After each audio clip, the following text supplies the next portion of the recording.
VOD viewers, I should probably check if we have enough space.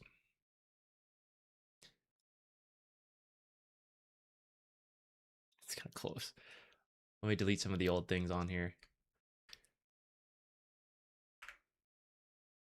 Permanently delete them. 403 gigabytes now. Okay, we're good. Woo. All right. I haven't done this in a while, actually. I should have a pinned message. I wasn't sure if we'd have a topic today. I did ask for some Venomancer games, and if we do find those, we can still use them to find the topic we're looking for. But today, I think it's already the main question of the replay we're starting with.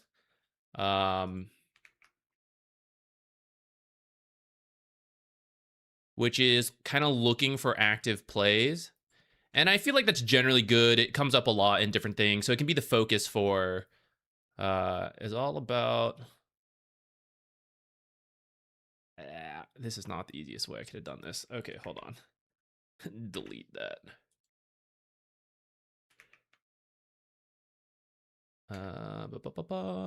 Okay. Today's coaching is all about looking to be as active. Well, looking for active plays. We'll leave it at that.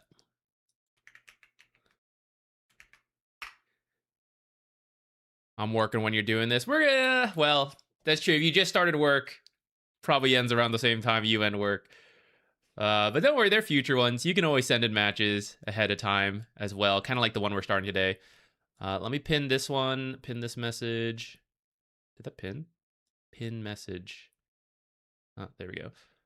Okay, we'll post it over in Twitch as well.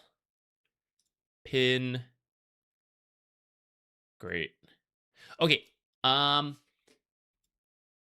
also had another idea for a future topic as well. Yo, Colonel Pike, what's up? How you doing? Thank you very much. How's the league going? Pretty good. I've grinded most of the like prep essentially. It's time to start attempting a bunch of different like bosses and trying the raids and stuff with the builds. I actually haven't respec'd at all. I'm such a hoarder. I have not done it. I have made the first build work. It took a while. I almost have all the packed points. It's all annoyingly tough stuff now. For me anyways. That's what I gotta do as I have time. Which is kind of working out because I'm like reaching the point where I'm gonna get busy. I am currently stealing from the ore stall. I want the Rocky pet. That's one of my goals for this league, which should be easy because I have larceny, right? I just sit here like every time we stream. Surely Rocky will show up. I love raccoons, so I will never go for this pet in the real game because it'd take forever. But even though I know he's like one of the faster pets you can get, but I will not do it. So I want it here. How about you? Oh, you just got Rocky? Jealous. Don't. I'm gonna get him. I'm gonna get him. I believe. First TOA. Nice. Okay. Before I ramble too much on leagues, let me just knock this out of the way. Today's topic, we're gonna be looking for active plays. Next week, and I'll repeat this throughout the stream as we have more and different people. Next week, next replay stream we do Monday, we're gonna try something. I was reading. I see this a lot where people are like, I have a lot of MVPs. I have high KDA. I have high CS, whatever, right? Like my metrics are good, but I'm not winning. The thing is, like, not every metric is strictly good. Like you can have high KDA without doing anything impactful. You can have a lot of farm in a way that actually hurt your chances of winning. So you kind of need to know more in those metrics. I am interested in counting something that is not really shown in the data. Next Monday, we are going to go through games, and I haven't decided the exact window. I think we're going to limit it to make it easier. We're going to count the number of times people push out a lane or defend. Maybe these will be separate counts, but like, I'm still kind of thinking through this, but just to prep you guys and get ideas from you, push a lane to the enemy's half of the map and like actually move there potentially and like pressure stuff, or defend their towers, right? It's not really shown in any metric number, but that's actually hugely impactful and is rarely bad. Like, it's not, maybe in the early game it could be bad when you shove your lane too soon. But that's why I think we're going to look at like the 20-minute mark to the 30-minute mark. You know, let's keep it not too big of a time frame. And we'll see.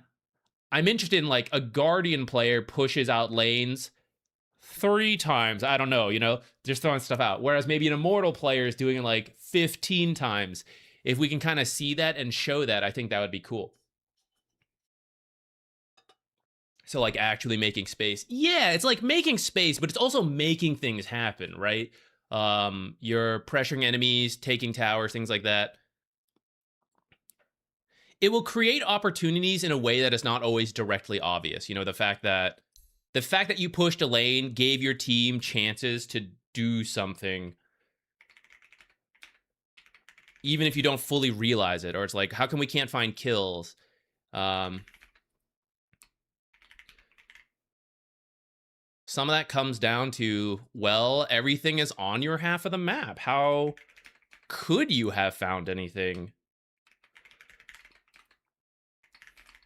Okay, we're not like doing a full review, but the replay, do my timestamp. The replay we're starting with is possibly going to lean into that idea for the next week we just talked about, but it is about being active. This team, they frequently 5-man. They have like a couple people, so sometimes there's like some swaps. But they frequently have like these 5-man stacks, and they feel like the cores are too farm heavy and the supports don't know how to be active when the cores are farming. Cores are slightly higher MMR. Like, this is a pretty good range, Herald through Crusader. So it's not like too out there, but there is generally the higher MMR players are on the core, the lower are on the supports. And so there's like a mismatch on like, how do we do stuff? So that's kind of what we're looking for, discussions on that. And we'll continue that throughout the day as well. Can pushing out waves consistently show up as a high number of last hits in metrics? It could, but it's really tough to tell if it is, because like you said, it could just be a bunch of jungle creeps, right? So that's why I think we'd have to like go into the game. It's one of the things that people could review themselves. I give the idea, right? And I can't look at every single person's game, but they can look at their own game and be like, okay, let me look for that same stuff. Like, how many times did I push a lane, and see where that number falls. Could be something the supports look to do here. Getting into it, draft-wise, some drafts can be more active than others. Some heroes can do it more than others. So, for example, this is a draft that it's not bad, but in terms of active play, it requires some specific builds. So, for example, Tidehunter has Ravage. That's a great team fight ability, but it's a pretty long cooldown. So once you use it, you know, you can't really do anything. And also, it's just one stun. So especially someone like Anti-Mage, some really fast hero like Nightstalker, or maybe the one stun is down and then, you know, shackles, things like that, fast hero jumps, they could then get away. So you like really have to finish the job in the one Ravage, which can be a lot, especially if some heroes are waiting for the Ravage and just staying out of sight. Invoker can build towards a little bit more crowd control. He's not the best, but he can do a little bit in there if he goes that build, which we will check on in a little bit. And Frostbite does work to start. Most people don't have Dispels, but eventually people buy Dispels, like Manta, BKBs, things like that. It's not actually a stun, so, you know, you root someone, but they hex you back. They can fight back a little bit in the root. Maybe they can't right-click because of hers, but it's not the same as like a full stun, right? So for this team to be active with the draft they have, before we start talking about like potential different picks, they need Tidehunter. There's two ways you could be active. You could just walk up to things. You could just go to the tower and be like, hey, we're here at the tower, fight us, right? That's how we initiate, is that they come to us to defend. If we're doing that, we kind of want auras, like Tidehunter could be auras, because he doesn't need to jump into Ravage. they are coming to him, and then he will ravage, and he wants to be strong in that fight. So Vlad, Mage Slayer, that's not really an aura, but when you apply with everything, it kind of works. Those type of items. Dazzle and Crystal Maiden can kind of do like standard support stuff, but it also doesn't have to be like blinks, because again, they are coming to us. So Solar, Glimmer, Force, Drums, that kind of stuff works. Invoker could choose to show up. If you're going that route, you're probably making space for Lifestealer, kind of Invoker. He will join a little bit, especially if he has Meteor Hammer. Use that for the pushes to force them to react, and if they don't, you actually take the tower. And then otherwise, you like back off and contribute with Sunstrike. The other way they could get active, they work with like when Ravage is up, they work with Ravage. That's probably the easiest. They work with Tornado, Cold Snap. Maybe he builds like Atos. Another way you could go about it. Frostbite to start, when you can just walk up to people. Over time, you're probably gonna need like a 4-staff or something. But her build and his build will drop off at some point, because they can be dispelled, they can be BKB'd, and then it won't work. At that point, we will have Ravage, if they don't react to it in time, and Shard. Dead in the Water is the only way they will consistently kill Anti-Mage, in my opinion.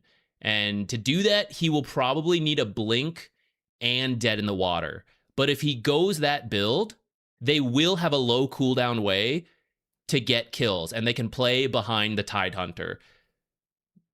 That one will last even as certain item counters come out. Not all of them, but like more than like these guys can do, until like Hex comes out on an Invoker.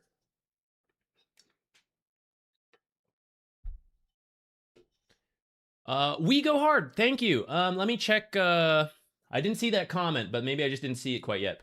I will go dig up that comment later then, when we need to look at the Venomancer game. Thank you so much for sending one in. Appreciate it. Yo, what is this lo-fi Christmas music going? This feels like out of season. Yo, Mighty Bloop, what's up? Happy to have you back. Okay, let's see what the builds were. Let's do the graph. Okay, so this is one such potential problem. We'll Echo into Harpoon is pretty interesting. I could kind of see a world where Tidehunter can do it. I think it's an item he doesn't really need. There used to be like a more right-click oriented Tidehunter build, and this would have fit in then.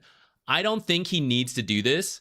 And let's say if he wants to do it, you'll need someone else on the team to then cover the lack of initiation that we talked about, which they will struggle a little bit with. So that's why in this particular game, I would definitely probably not recommend this. Another game, you could do it, especially if you're like, I want to try it, I want to have fun. I don't think it's going to really be the build for him. Especially, it looks like Boots came pretty late. I would definitely get Boots before you move into this. Lifestealer build looks pretty standard, and you can see why Lifestealer didn't even come up in the discussion of like who's going to make plays happen. Phase Boots into Radiance over here. Like, how's this guy starting anything? He's walking up with open wounds, maybe, and he can contribute when everyone else is setting things up for him, but he himself will not really do much. Oh, we did kind of skip over Dazzle having the Hex when he uses his ultimate, so that's also another tool they have, but it's also not the easiest one to use, and sometimes you want to save the ultimate to save people. So it's not always something you can depend on. But in the early game, he might have to use it more for the aggression due to the gaps in the draft. Invoker did go Atos, but then I actually see you went back for the Meteor. Now, I'm not a Invoker mid player anymore, so I'm not super up to date with everything. My impression is if you go Atos, you're kind of going for a high active kill build, which we said like he could do and could fit what they need. Usually that is followed up by like Boot to Travels to move on the map a lot, in Aghanims, things like that. Meteor Hammer is like a farming push item where you kind of do a lot on your own. I know it can technically combo together, but you will see like by the time you do get that combo, Manta is done, which means we never landed on the most important hero to land the combo on. The others, maybe, right? But then eventually they too will pick up answers to it, although this is like a Herald to Guardian Crusader game, so maybe they won't. Maybe the itemization will not be perfect, right? And it can work a little longer. But as you go higher up, people are gonna like, okay, he's building Atos. I see he's working on a meteor. I'm gonna need to address that. And so someone like Hoodwink, instead of getting her own Atos, she might go Force Staff. So you Atos someone, you start channeling the meteor, but you just Force Staffs them out of it. So usually if you're going meteor, it's the first item, and that way you can use it to farm, to push towers. And if you do that, you honestly don't go Atos, because once again, when you finish Atos, again, there's like a very small window before they have answers to it. So I think together, it feels like we're going in two different routes. But I know I got this game from the Invoker player who was bringing up the team kind of like issues to review here. I know you have like a different mid coach, so, you know, default to him. If he told you to like try this out, then forget what I said. You know, this is my own interpretation, but I recognize I'm not really a dedicated mid laner. So maybe there's some Invoker tech and logic here that I am not aware of. Supports. So these are, so I'm open to this Blink Dagger, talking about the need of initiation. Crystal Maiden might be thinking like, okay, Blink Frostbite is something we can work with. And that's kind of true, but you see the issue with having a support have to do this. Blink is done here. So for the first 20 minutes, we just can't have that instant initiation from her. And again, it's a weaker one, right? It's a root as opposed to like an actual stun. So then again, it's answered by the time it's done on the support, which is why if a support cannot naturally initiate and it needs to come from an item, that usually has to be a core who can buy the item faster so that it's done. Like, let's say Tide went Blink, could be here. Well, he probably should have done Boots first, so then like Blink could be here. But then we have Blink, Ravage, and you can see like they don't have answers to that at this window. And if he goes to Shard after that, the Shard will finish somewhere here, especially if like good plays are happening. Again, no full answers to the Shard, and then maybe some start coming up as you get to like around this window, but it's still useful. They won't always have their tools.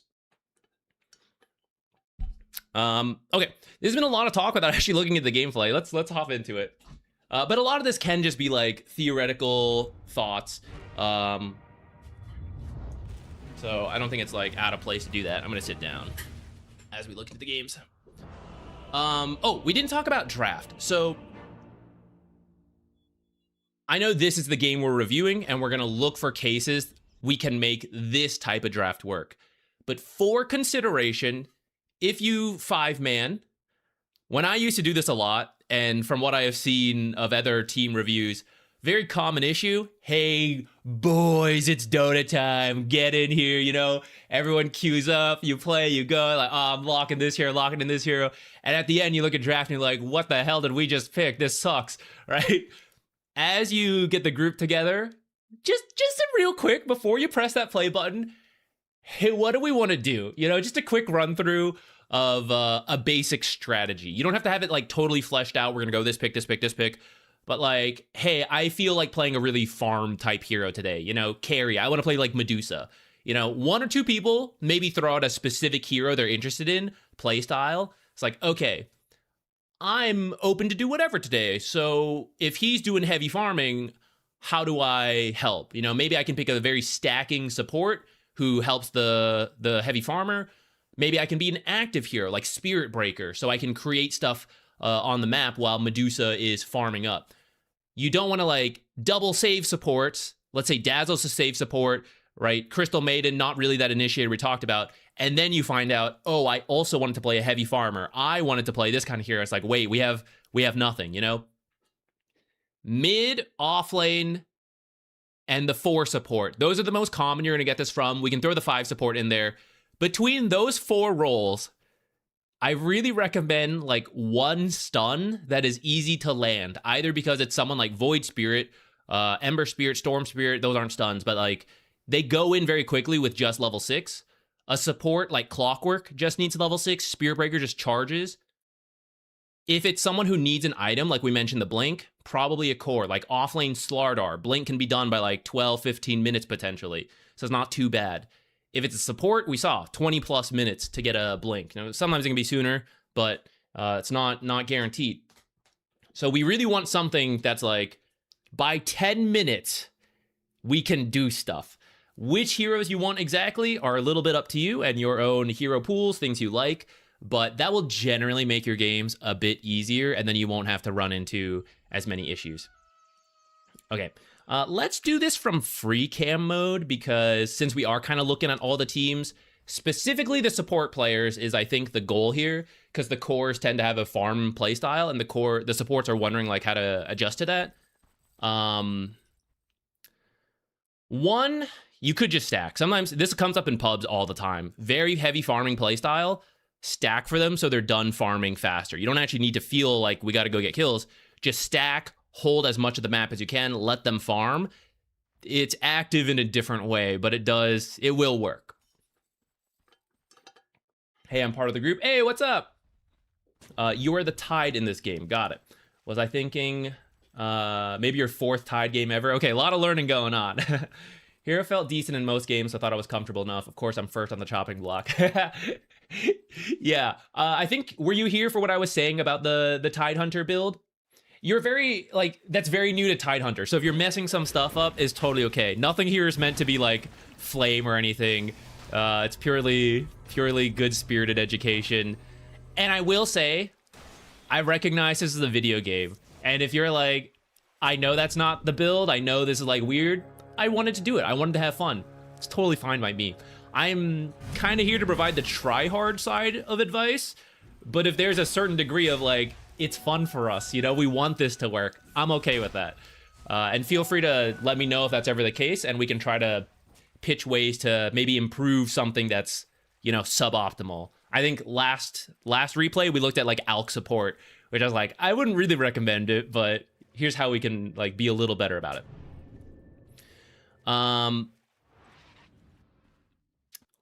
Let me think of how much I want to skip ahead and look around versus like give individual feedback. Because I already, as I see this being placed, I'm already thinking about warding talks and stuff, but that's not really the focus of the questions you guys had.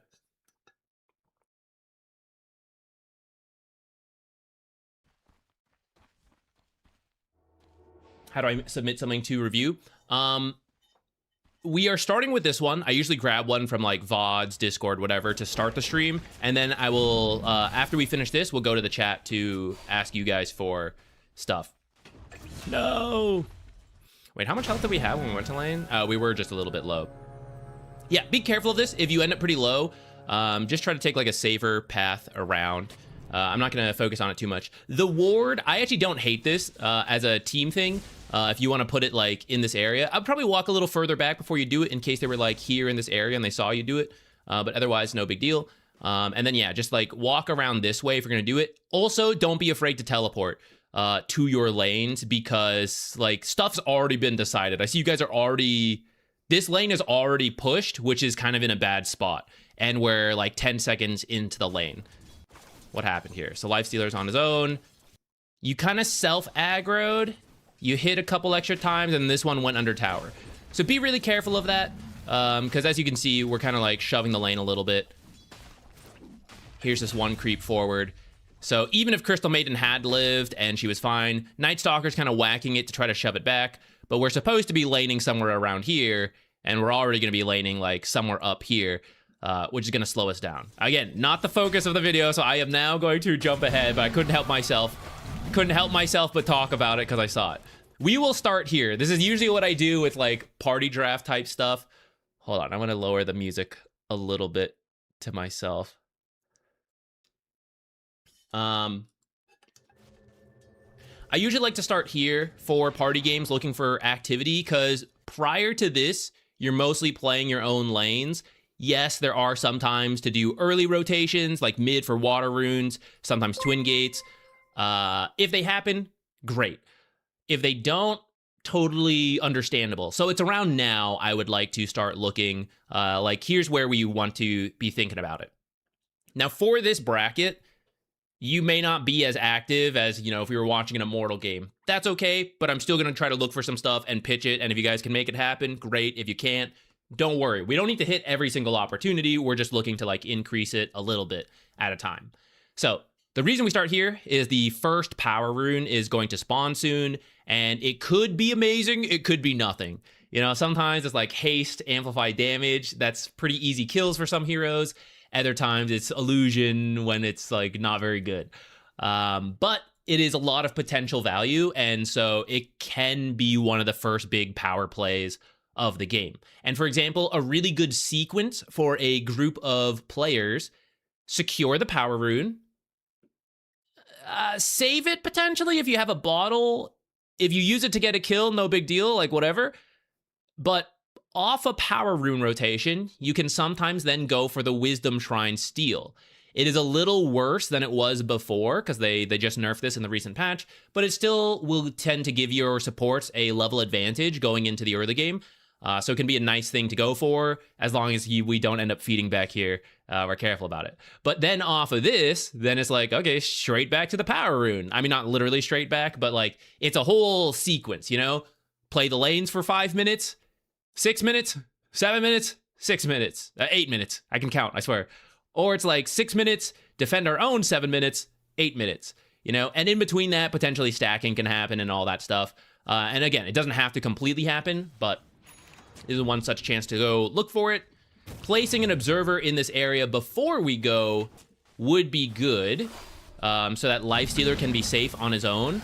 But Lifestealer is also generally safe on his own. We just want to try to get the equilibrium back before we rotate. That could be for Crystal Maiden. It could also be for Dazzle. So we were looking up there. I'm not even going to worry about that fight happening. But it looks like you guys were actually in a good spot. So what happened? How did we... Because this is great. To me, this is like, Tidehunter, you sit here. I am now going to go double stack, let's say. Like, let's say it's not 6 minutes. I'm going to go double stack. Talking about a heavy farming lineup, perfect. The heavy farmers are going to get farm faster. They're going to get to their items sooner. They can do stuff sooner. Okay, it is 6 minutes, so I'm going to come over here. And on this side, you can actually do the stack into the power rune. So you are in the perfect spot. Looks like they did a pull. So Dazzle, this is where the one way they fix this, well, one of the ways they will fix it is a pull. And let's cheat. So here, when you have these creeps, anytime you have these creeps behind you, this is where offlaners take it from the supports, right? If Dazzle tries to go and do something else, it's going to be really obvious. The creeps are following him. He can't. Offlaner, take the creeps, and then just like wait here for your own wave, and then you're just going to chill there.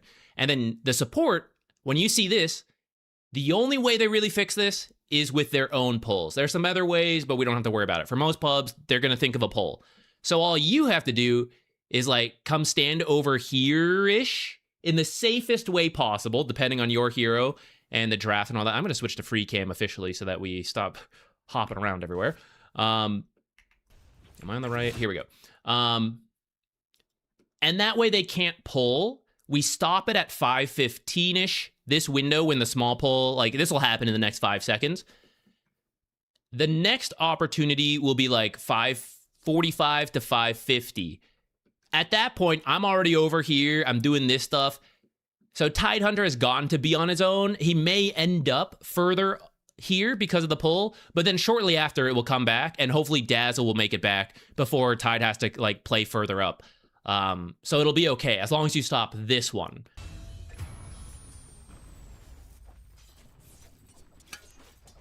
I see Dazzle ended up tanking it a little bit, so Dazzle couldn't walk over here, so the pull has already probably happened at this point. I can kind of hear it off screen now. When it comes to making plays, wards for the power runes will be great. 1 or 2 wards that help protect the side lanes while the supports are moving around could be good. And then depending on if an early tower has happened or if you think someone's going to be jungling a lot, a ward in these areas can be great. Like, especially if the mid laner is a jungler, push lane jungle, something here to find them can give you an early play to make. Okay, I'm just going to speed through. My eyes are mostly on the minimap, just looking for these kind of opportunities. 7 minutes coming up. If I look at the current state, We're not really going to steal this one. That's okay. It doesn't have to happen every time. Let's just make sure ours is safe. So something Dazzle should be thinking about right now. Maybe come over here, stack into the shrine. Tide needs to be safe in this time. If we go a little sooner, if you know this is coming up, hey, I'm about to have to leave the lane to go help with the shrine, you can potentially, you can see what your options are. Either get the lane to come back or shove it in really hard so that it will eventually come back on its own because it goes under the tower, the next creep go, you know, whichever option is available to you. Dazzle died, so what's available to you is doing your own hard pull right now. You'd have had to back out a few seconds earlier, but by doing the hard pull, you'll end up staying here on your own for a while, which is pretty safe. That'll free Dazzle up to do this, to make sure he is getting levels, which will eventually lead to being able to make plays around the map.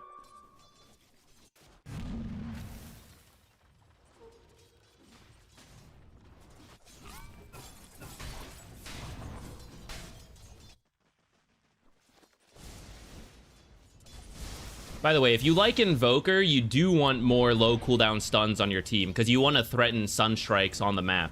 And if you try to Sunstrike in this game, it's literally just tied Crystal Maiden, who has to Frostbite, and then into the Sunstrike. If you have stuns in both side lanes, it becomes a lot easier to get Invoker early Sunstrike kills to speed him up. Now, I see you play a lot of Invoker, so it could be something to consider for the team. Slows kind of work, like what Lifestealer and Tidehunter have, but it's not as easy. All right, Lifestealer, good spot. The creeps are pushing up under tower. This pull, it may end up pushing out. We'll have to see. Maybe this could have been a half pull instead, but temporarily, although let's just say it will push out again and Lifestealer will end up in a dangerous area, that's okay. By that time, Crystal Maiden should have finished doing this and she'll be on her way back. And if Lifestealer is really scared, he can just jungle back here while he's waiting. So this is another window for the supports to be heading mid to look for these power runes. Invoker is not really a power rune mid hero. It's mostly to stop Zeus, who's also skip bottle. I don't know. Invoker can make plays with certain runes. If your mid is not going to make the play, I don't want their mid to be making plays. Zeus, fortunately, also not really a playmaker, but he can farm a lot faster as he gets bottle refills, regen rune, stuff like that, which he didn't do this game, but still good to go for it, because as a support player, I'm not going to complain about getting a haste rune then. You know, if these guys can't get it and I don't want him to have it, this guy's like, oh, I don't need it, I'll take the haste rune and run over here and steal their shrine or do a little jungling here and then get out. You know, I'll take whatever the rune is and see if I can do anything with it.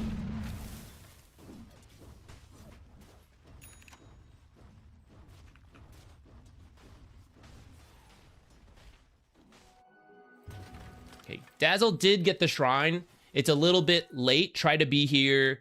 Try to be here at 7 minutes if you can. It doesn't have to be perfect.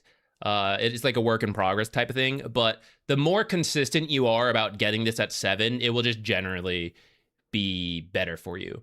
And then if you can stack while you do it for a little extra value, but let's not worry too much on that. Okay, we might jump ahead to the Atos on Invoker, because that'll be like the next potential thing to do, since we didn't do like the blink build and all that stuff. We already talked about that earlier. A cool move you guys can try to make as a coordinated team, the twin gate rotation where the side lanes combine, and it's usually the safe lane coming over here, making a play and trying to take this tower. That is a very cool one. It's a little convoluted to get right. Like, if it's not something you've ever done before, which in most pubs it won't happen, so you might be unfamiliar with this. Some carries are better about it than others. Lifestealer is okay because you can infest an ancient creep still, right? Even after the change.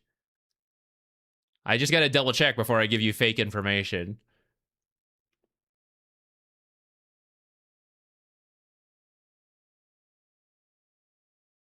Now can be used on ancient creeps by default. Yes, okay. So, oh shit, what am I even saying? The ancient cam is gone. Forget it. Forget it. You used to grab an ancient creep and then go gank. I forgot. I haven't seen lifesteal in my own games in a little bit. You can still do it. I guess you just don't bring the creep anymore. Or maybe you're bringing some like medium camp creep. Like if you had a centaur, I guess it's not okay, but the others are not that impressive. But like you can make a gank. You get the idea, right? You show up with 4 heroes. You try to like take this tower. You don't have to. You can just like try to get a kill. If we don't want to do that one, that's also okay. But that's another option to potentially think about. Be careful with this observer, by the way. There's been a lot of fighting over sentries here I've seen, right? That means there's going to be more sentries in this area, and that puts a risk of our observer. And if this thing dies, and I'm Crystal Maiden, and I want to be active, I want to be, like, leaving the lane, I want to come over here and do all this stuff. Oh, but is my Lifestealer gonna die while I'm gone? Then I feel kind of bad, right? Now, Lifestealer at least is a pretty survivable carry, so if he had no vision, it's better than others. But, you know, it's generally good to have the ward here, especially if you end up with, like, a Drow-type carry, right? She's gonna die if anyone shows up. So get some wards down. And I do see Dazzle headed over here. This will not be easy though. You're kind of seeing it, right? We're just having to chase and run at people because none of us have like the easy stuns, and Nightstalker felt bad for you guys, so he just ran up and stopped moving. Don't know what happened there. We'll get 1 kill, but you kind of see what I mean, right? Like Hoodwink's running around, just avoiding you guys. The rotation is a nice idea, but then Dazzle shows up and also just has a slow, you know, and it's kind of, it's tough. So this goes back to the draft. If one of the supports can have some kind of playmaking ability, Spirit Breaker, Clockwork, Tusk, Earth Spirit, Tiny, Earthshaker, you know, those types of heroes. Some 5s can do it as well. Shaman, Disruptor, they could be 4 or 5. Lion, it's all these heroes with like stuns that can make these plays work. Whoa, nice. Oh, high DC'd, hoops. Feels bad. If you're gonna get, maybe you weren't decided, buy your components along the way. It'll just make your farming a little bit faster. Also, well, I'm not gonna worry. I was gonna tell you maybe you just send the Forge Spirits to push mid, but let's not worry about that right now. Okay. And then, so see, I see you kind of like moving this way. But again, right? It's like, okay, we gotta slow. Blink doesn't care about slows. It's tough. Tornado doesn't really count as setup because we can't hit in Tornado. Cold Snap, very brief. So it's really tough. If you were going to rotate, you should actually go top. And you should time it with daytime when he's going to get a lot weaker. Unfortunately, he does have level 6, so he could just pop it and get out. But top would probably be easier for you to rotate over there. Oh, I was just about to skip forward. He's back.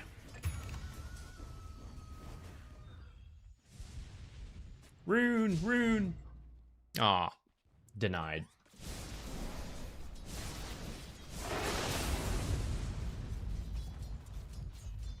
So far, about 10 minutes. Haven't seen you guys, like, bring any supports to any side.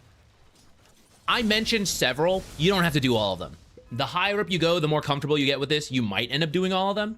But really, if you just, like, work one in, not bad. And I realize this is just, like, one game we're looking at. Maybe you do it in other games, but, I don't know. This is the game we're looking at, so I'll just give the feedback based on the game we see. Yeah, here we go. If you already have some sentries and observers and stuff, this can be a good time to be doing them, because as I look at your map, it is pretty dark, so it makes it hard to, like, know where to go and make these plays. I think Crystal Maiden has a couple of them. I'm not sure who else has any. Don't feel like you ever have to buy a bunch of the observers, and you guys even play as a party, so core players definitely step up here. Why does Crystal Maiden have to walk top to ward for you before going somewhere else? Just buy it, you know? She can send you a sentry, you can buy it yourself, whatever, right? And then you can just drop it somewhere safe so that while you're in your own farming pattern, you do it, and then Crystal Maiden doesn't have to spend the time walking up and then walking somewhere else. She can just go straight to where she wants to be. Which, as we get to this window, try to bring people here. I know you feel a bit pressured by this Nightstalker Hoodwink combo, so I think that's why you guys are staying up here. In general, if your carry is left alone to farm, they'll shove the lane and then jungle, and then shove the lane and then jungle, and then you TP in as needed. So find a window to walk away and be down here, for example. This is the default. Good opportunities are the power runes. We've already walked halfway. We might walk the rest of the way. Hey, I got a kill in the lane. Let me ward and then walk away while they're dead. My carry's alone, so they're fine while I'm walking. The reason we want to do this, most Dota players are quite reactionary, and perhaps you guys are as well if the main question coming up is how to be more active. Often, whoever does something first, the enemies then react to, whether they should or not. And so if we are choosing a good play to make, then it's good, because like they're not doing the counter, they're just doing what we are doing. If Crystal Maiden comes here first, you're gonna have 3 heroes. Maybe we can't kill Anti-Mage easily, though with 3 points in Frostbite, it's still in the window where it could kill him. He at least is not farming well. And then they're going to see, oh, there's 3 heroes down there. We got to fight, right? Hoodwink, instead of bothering Lifestealer, might TP down here. And now there's a whole bunch of action happening here. And even if we're not getting kills, hopefully our carry is farming well because they're alone, even if it's not perfect because the offlaner is strong. Their anti-mage, how well can he farm? How often can he step up to the creep wave when he's worried about 3 different nukes all coming in at once, right? So he is going to slow down and farm. His XP is definitely getting cut down because there's 3 people in the lane. And all we have to do is find one window to walk over. A kill, maybe we die, and rather than just TP to the lane, we just walk down. And if we're needed top, we TP back. This is a really good first thing to do. I mean, there can be other stuff like we talked about, the power runes and all that, but the Crystal Maiden, who is now heading over, happy to see it. Hard support leaving the safe lane to go somewhere else will begin the transition out of the laning stage for the whole team. Whenever you decide to like fully commit to it. And the soonest you can do it is around that 5-minute mark with the power runes. You sometimes never even have to go back top, which is why at 5 minutes, I try to buy like smoke, observer, sentry, ward here before I get out in a spot that will keep him alive and the observer will stay alive. If I go mid, I have a smoke, perfect rune, smoke, go find a kill. We occupy down here now. Sometimes it's a little longer, we get the kill, then I leave, right? Like, I don't know when it's going to happen, but I'm ready for it to happen around that 5-minute mark. And then once it happens, I try to be somewhere else until I'm needed top. And then I will teleport back here. So let's see what we do from here. I am happy to see you come down here. Maybe show a little too soon. It doesn't seem like you guys were ready to act on it. And I will say, Invoker, you now have your Atos, but I don't think we've seen you use it yet. You've had 2 nice Sunstrikes, but pretty much once you finish the Atos, we want to go for something with it. And I think we finished it around 11 minutes. Even sooner, actually. Oh yeah, it was when the DC happened. So it arrives here. Let's see if you have a chance to move over. So we do have to push mid before we go. This is where if you got this illusion rune, you can have the illusions push mid for you. You can also have your Forge Spirits do it. So here's another creep wave. You always have to deal with a catapult before you leave mid. Otherwise, even a hero like Zeus, who doesn't have that much tower damage, will take your tower while you try to rotate out. So we have to deal with the next wave, which is here. You could just like meteor it and walk away, for example, and then you're good to go. Oh yeah, turn around, turn around. And if we want to make a play, we got to kill this as fast as possible. And the sooner it's done, the more time we have. Because you see the next one has just spawned. They're going to get here at 10:50. Next one can spawn 11. 11:20, 11:30, 11:50. Is this constant cycle. So for us to have time to walk over and walk back, I got to deal with this wave quickly, which is why someone like Invoker, I mentioned Meteor, that's our wave clear, you know? Don't really have many other options right now in the early game. Forge Spirits can sometimes do it for you, but Zeus pretty good at clearing them out, so kind of just got to drop the Meteor, and then while the creeps are all dead, you spend that time walking. Atos, get your kill. Walk here. Atos, get your kill. I don't care where, but we're looking for that Atos rotation. Okay, so here's the next wave. shove this one. Just meteor, drop it. And 1050. So if I meteor right now, all the creeps are dead by like 55. The next wave will spawn at 11. 1120 is when I'm needed here. And then I can, I can miss a creep or two, give it a couple extra seconds. So if I meteor right now, I have bought myself 30 seconds on Invoker to do something if I want to. If you decide it's too hard to make plays right now, then maybe you'll do some jungling, right? But if we're buying Atos, we're kind of looking for kills.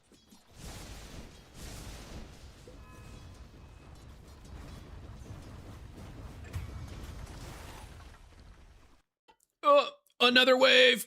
I gotta deal with this before I go, guys. You see we're like stuck in this cycle? I think while you're looking, while you're doing this, I know you're looking. Let me, switch to your perspective. You're watching for the sunstrikes. If you can, when you do this, I'm glad you're stepping back generally safe. If you can't be solo killed by the enemy mid too easily, which Zeus is not, there's some that are like burst combos. If you get caught by the first spell, he'll like nuke you down over time. Overtime's maybe, it's kind of fast with Zeus damage. I don't know. If you can be like A-clicking in lane to shove it the way we've been talking about so we can go do stuff, or A-click a camp, that will be a little bit more efficient. I'm just nitpicking a bit here. Help you get a bit more farm while you're looking for those sunstrikes. Here's another wave. And this is going to be true no matter who you play. Invoker, Ember, Storm, Puck, Queen of Pain. Before you can rotate, you have to shove the wave so you don't miss too much gold and you don't lose your tower while you're moving. Optionally, you can have a support. You can see why the Forge Spirits can't really do it versus the Zeus. Optionally, a support can come and hold it for you while you go. It will be a little bit more telegraphed that you were doing something, though. But you can kind of see we've had this Atos for a while, and you've yet to be willing to commit the Meteor to just shove it out and move. And that's kind of why it's hard for you to leave. Specifically against Zeus, because he's so good at shoving the lane in. He's coming and doing this. This is a really good playstyle versus mids that want to rotate. This is why you'll see someone like Dragon Knight versus some rotation mids. Not only is he good in the lane, of course, but like, okay, finally they go commit to rotate. He will shove in the lane and threaten their tower. Zeus can't take the tower too easily, but he can very easily shove in the lane. So every time Invoker is thinking about moving over, it's like, hey, you're going to lose creeps to the tower. Hey, you're going to lose creeps to the tower. Hey, you're going to lose creeps to the tower. So you like, keep coming back, keep coming back, keep coming back, right? And that's why we haven't seen this Atos. All right, let's look at the others. So we did go the Echo on the Tide. We already talked through this earlier. This is where, let's say it's a Vlad, something like that. Then this is another opportunity for your team. Hey, Tidehunter has Ravage. And when we're behind him, we have the Vlads. If not the Vlads, sometimes they do like Greaves, Pipe, Mage Slayer, right? Whatever. The point is, when they go on Tide, Tide is tanky. Tide is providing benefits to the people around him. So we sit behind Tide and we push this tower. And that's what this initial rotation was with the Crystal Maiden. But this is where the Echo is just not providing really the value to the other heroes. That's not always bad. Someone like Slardar could maybe justify it, though right now he does Blink Shard. But that's where like Tide is just not the greatest hero for the Echo. Okay, so we may end up losing this fight. That's not all that bad. Because the one hero who's not in here, who is it? It's Lifestealer. So let me show you. We're going to cheat a little bit. Look where everybody is, right? Down here. Now, one of you just died, the Crystal Maiden. Everyone is down here. Let's say... let's assume we don't lose the tower for now. And the tower is actually full health. Everyone's down here. How comfortable are they going to feel stealing our camps, moving in here? Sometimes they do, but a lot of times what they're going to do is scatter this way, back to their lanes. Zeus is going to go back mid. Nightstalker might twin gate, might farm this stuff. So Anti-Mage, if left alone, could be farming all of this, but now people are stealing his camps. And even if they're given to him, he's getting a fifth of the XP as usual. Lifestealer is 5 times more effective right now in terms of XP gain and gold gain. If he is shoving the lane and jungling, great. If he is someone who can take the tower, you could shove the lane and take the tower. 1 hero to take this tower, 5 heroes to take this tower, right? A little bit little bit more efficient. I almost knocked my water over, right? A bit more efficient for us. Now, of course, if they kill all of us, then there's extra gold and XP that they are getting that kind of like makes up that difference of having this many heroes down here. If we only lose one, though, it's not too bad. Two, not too bad. If we get some return kills, right, it's pretty even for us. That is why earlier when I mentioned like the hard support comes down here, we just occupy a bunch of heroes. It's this idea of farm efficiency that on this map, Lifestealer, he is not the fastest jungler, but there are some that are quite fast. And with this much space, they can actually farm like all of this. It's like over 1,000 gold per minute on some carries. A little hard at 14 minutes maybe, but it makes up for the huge rotation down here, even as we lose some heroes. And if we actually get kills, great. Now, if Lifestealer shows up, this is now where things can be a little iffy. You're not ready to show up, Lifestealer. Your job is to just finish this Radiant. Do not feel bad about this. Oh, no, my team's dying. Oh, should I have gone down there? Maybe, actually, maybe. But it's something that should be decided sooner. And it should be because it's like free kills. Like, oh, I'm going to go. There's easy 1 or 2 kills for me, and then I get the farm because we've killed the enemies. I'm going to kick my team out. This is my farm now before I like head over to my lane again or something, right? But if it's like, oh no, that looks bad, I got to save it. Wait, no, I don't. I am the least valuable hero on the map right now if over half my gold is sitting in my backpack. You are down here with the support. So you're actually one of the weakest heroes showing up to the fight if you're saving up for a farming item. Radiance is kind of extreme because it's really expensive, but an unfinished Battle Fury is not a fighting item. A finished Battle Fury is a farming item. It's still not a fighting item. So you don't really want to show up unless it is extremely free. So in this kind of situation, now I don't feel great if we lose all 4 heroes, but I would copium say at least Lifestealer's farming on his own. But if you then show up, I don't have anything going for us now. Now it's not great, you know? You might not die here, but you won't farm well because there's 5 heroes down here. Maybe not all 5 lived, maybe like 3, 4, 1 versus 2, 1 versus 3, already not great, let alone 5 heroes down here. And if we are playing a lot of farming heroes, kind of have to admit what we are, you know, farming lineup, gotta wait till later.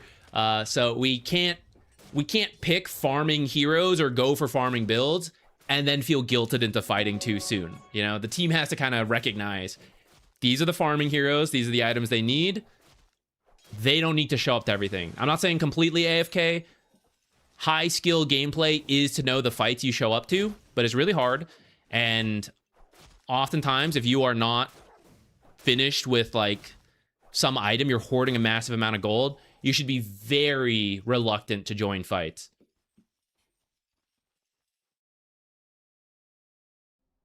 Domovoy, what's up? My Wi-Fi is a bit slow today. Oh no. We hate that. Let us see. I'm trying to figure out how much further we should go.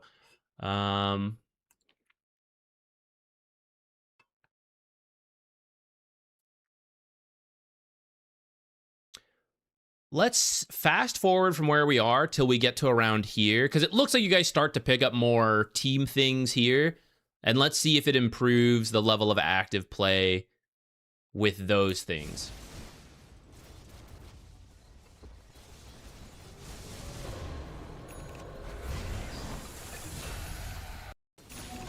Okay, it looks like we all went mid. So you guys actually, so let me change what you guys are doing here. So we want to smoke play. The idea is great. And I'm getting the feeling this is as a result of, hey, we want to try to be a bit more active, right? So the idea is right, but let me fine tune when and where you guys are going with all this. First, before we get into that, Lifestealer, still working on the Radiance, still don't really want him involved in stuff. In fact, I want to fight away from him for the idea we talked about earlier. Maybe we lose this fight down here, but if they're bringing a lot of heroes, then it's giving space to Lifestealer. So if Lifestealer can farm in the mid lane in this area, sure. If I go there, it's going to cause a reaction. Then we're going to have a lot of heroes there. If he was top, same thing. I would still be a little iffy about going to him when he's trying to farm up this Radiance. If I don't think it's going to be a super free kill, right? Him versus Nightstalker. Hey guys, if we bring 2 heroes, we can kill Nightstalker super easily. That's fine. That feels pretty free. This is like a full team movement, and I don't even see an enemy hero, so I'm not sure if it's really a free kill here for Lifestealer, and that makes me worried that I'm going to drag him out of his farming.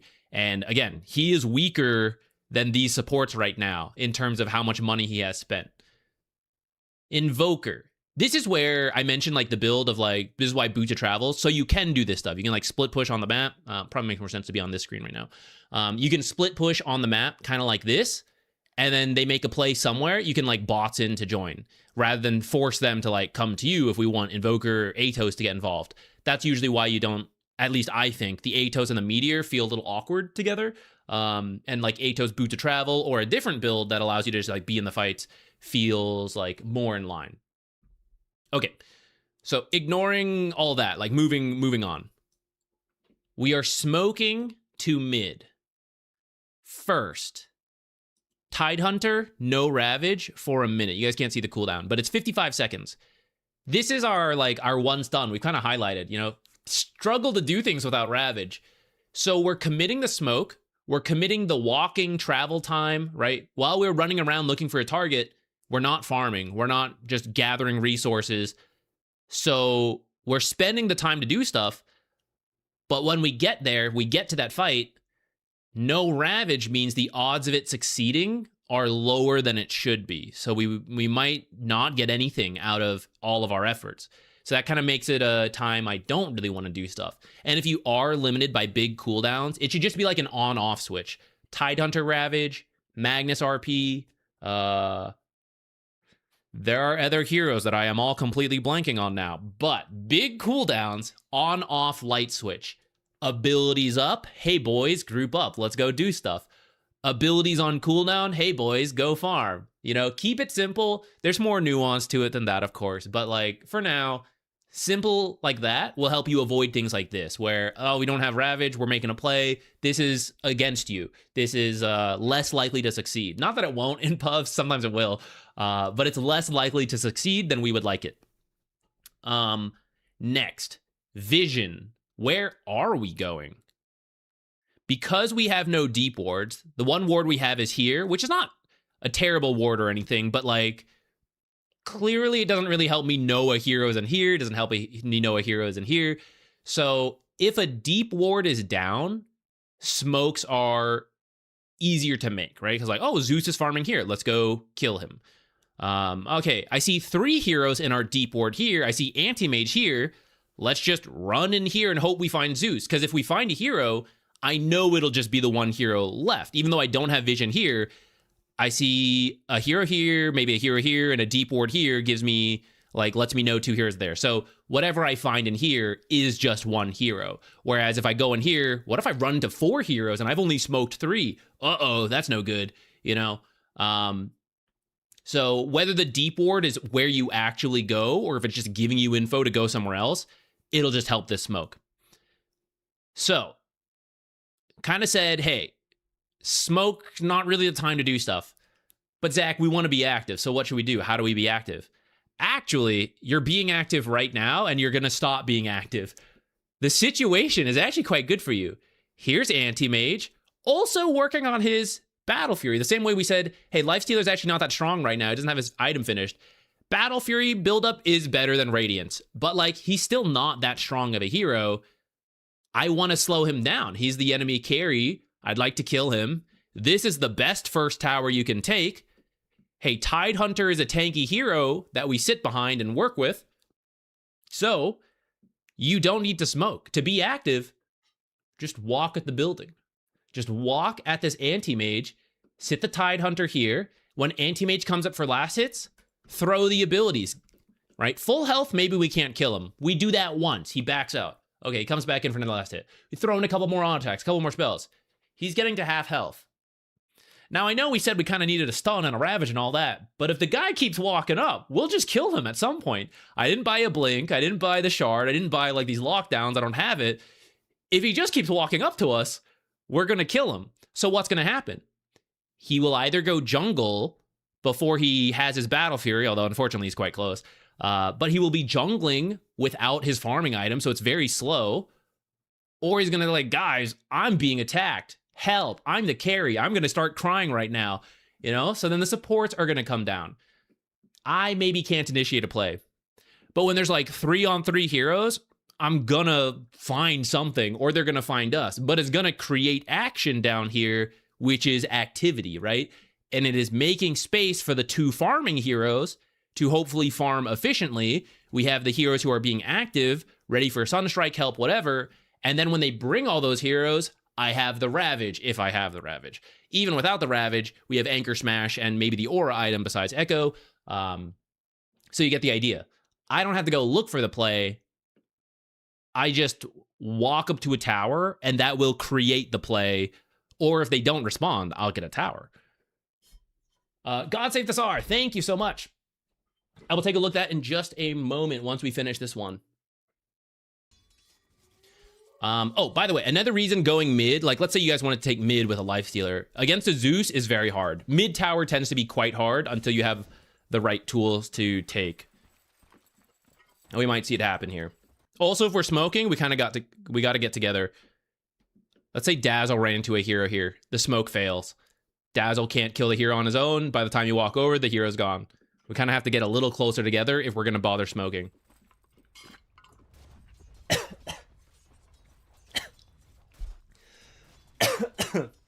Don't mind me, I just can't drink water at the age of 31. Oh no, my mid push. He pressed Q 3 times. Here's our 4-hero attempt at getting Zeus, right? This is the draft issue. This is the itemization issue. You may want to make the play happen, but we don't have the right tools. And now let's rewind. Let's rewind with full vision. So while we spent time walking on the smoke, I gotta speed up a little bit. Okay, we spend time walking in the smoke. By the way, nighttime is not the best time for smokes typically, especially if the enemy has night vision heroes, because the smoke breaks and you can't see what broke the smoke, so you don't know where to go. Smokes are usually better in the day. That's not like you don't always have to smoke in the day, but especially versus heroes like Nightstalker, be very careful of smoking at night. That's a separate issue. While you guys are spending the time walking, walk, no farm, farming. Okay, he's kind of like AFK right now, just like not helping, but they're all doing stuff, right? The play happens. And we're sitting around waiting. Play happens. You 3 have not done any farming. There's been like, we're not pushing lanes, we're not doing any of that. They're all doing that. Oh, here's the play happening. They didn't get the Zeus. Oh, we want to fight. Let's just TP in. They get efficient moves because of this. We do not. Now, I know that sounds like, oh, don't make plays, just react. That's not what I mean. I mean, like, we just have to make sure we have the right tools so that if we had all walked over, boom, we kill the Zeus. By the time they TP in, they don't make it. Now they've wasted their time showing up. But if we don't have the right tools, the right draft, then we kind of commit the time. It doesn't pay off. They pull ahead of us. And it, funny enough, would have been better to not do anything in this situation and just farm. Tidehunter sits in the lane. Crystal Maiden does some jungling by some nearby camps. Dazzle, maybe Dazzle's a little bit more waiting, like in the tree line. If a fight happens, great. The fight happens like we wanted. And if not, okay, we're jungling, right? Until we have our tools, which is either an item, a cooldown, something like that.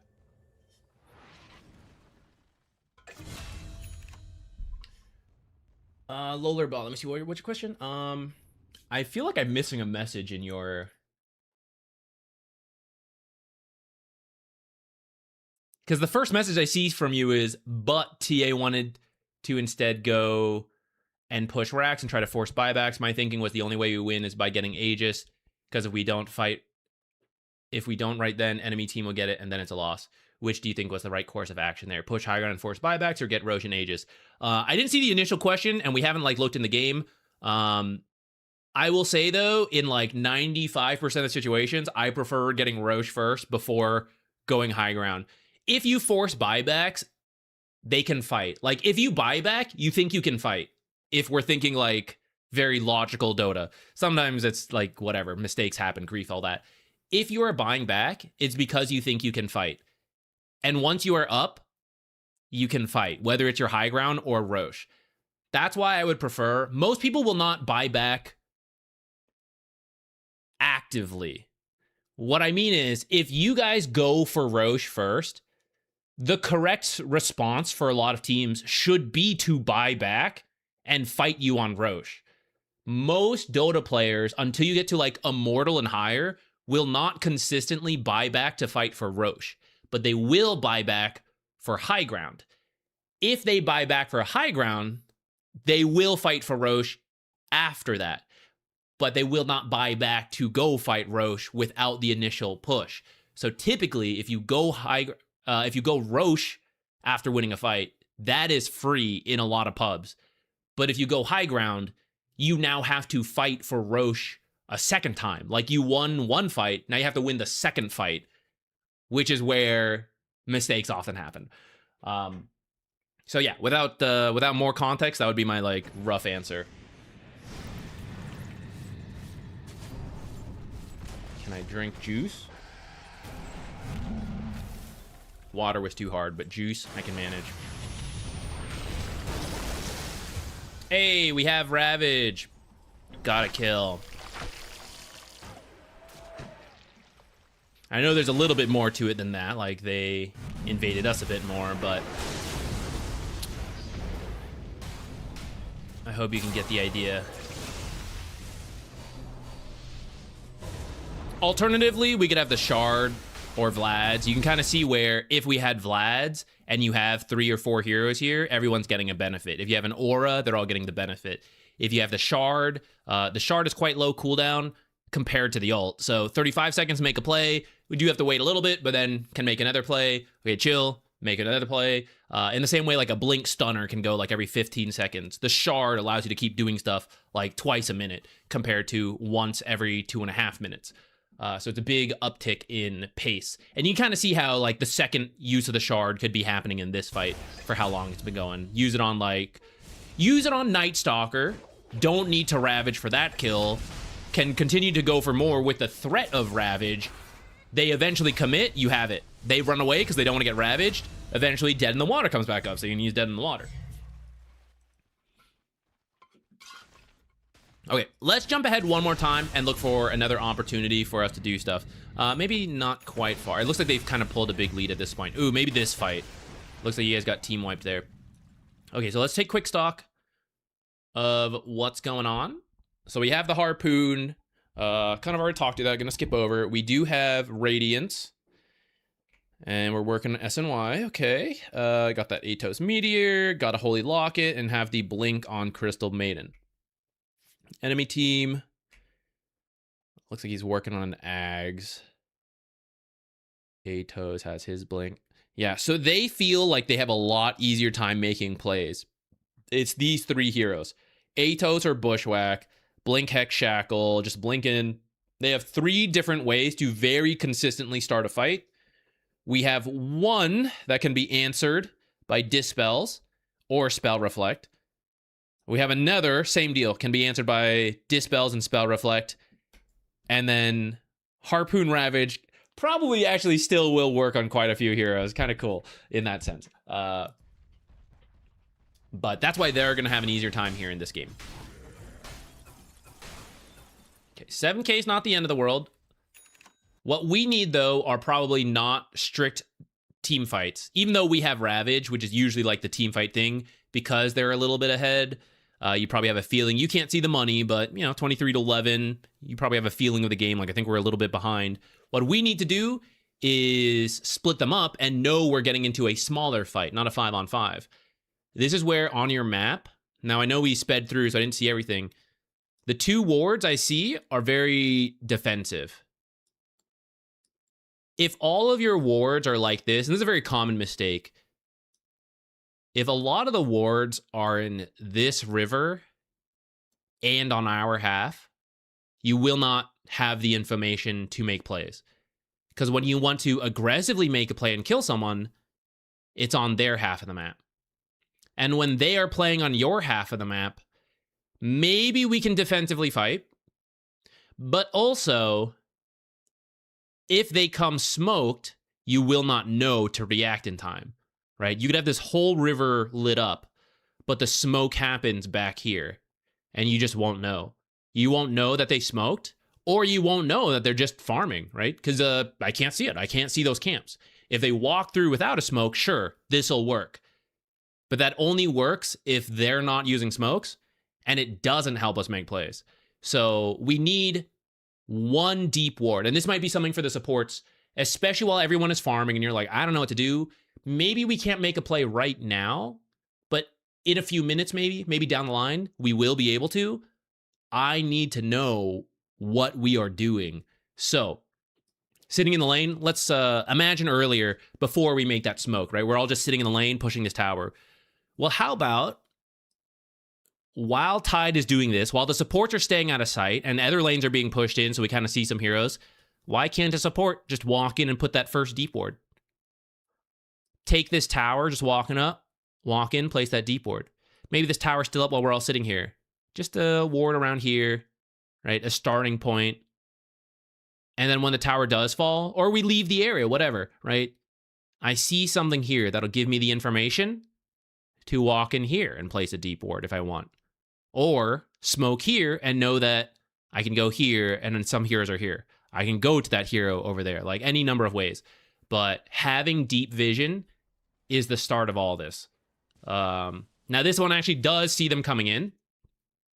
If you are strong enough to fight, then head over and fight. It seems like it's what you guys are doing.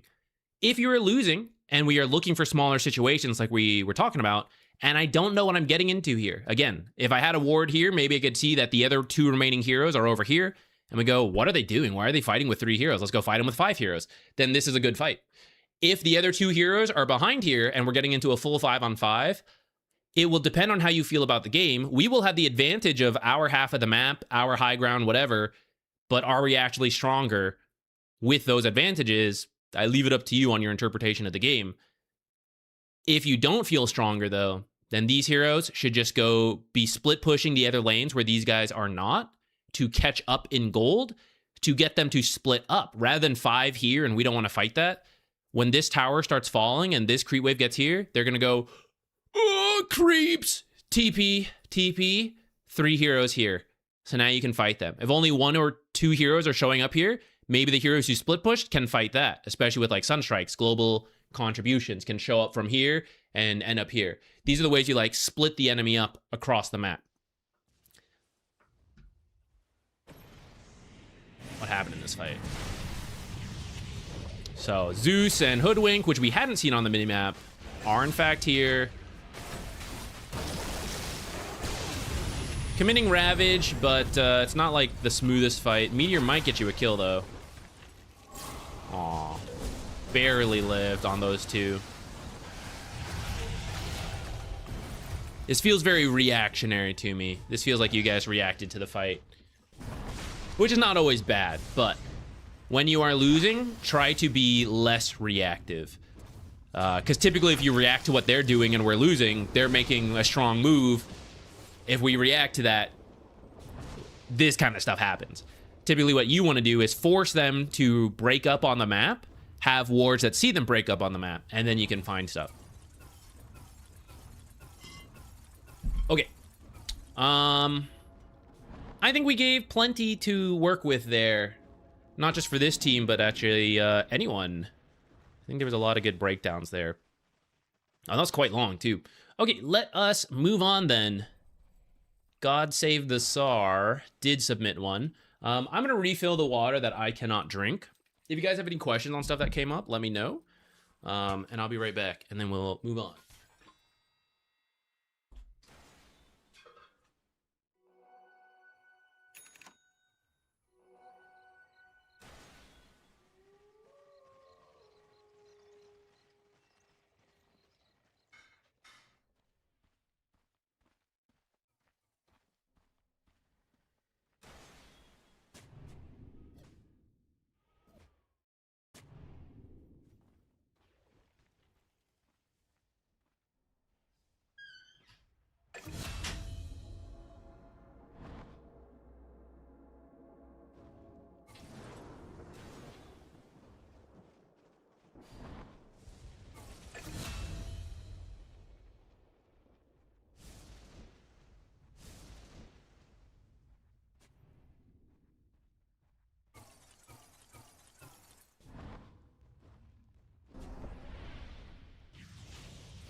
Oh, I forgot to be clicking on the stealing.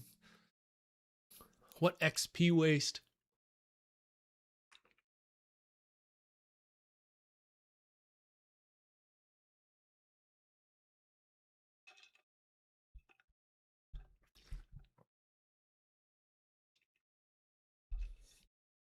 Okay, what's happening here in this one?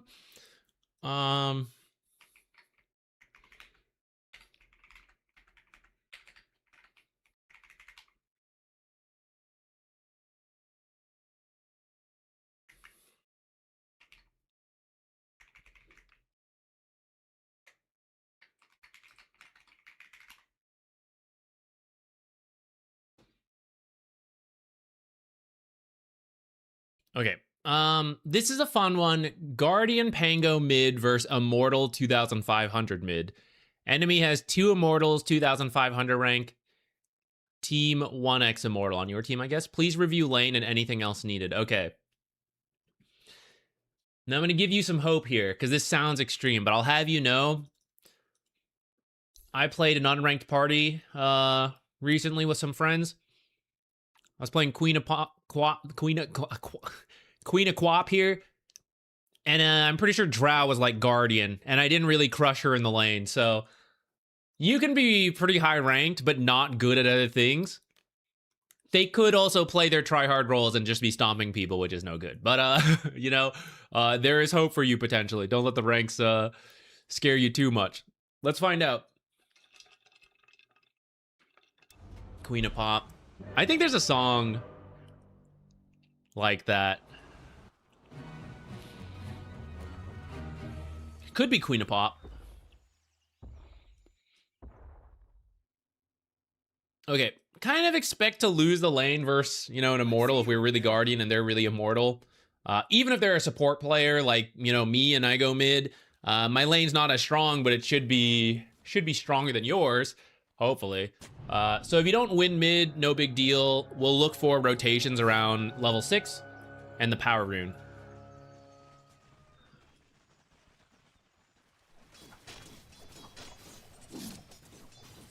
Oops. Damn, that was a lot of damage.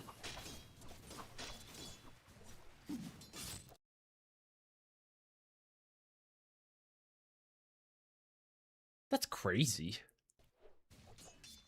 I was 65? That seemed like so much on the health bar.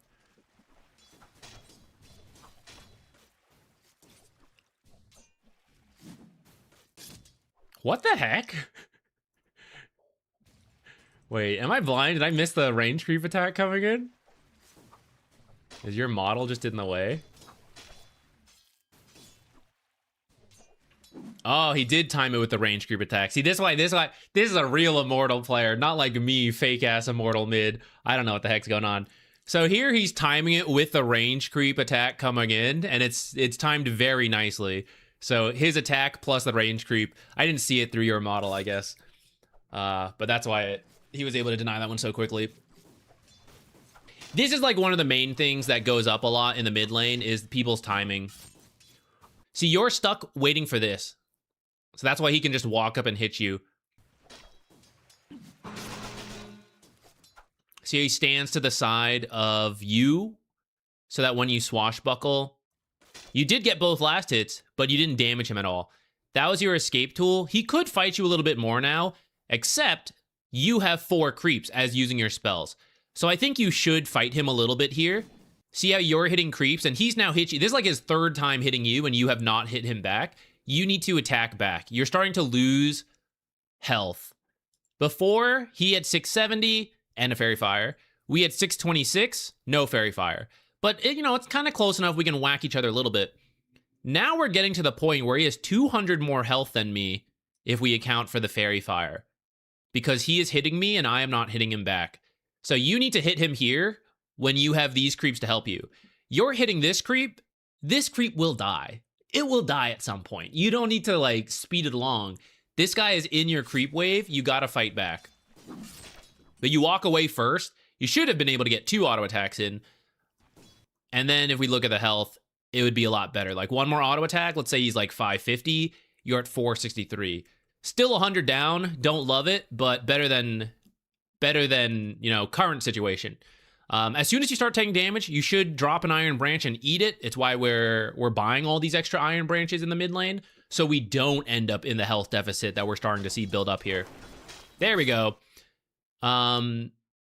There's some amount of last hit timing you just have to practice. I don't know how much you need me to, like, go into it. But, like, for example, this one.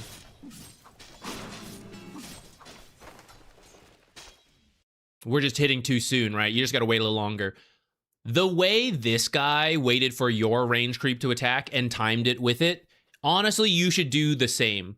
This range creep pretty much does the same damage as these 3 melees. In fact, it does a little bit more. So this is the main decider on when this creep will get low enough. Not always, but try to plan it around this range creep landing attacks. Also, though, by killing this creep sooner, you're just letting him get these... You're letting him have an easier time with this because you don't feel confident to fight under tower. You should come under here. Look, 3 creeps for you to deny. Let's do 2. You will not draw tower aggro standing here going for denies. You will only draw tower aggro if you attack him or start attacking their creeps and towers, and then, like, some of the priority stuff ends up on you.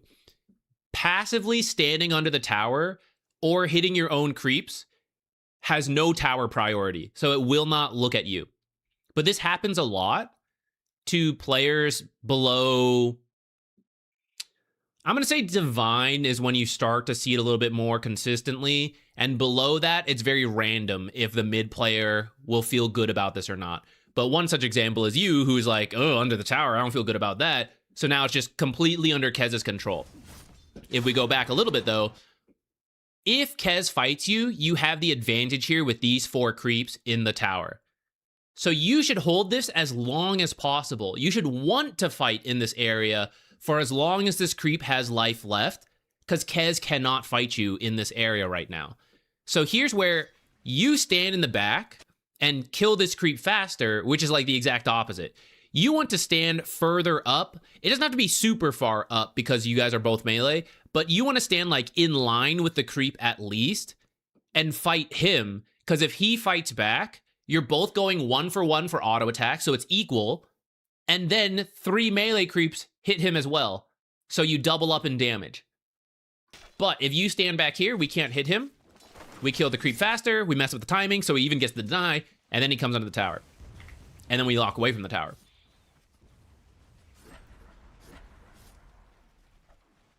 Next one under tower is going to shove to us. If I had to hazard a guess, I bet we will see him pursue you under the tower. Not maybe to, like, fight you, but to, like, hit the creeps. You see here? You don't want to fight him here. You are fighting 2 heroes right now. Almost a full creep wave and a level 2 Kez. You are level 1. We might as well bump it up to 3 heroes.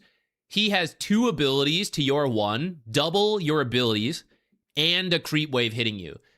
You need to run. You need to drag this under the tower.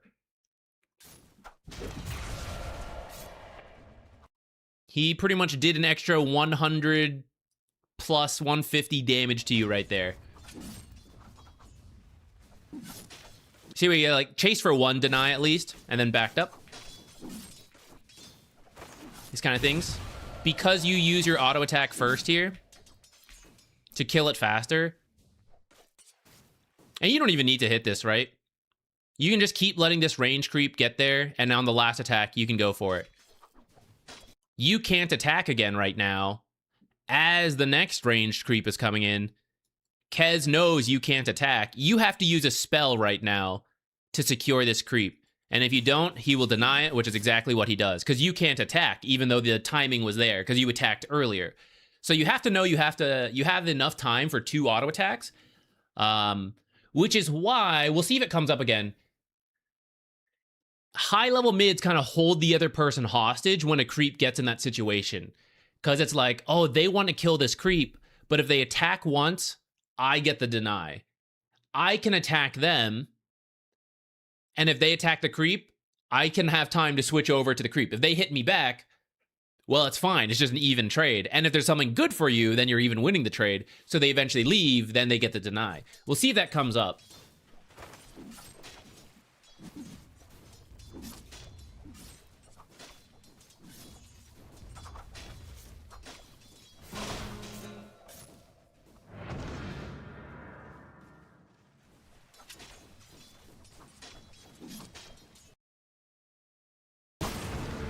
It's a lot on laning, so I'm going to speed past this soon. We're doing a pretty deep dive into it now.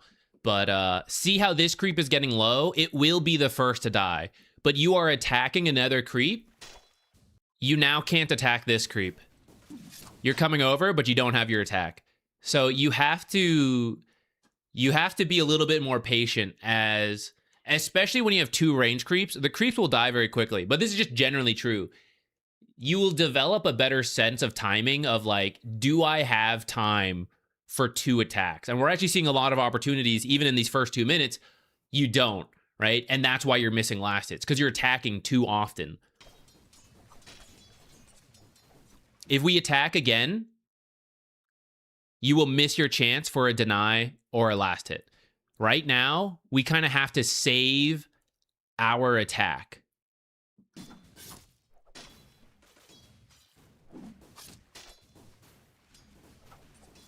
If we attack this, he will deny it. You will be on cooldown while this is too low. You actually back away. Once again, though, notice the amount of creeps you have. That was a good time to fight. While you wait for that creep to die, we've built up a creep wave again. This is where you can sometimes use your abilities to kill the remaining creeps so that these creeps then lock onto him as well. Pango doesn't have the best setup for this because you don't have like a stun or a slow or something. But see here where you're like waiting for this. This is allowing him to stand close enough to go for the deny, and you go for the last hit. So it's just going to come down to timing, which he's going to be better because he's immortal. You could stand here and fight him and turn around for the last hit when it's time, and he can't reach it if he's trying to position past you. If he fights you, though, it's 1 for 1 because you're fighting each other, so it's even. We're assuming even. I know some heroes actually hit harder than others and all that, but let's just, 1 for 1 is typically fine. But then you are also getting creeps to aggro over to him and help you out.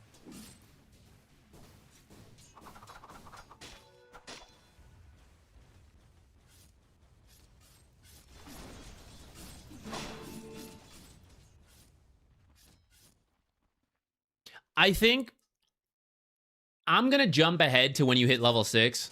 I do want the focus of today to be looking for active plays, and breaking down lanes won't really be that.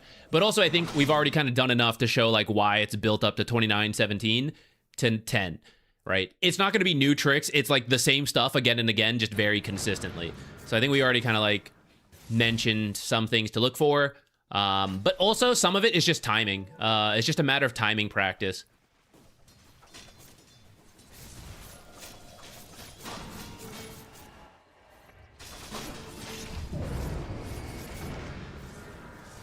This is why just straight up being good in lane, guys. Kez is already level 6, well ahead of the Pango because of how many denies. This is why usually if you're just a really strong laner, it helps.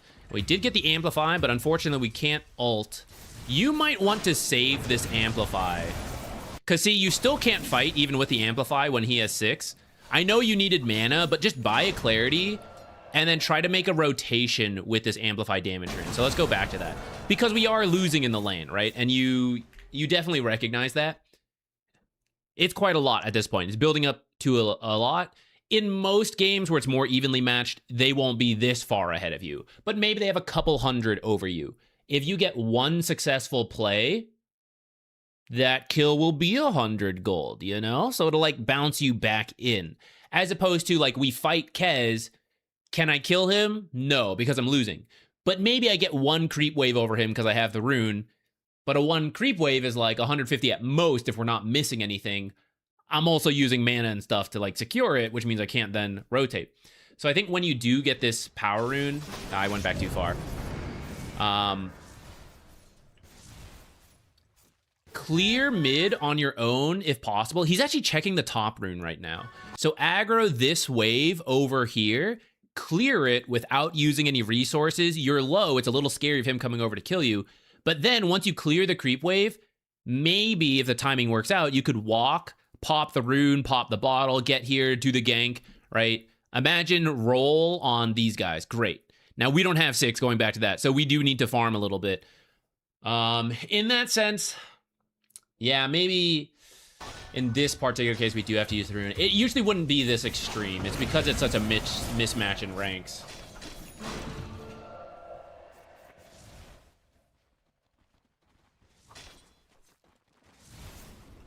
Good stack. That's another way to recover. If you're going to use spells to secure creeps, you would have always killed the range creep, so you didn't need to do that. Time it with these creeps getting low, so you can at least get multiple creeps. And this creep is worth the most. This banner creep is worth more than these 2 melee creeps.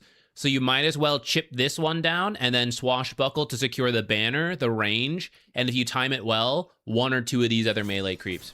Instead, you use 1 spell for a ranged creep you always would have gotten when you use swashbuckle, and then you end up losing 3 creeps for it. But you should at least get 2 creeps.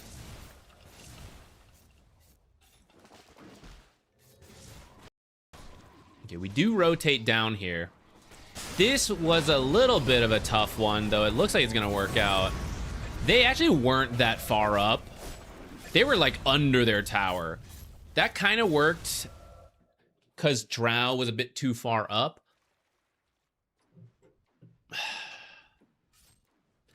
That's one of the plays where it's like, it's one of these moments where I'm glad it worked out for you, but I actually don't know if that really should have. If you do this move consistently, you know?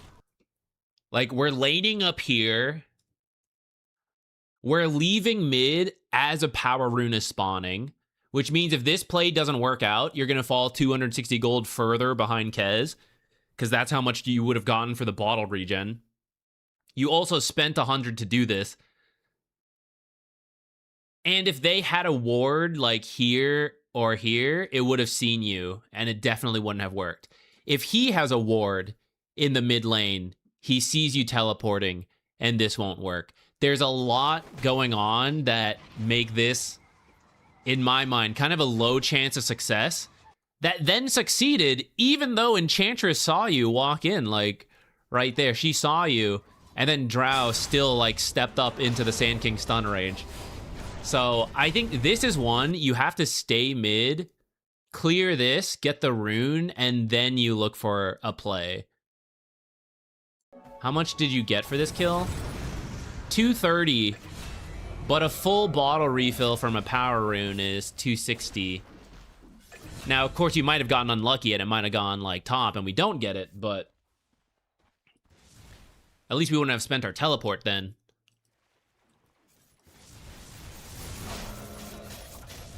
Also, we lost a full creep wave to the tower while we were gone. So our tower took some damage, and then it's like 150 gold.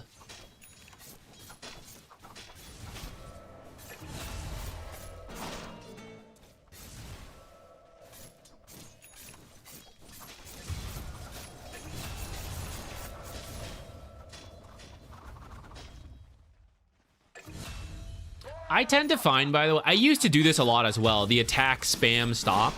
I think it will eventually make you miss more last hits than it helps you get. I would mix in some attack cancels when you're messing with the opponent, but when it's literally just you on your own, I think you're more likely to mess yourself up.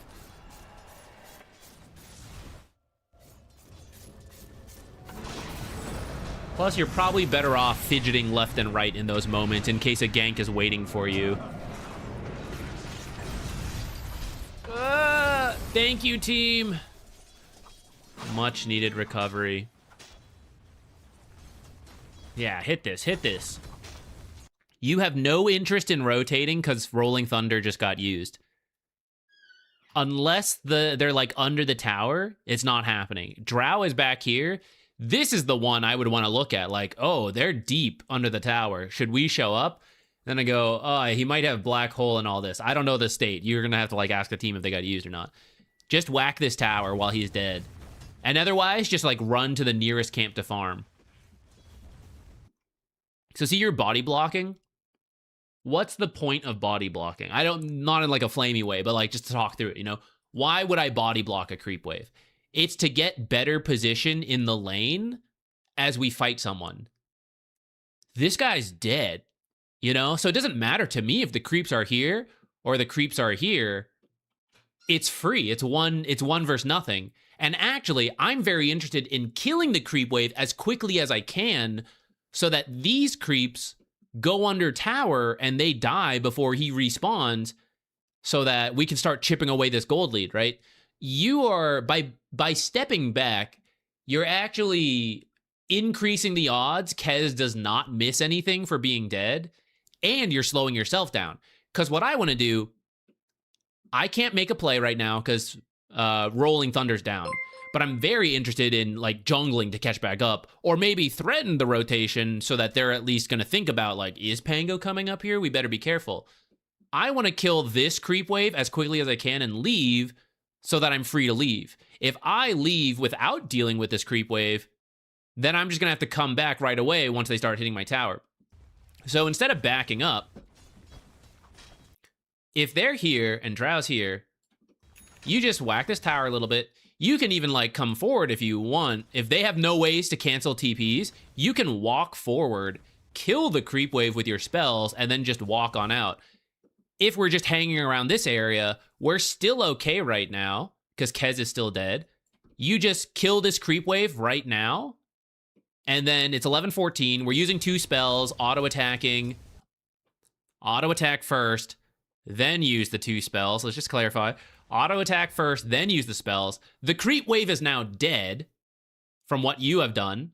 It's 11-20, and I am now free to go to a camp to farm. I am free to start walking top, and my creep wave will be a little further up because we didn't body block. He is still dead for 4 seconds. It will take 3 seconds to TP, so my creep wave will be under his tower, hitting it for about 7 seconds. He'll miss 1 or 2 creeps. The tower will take a little bit of damage. I will not be needed in the mid lane until the 11:30 wave spawns, and they will get here at 11:50. And that's how much free time I will have to then look to jungle to catch up, or rotate to do something if I think I can without my ult. But I wouldn't recommend that without the ult. I would just go farm.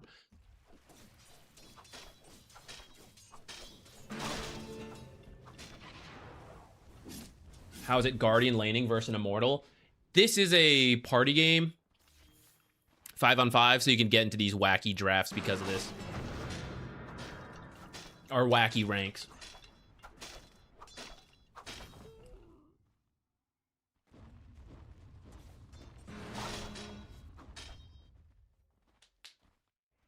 Oh, good luck, thank you.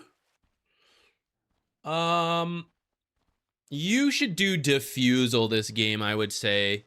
Mage Slayer has its place. I have warmed up a lot more to Diffusal first on Pango mid, though, because you can use the Diffusal slow to help you make plays, even if it's your own, like, Rolling Thunder. Slow them into the rest. Slow them, just attack as other heroes come up. It works with Swashbuckle. Mage Slayer has its uses, but a big one is to reduce the enemy magic damage. Pure, right-click, physical. Physical. He has magic. Firestorm is nice to reduce. Pure physical. Sorry, let's clarify. I shouldn't have used the word pure. All physical damage. All physical damage. This one is pure damage with some physical damage. I was using pure as in like 100%, but that's very confusing with actual pure terminology. This is all magical, though he has the right clicks, but everyone's got right clicks. So this one would be nice to reduce with a Mage Slayer. And then Midnight Pulse. Oh, sorry, actually was it always this way? Anyways, I knew he had pure damage. I thought it was Midnight Pulse that had the pure damage, but Black Hole is pure damage, and then this one is magic. And the Mage Slayer just won't do anything to the physical damage. Though I will say, I'm now blanking on, is Mage Slayer all spell damage or just magic damage? Dealing for causing them to do less spell damage. So actually, okay, I am wrong then. It will affect those pure damage abilities. like Black Hole. For some reason in my mind, Mage Slayer, come on, it should be magic damage, I don't know. It will affect the pure damage ones, I guess. But, again, a lot of it is physical damage that doesn't get affected by Mage Slayer. So, I still recommend the Diffusal.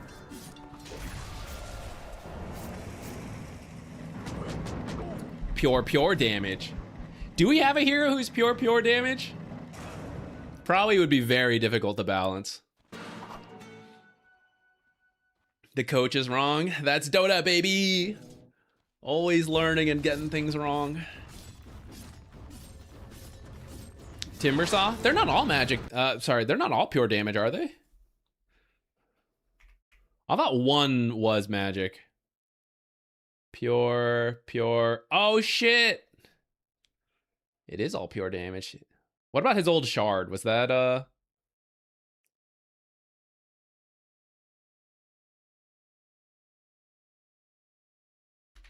It doesn't quite say here. Oh, it's here. Magic. Okay, he's got flamethrower magic, the rest of pure. Huh. We're learning a lot here. Professional YouTube Dota player, by the way. I thought one was magic. Damn.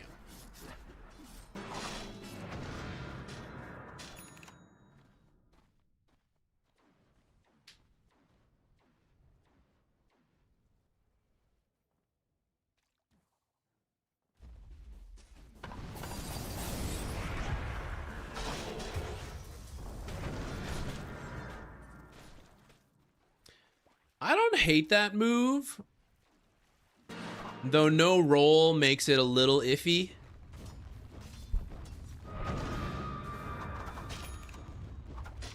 You should also buy your own sentry as you are moving up and down this river. Oh, it looks like you have one in mid. I missed it. The guy was blocking earlier. Oh, this was ogres. We need to check the side lanes so that if rotations are one of the only ways we're going to recover, we need to boost our odds that it succeeds. And if they see us walking through here, it's going to backfire. So try to have, if you need to get your own sentry, check here. Or if you have a sentry and a support, check here. Maybe get checked down here as you're walking by.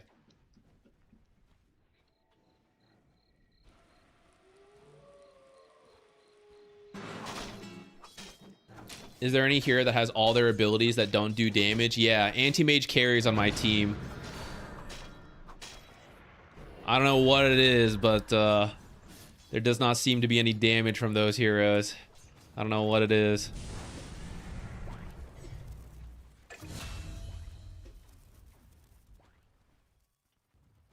Bottle. Yeah, shove this out.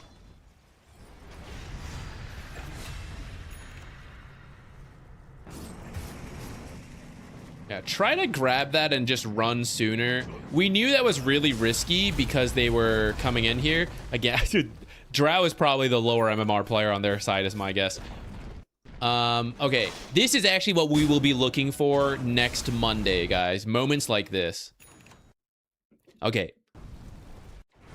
So, this is happening, and actually you want to check over. You didn't actually, like, look. It's like at the edge of the camera. I don't know what's being used, so I don't know what I can do here. So you want to at least take a look. If you are losing this fight, which, we are, we don't want to go engage. We want to be looking for something else. And if there is no other play to happen, to shove lanes so that they can't just convert the kills on our half of the map straight into towers. We got to look to push other things out.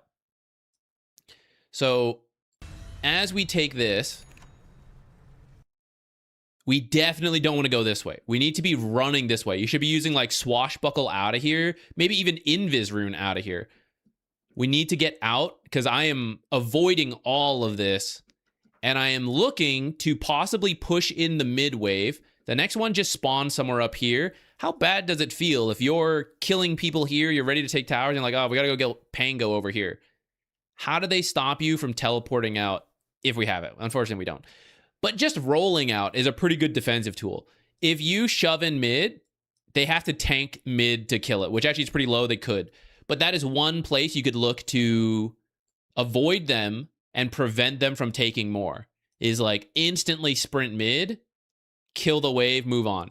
This timing happens to not work out very well for you, but keep an eye out for it.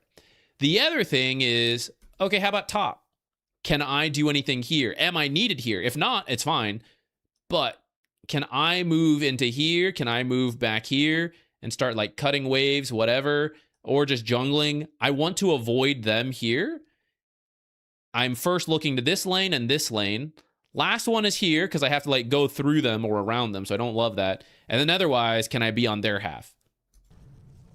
But running into them here is just like asking to give them another kill or force you to use abilities that I would like to use in return. Like, they won this fight. Okay, props to them. They actually didn't really use abilities for it, but often you need to. So when we respawn, it's our turn. We have abilities, they don't, let's go fight. But if I go get close and then I feel I have to use it defensively, well, now I can't get the return fight.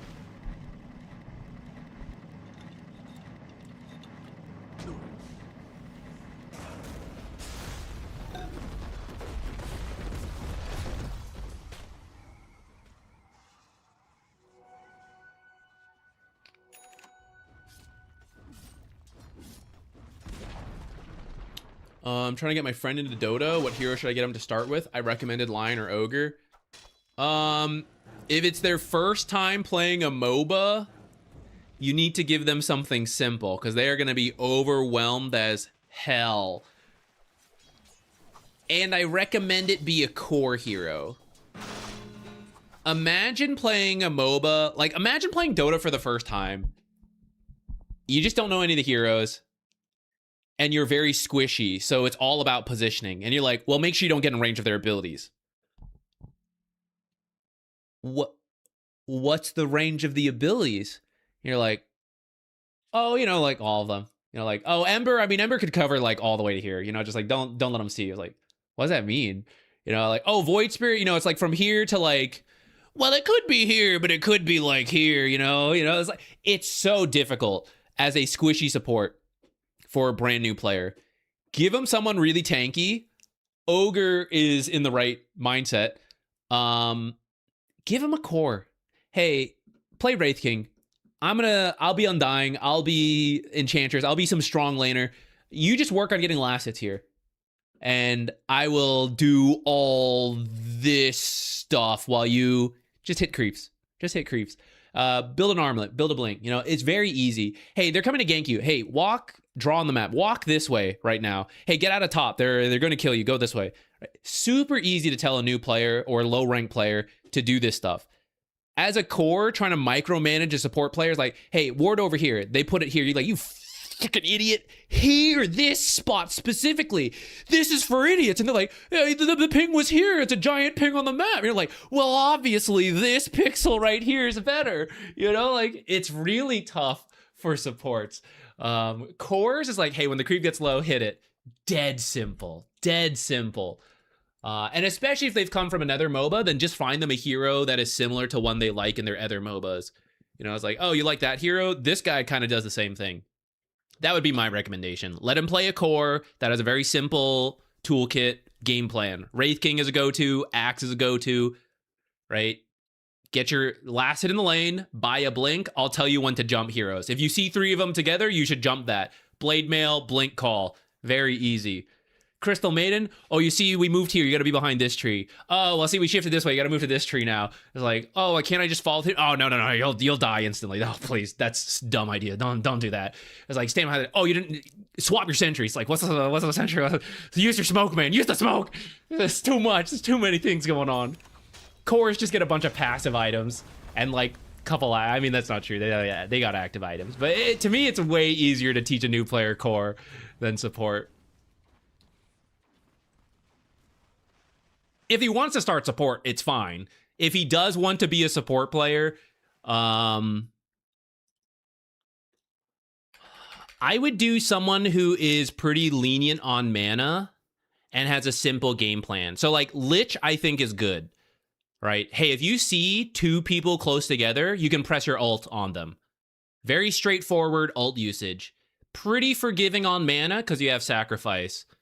In lane, hey, just hold your abilities when I say go, right? Just like throw everything. Just chuck them all. Don't think that hard on it. Just do everything. Who else? I think we have an old. Here's a couple simple ones. Although Clockwork is maybe harder again for new players. Now that they lost expanded armature, this was before the facets removed. This is actually my new player hero pool for a support recommendation. So if you want, screenshot this, send it to your friend if any of these are fit his interests.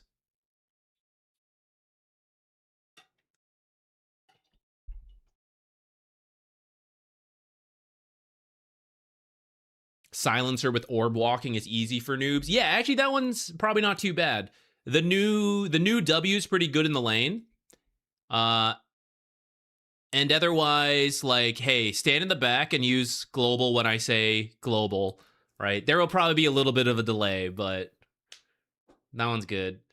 Off lane Centaur is another good one. Forgiving positioning or easy positioning. Trying to teach them like creep aggro range. Like, oh, you're drawing aggro, man. Like, what the hell is creep aggro?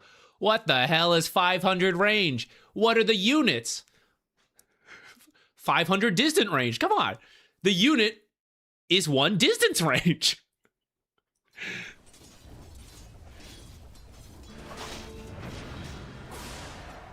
Yeah, that's where Diffusal, I think Diffusal's a little better than Mage Slayer, right? You could Diffusal fight him.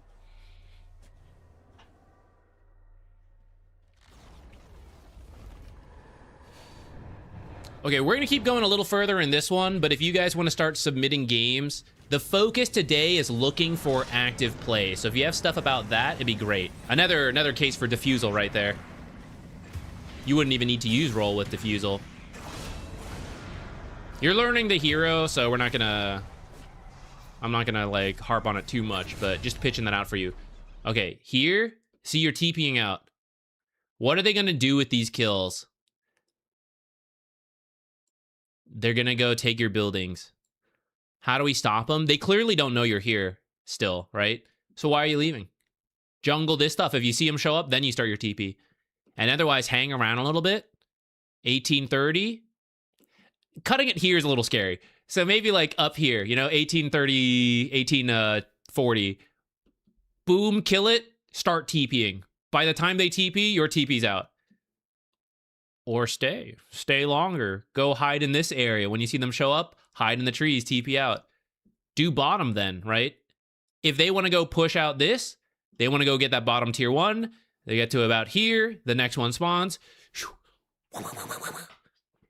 Run into the trees. Get out, TP, right? This will get here. You have a defensive spell, clear it. You have the tower, clear it. There's no creep wave because you cut it. They got to wait like a full minute for the next one to get here. You completely kill the push.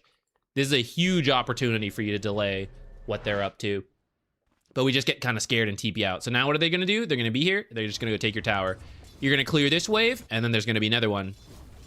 And while defending this, they're going to be in the area, and they might kill you. Drow came in on her own. You could have maybe been here and just killed Drow. And then it's going to force everyone to be rotating back to fight. But that's going to give your team space. In fact, here's us killing Drow. What's happening on the map? They're all running over to try to help Drow. Fight, fight, fight. Okay, we TP out, right? Hey, let's go push. Well, they should be doing it, but, you know, what can you do? Drow comes get the D ward. He fights her. What happens? Enigma. Oh, shit, I'm coming, Drow. Let me help you out. Enchantress was up here, starting to get into useful terrain. Oh, let me come help you, Drow. They're all running backwards to their own half of the map. It could be to help Drow. It could be, oh, Pango's cutting our wave, guys. Let's go get him. And then you just roll up, TP out. What can they do? They have to black hole you. And then he's using black hole on a single kill by his tier 3. That feels terrible. And if he's not in the area to do that, everyone else just watches you roll on out. Actually, can this pierce BKB? I think it can, can't it? Okay, gotta be careful of Kez as well. But I think it's tough. Can he Kazurai Katana a rolling Pango? I'm actually not sure.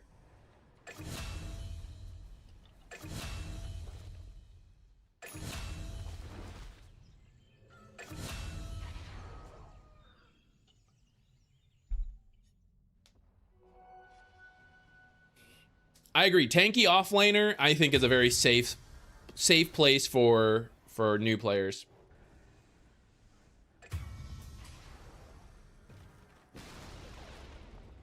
Zach hydration. I love hydrating.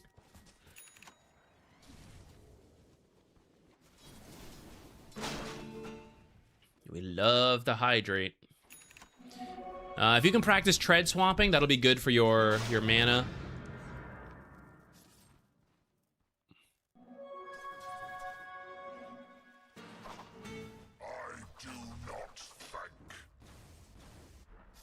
I love that voice line from Underlord. It's a great one. Where's my Rocky pet?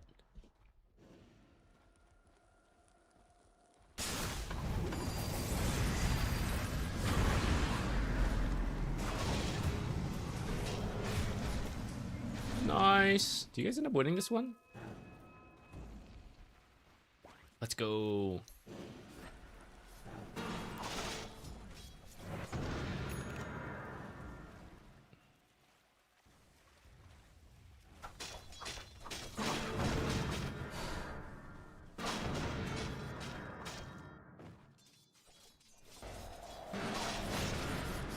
Uh-oh.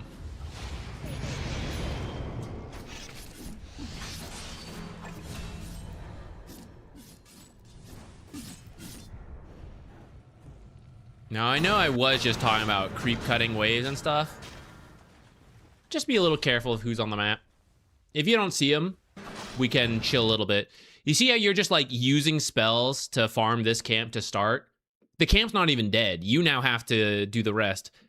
If you're doing aggressive stuff, be careful, and you want some kind of escape. Like, let's say this is your escape tool.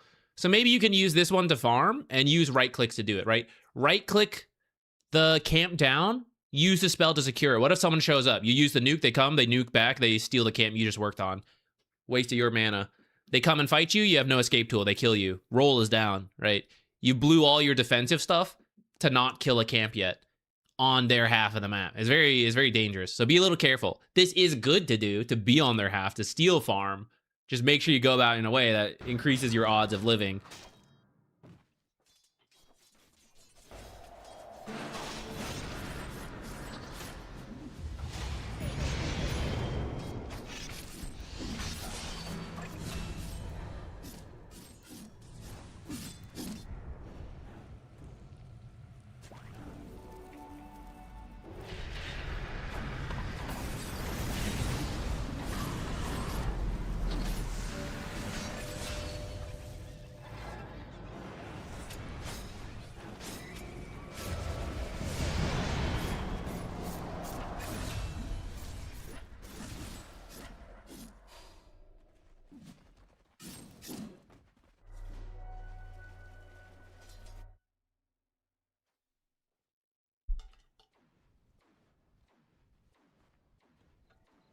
Let's see.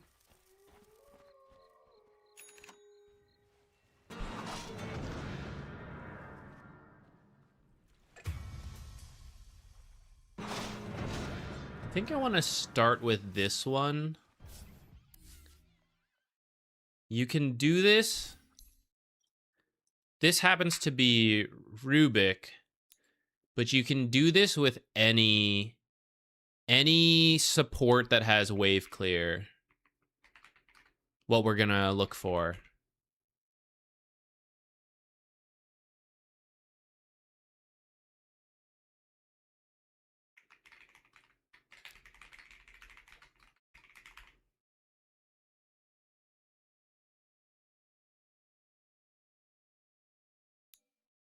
Okay, so the lane was bad, the early game was bad. What can I do to like have some impact? And essentially, what you're looking for is to drag the game out by safely wave clearing. Which is going to involve like running through trees, deep wards, all that stuff. Let's look at the graph real quick. Okay, so it was kind of a slow decline. It looks like, oh, maybe not that slow. It's shorter than I realized. So yeah, 4K down at 10 minutes. That is quite bad. especially considering we have an alchemist. Did eventually win a classic. But let's start at 10 minutes, because this is already a pretty extreme situation. 4K down at 10 is pretty bad. It should have already set you off of like, okay, we got to be real careful. How are they even? They have just shot up in farm on the last couple moves. Okay. And then took a tower. I thought you'd have like more towers or more differences in kills. This was closer than I thought on that stuff. So it's just straight up farm. They're just straight up out farming you.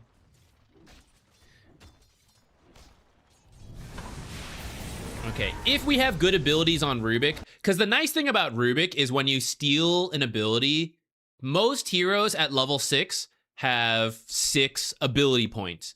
If Rubick is stealing, the ult itself technically does not do very much. So it's like, okay, -1 ability point when Rubick is 6. He has 5 working abilities. But you're stealing something from someone else who is invested as much as 4 ability points if you're taking it from like a core. So you're now a level 6 hero who has access to like 9 ability points worth of scaling.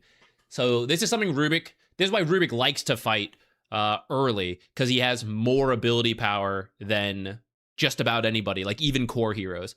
That's one of the downsides of core Rubick, is like, oh, I am the highest level hero. You know, it's like you can't get as much value. Fighting like this is good, and then I'm looking at the mini-map. A lot of them are missing. I'm getting kind of scared, so I'm worried more are coming top. I'd be a little careful, but I would like to push top if we see any of them show anywhere else. Where are they? They're playing pretty aggressive, but they're not here. Okay, here comes the Zeus. Time to get out. Time for you to go this way. I don't think you've noticed, though. I think you're gonna die now.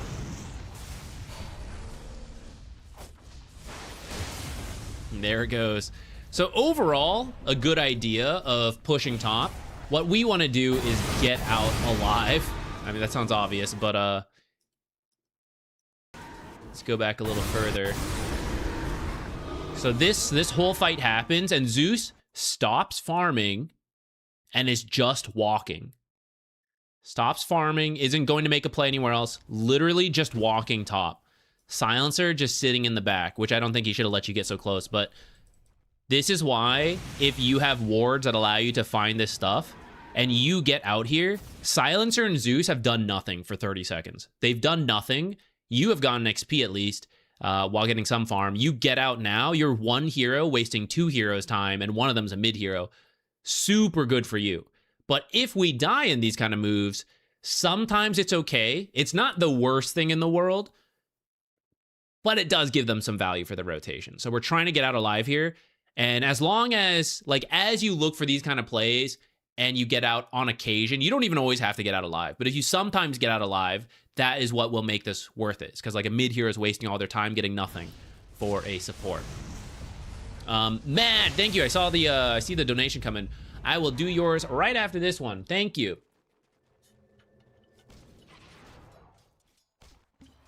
Let's go back to Rubick's perspective. Carry players. This is not related to Rubick, but Faceless does not need to farm here. He is losing. He does not have his tower. He has pushed the lane up from this area. That is plenty. He does not have to risk this area. He just goes in jungles and waits. He waits for these creeps that he is farming now. Just wait for them to push in to a safer location and farm them at that time. This is a carry mistake here. Supports. If Ursa's here and Zeus was here and died, Silencer is up here as well. Now I see Ogre teleporting in the lane. Mid is empty. And if they want to defend, it's going to have to be Mars, Ursa, Silencer, Zeus. If any of those have TPs available, it's not the Ogre. It's 4 heroes at max. And if I could get them to spend money via the teleport, 100 gold, and the mana, it means they won't have it to use to react somewhere else. and they don't have the resources to farm as fast because they're teleporting. So we want to shove mid in now.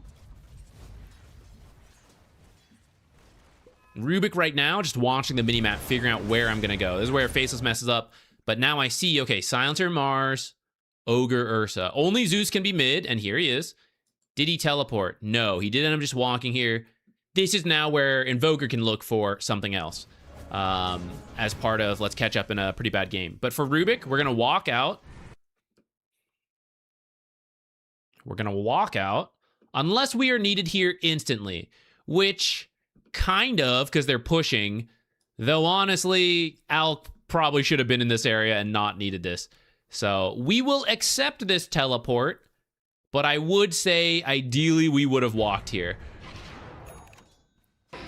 I guess if I started walking and then I saw Alk was here and not going, I guess I would have turned around to get in the fountain and teleport out. So we'll accept it. But let's see what we actually do with this teleport. They will know you teleported here because you just respawn, right? So, okay, Rubick's top. Let's just go bottom then. You know, if we fight here, no Rubick, can't join. That's something they can now do with this kind of information. What'd you steal? I think Ignite. Oh, Bloodlust. If you're losing this badly as Rubick, try to steal wave clear abilities, because we're just going to delay things, kind of like what you're doing. Fade Bolt is pretty good for this, but Fade Bolt doesn't finish the job. It's so close, but not quite enough.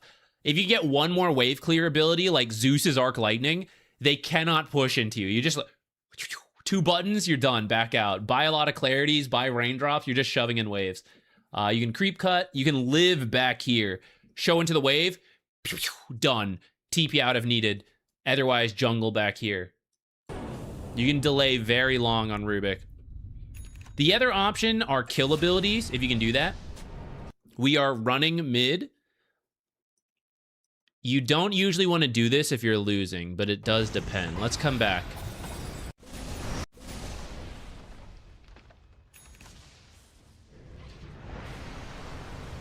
When losing, we're just looking to draw out the game, take as much time as possible. We are forcing a chrono play here and got a kill, sure. But now all of us are just walking over. I don't know how a Mars who is left alone ends up walking back. I'm not sure. He's kind of wasting time. He should have access to all of this right now. And Ursa has access to all this, and Alk is in this tiny-ass corner. Not making use of anything.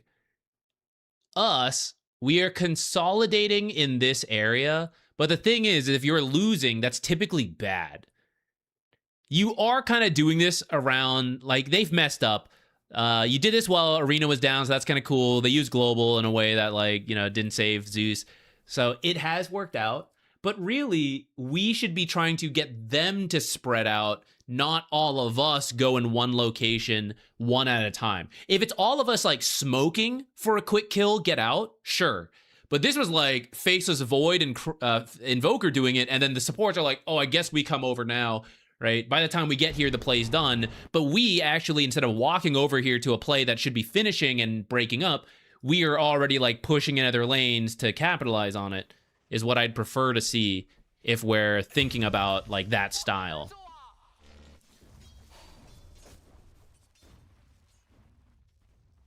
Right, someone messing with Ursa right now and someone shoving in bottom. It ended up being Alk.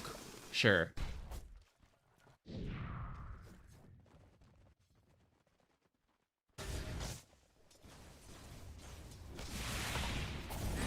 So now after that play, they're free to just come mid and do this because they didn't have to go deal with side lanes. Do you see how that connects? If we just let them do what they're doing and we're pushing out side lanes, as Mars is good to go, they've immediately like, hey, they use Chrono, let's group, let's go push a tower. They should be taking side lane tower damage then, right? But if we let this happen and we push out side lanes because we're trying to split the enemy, we're not trying to group up too much, then as the Mars is like in the fountain, as people are respawning, they're looking, they're not thinking about grouping up, they're thinking about farm is at my tier 1 tower, must protect tier 1 tower, and they all TP across the map.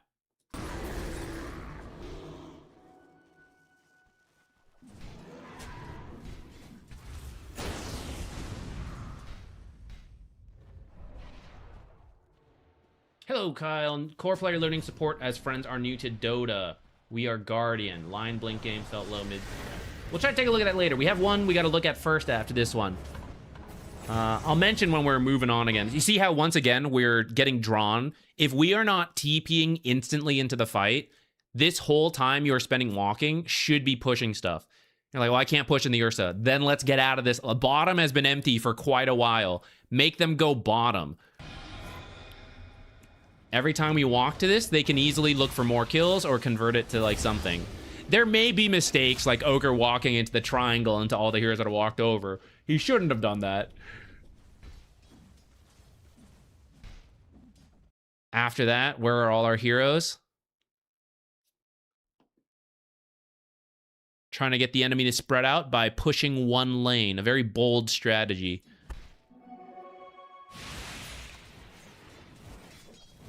Hello, cores desperate for farm. Allow me to farm the camp next to you. Now the core. Man, everyone's around me. I guess I gotta TP. I just farmed 100 gold, and now I gotta buy a new teleport scroll. And now I can't teleport over here. At least he's not walking over. He is just committed to pushing this out. Yeah, they love your triangle, though. They're playing too aggressive. This is giving you a window to come back. Hello, enemy team. There's a tower here and a tower here, and also a whole bunch of empty space in here. That's okay. These are what we're looking for. This is how we get back into the game. But we TP here.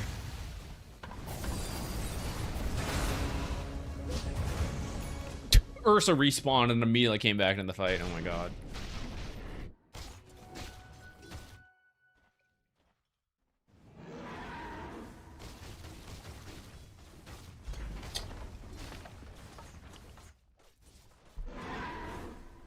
How do we support your channel? Your channel doesn't get enough love. Aw, thank you for the kind words. I appreciate that. You guys don't have to do anything. Simply watching the videos and streams already appreciated. If you want to, if there's ever something like a friend is like, hey, I'm confused about this, and you think there's like a video that could help, that's, you know, that's the free promotion. That is awesome. There, you know, if you want, there are like subscriptions on Twitch, the donations. I appreciate it. It helps. Please don't feel required to. Financially responsible, you know, do what you need to for yourself. But if you appreciate, like if you can, I do appreciate it. But don't feel required to. Simply watching it is enough for me. This is like, see how you were all together on this play quickly? I don't mind this as much. The other stuff, which is like one hero walks in, two heroes, one here, one there, that's very slow grouping into an area. Don't love it. Mars is dead. The enemy team did not even react, right? They're like, there's not enough time. They did react a little bit, right? He used global, some stuff happened, right? But they weren't all together. So this was a quick move, quick group move. Let's pretend they weren't doing Roche, right? Quick group move. They're all TPing and they're getting ready to fight, and then we just back out. So what can they do? And then we scatter. That's good. From here, you should look for like a deep ward or something. Carry players. Actually, any player. Any player. This is a lot of creeps coming here. Part of this is because we are not pushing out lanes enough. So I do get why it's tempting to TP here. Ideally, though, and why I say these are critically underutilized, just twin gate. Save 100 gold. You're on the other half of the map.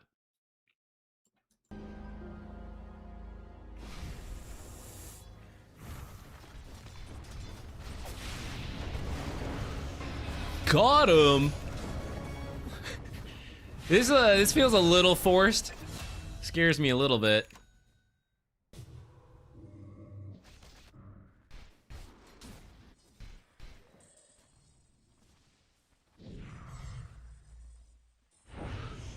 Do you see what just happened there, though?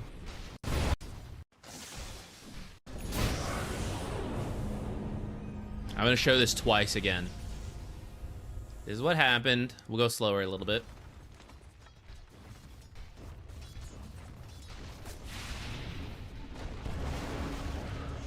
This is the Stolen Arena Silencer kill. Alk dying bottom. 3 heroes killed him. I guess I can sped forward a little bit. Zeus started to TP and then canceled it. And now that we know 3 heroes are bottom at our tier 2 and that we killed someone top and that Zeus, one of the core heroes, cannot come top, we all left top. We all completely abandoned the area we just earned to all stand next to Faceless Void farming in the triangle that Alk and Invoker would now like to farm. And Zeus has now walked top. One more time with free cam vision. Cheat mode's on. Alk knew they did Roche and then walks up instead of jungling in the back. They're literally picking back there. They're like, oh, he must be jungling. Oh, he's in the lane. I guess we just kill him then. Sure. This is the bug. Zeus is not here, guys. That's a replay bug. There we go. Now it's cleared out, right? And then we go, oh, shit.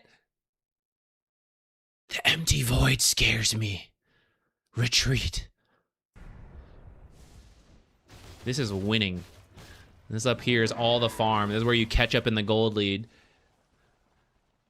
These guys also. Oh, God. Empty map. Retreat. You see what both teams are doing? You see what all the supports are doing? Hello, core player. How are you doing? You farming over there? You need space on the map? But how you feeling today? You doing okay? Yeah, you like that mud golem? Yeah. What are you guys doing? Look how big the map is. It's so empty. It's so empty. You have like 400 gold up here to farm. There's supports over here. Ogre can be like doing all this stuff.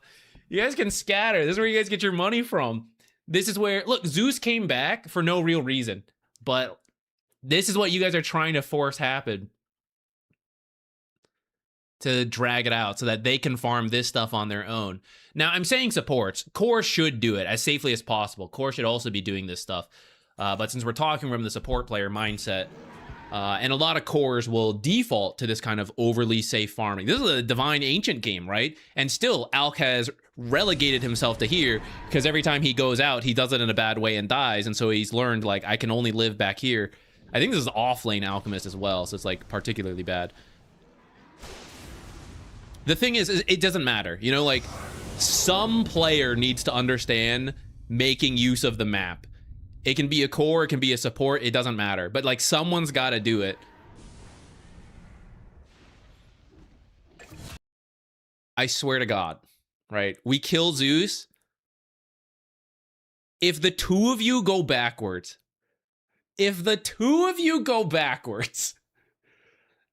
all of this, right? This is what the kill has earned you. This is what we're looking for. This is 1,000 gold gained. Zeus kill is a couple hundred.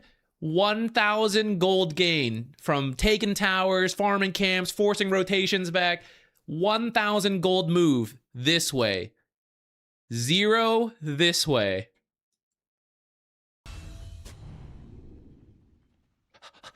Do I want 0? Do I want 1,000? Which way? Which way? Where do we go? Where do we go? Kind of moving forward. Not bad, not bad. We at least hung around. But notice you kind of like dilly-dally around a while. So we kind of lost some time. That could have been probably 100 gold plus to farm. And then while they're killing heroes, we're all going to walk back. So like 200, 300 gold gain, right? Instead of... I'm exaggerating with 1,000, of course. Like, I don't really expect you to farm everything here. But you kind of get what I mean, right? I know with the free cam, it is now kind of a bit more obvious. The hard part is when it's only your own perspective. But now that we kind of know the secrets, right? We go back in time. Here is the Zeus kill. I know there were several heroes bottom. Mars is mid, was mid. Supports, this is why you don't always need to show yourselves on towers, right? If supports weren't showing, can I go in here? What if the Mars and the supports are already on their way up? You know, I don't know. Like, can we be here? We don't have Like, they haven't shown in this ward yet. I'm kind of scared. Oh, they're all hitting the tower. It's totally fine, guys. Totally fine. Now, in this case, I actually don't hate it because they're, like, taking the tower. They also know that you two were up here. So they're just like, yeah, just take this tower, and then we'll back out. But that comes at a price. And the price is, as Rubick Alk, well, why would I back then? I killed Zeus. Mars was here. The closest teleport is here. At least 5 seconds. 5 seconds for Rubick is what? Nuke this wave, get out. Mars cannot possibly make it to Rubick in time. If Rubick does this and immediately runs into a tree line, runs back, whatever. Alk has enough health. He won't die. He can stay longer. Even if he runs into the Mars, he'll live if there's no other follow-up. So let's keep going.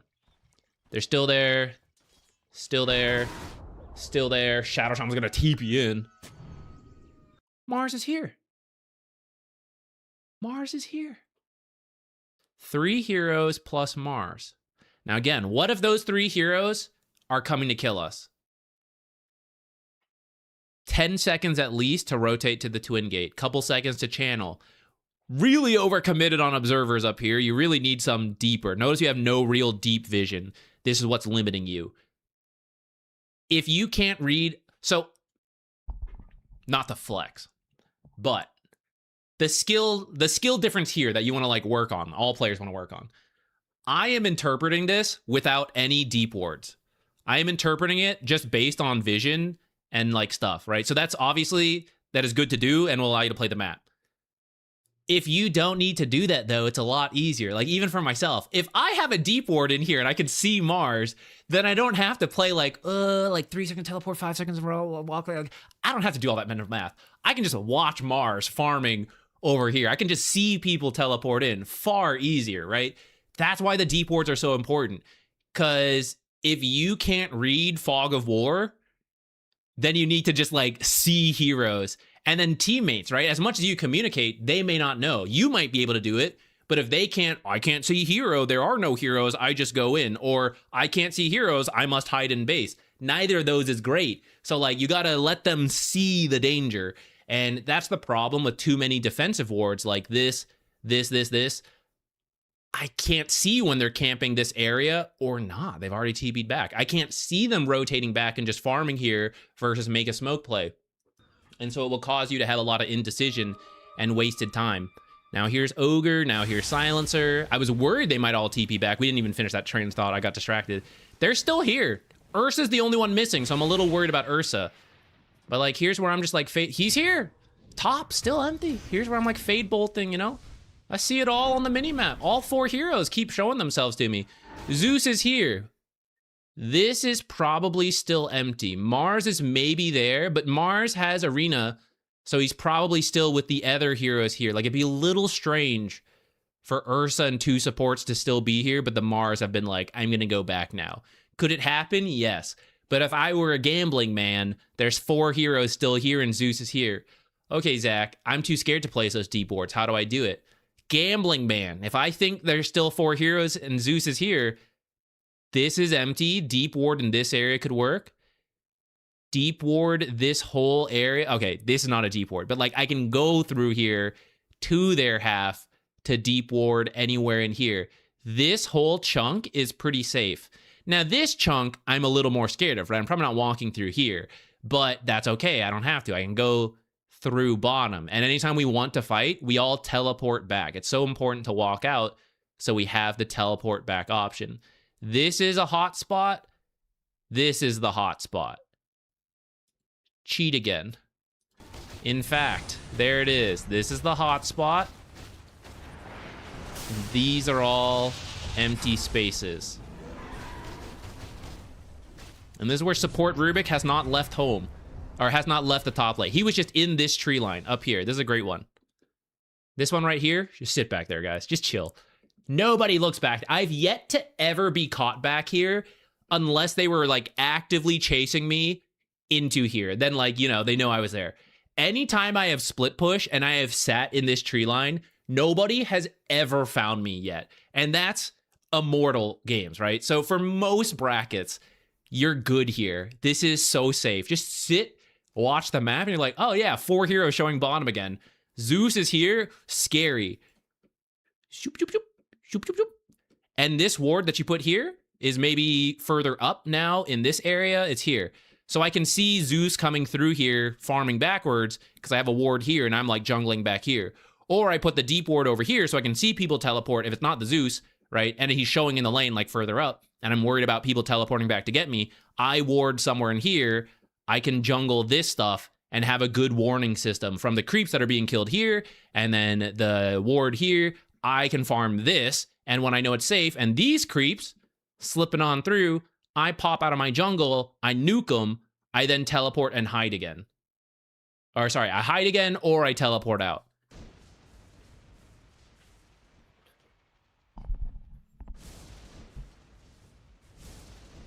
I love gambling. I enjoy a gamble in video games. I always love the gamble in video games. I actually do pretty much no gambling in real life. I'll do like small stuff, I guess, but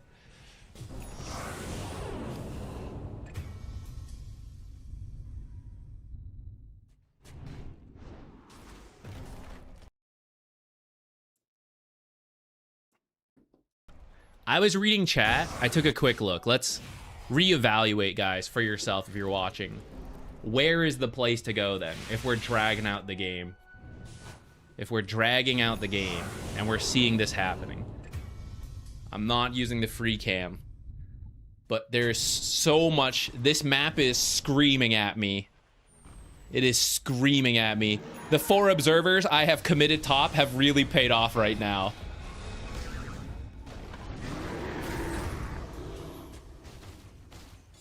Faceless, not bad. Go. Guys, holy shit. Oh my god. Oh, they're about to kill him. Oh, sorry, I forgot to say. Oh my god, guys. They're about to get him. They're about to get him. Oh shit. They're throwing everything at him. TP out. Where's he going? I was about to compliment him. I was about to say, like, this is great. You know? They're doing this stuff. You don't want to fight. You'll TP back when needed, but we're not needed because heroes are dead right now. So he's going to farm here, and he can even cut a wave so that they don't just go from this to the tier 2, take both out. 4,000 move. Coming here, winning the fight, farming, taking 2 towers. We can't. Fortify one wave, fortify maybe a second wave sometimes when you have towers and it resets, right? Sometimes you have wave clear, you nuke out a wave safely before they commit. The guy back here cuts a wave. They all TP back after winning a fight. They win the fight, and they come back to their own half of the map. Huge. Even if this guy dies, but hopefully he doesn't. How long has it taken? They've been up here for over a minute now. And where's Alchemist? Here. Where's Invoker? Here. This whole chunk has been empty for over a minute. Now Zeus has left. This is one of your targets you can kill. Get them to go from this all the way over to here. 400 gold rotation. But everyone's being kind of slow about it. So they're missing this. Like he was so close to success. He was digging the diamond mine, you know? You know when they do that with the meme? He was so close to success. He looked back down the tunnel. He saw a prospector being like, diamonds are on the other side. Keep going one more foot. And he goes, no, I can't. I must leave now. They're so close to success. Again, not even Rubick specific. I know this is like a Rubick replay, but you change Rubick with any hero, this is all still the same. Rubick has a better time of, like, you know, wave clear because of Fade Bolt and stolen abilities, but anybody can do this. Who's the worst wave clear hero we can think of, guys? Can they auto... Silencer's pretty bad, actually. Silencer's pretty bad. Can they auto-attack the creeps? Look at Silencer pushing in the wave. Empty space. Get back in there. Get back in there, Silencer. Right-click for me. Q. Attack. He's done it. He's done it. That's all you gotta do. Wave clear or not.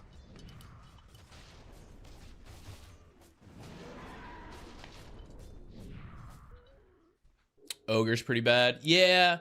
Ignite is okay. You tend to miss last hits though. Like, it's a good amount of damage over time, and it splits on the creeps, but it's a little slow. So you tend to miss the last hits to the creeps.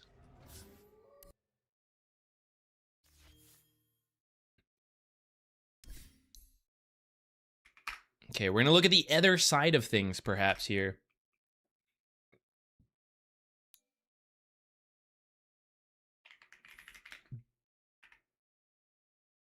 What is Warlock 5? Warlock 5. Type 6. Freudian typo. Who are we really?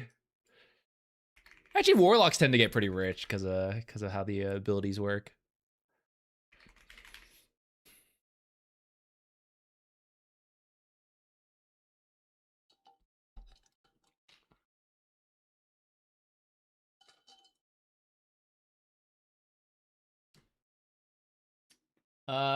Shilios. I'm sorry if I'm butchering that. Shilios Druid, thank you. I'm glad the guides are helpful. Welcome to the stream.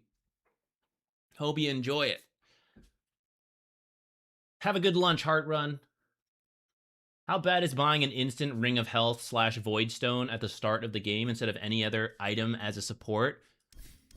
You mean like save all your money and then buy like one of these? It's not really worth it because of how long term it would need to pay off. You know, let's just do some quick math. Now, of course, as the game drags on, these items are going to be good. I don't really want to pull up an Excel table. I'm just going to like phone calculator this. Where's my calculator at? So let's do Ring of Health. Ring of Health is 4.5 HP regen for 700 gold. So in the first minute, you'll get 270 health, which does sound like pretty good, right? A salve is 100 gold, and it's 390. So it's more health. It will only take 13 seconds, and I have 600 other gold to work with. I could buy 7 salves, right? I could buy 7 salves for 2,730 regen. How long will that take the Ring of Health? 10 minutes. But that's obviously an extreme. But the point is, it is very short-term value on the consumables and the stats. And that's what you want at the start of the game. Let's list off things you need to do at the very start of the game as the support. The very first wave is important to not step back even further, actually. Bounty runes and fights around that happen all the time. Extra blood grenades, stats for you to live, you kill someone. Those happen a lot. Several hundred gold swing on those. We go to the lane. The very first wave can push out, put you in a bad spot. The enemy trying to get into a good spot. A lot of little skirmishes. That very first wave that happens at 30 seconds when the creeps get there.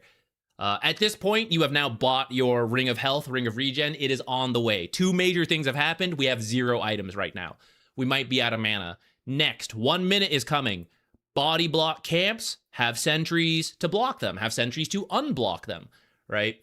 The camps themselves are worth money. The pulls that could deny are going to be like several hundred between like creep equilibrium, creeps that get denied, the gold we get, the XP we get. Then Lotus fights at, let's say, 3 minutes are another thing. I'm just kind of like skipping a whole phase of laning, but like, you know, there's laning happening and stuff. At this point, we have gotten 500 health from the Ring of Health, right? At 3 minute, the Lotus fight. Because the Ring of Health probably gets to us at 1 minute. So we've had 2 minutes of the Ring of Health for about 600 health. We'll round up. I hope I did not need any mana. I hope I didn't need any sentries. I hope I didn't get hit by any spells or attacks because I have no regen, right? So there's so much that happens at the start. That's kind of why you need these short-term items. And buying these, as we get to like the 5, the 10, 15 minute mark, yes, way better value. but that's pretty far off, you know? And there's so much happening at the start that it's not worth it. It's not worth it to try to go that far. You can sometimes do smaller stuff like Ring of Regen, Sage's Mask. Even these are honestly a bit greedy in my opinion, because again, the payoff time versus like short-term consumables tend to be better. Someone like Warlock, who can super efficiently turn mana into health, can kind of do Sage's Mask. Some heroes are very effective with this stuff. They need very few items. They can do this. Most cannot. Most need the little stats, the little Blood Grenade, Mango, Clarities, Tango, Salves, all that to win these like first few minutes.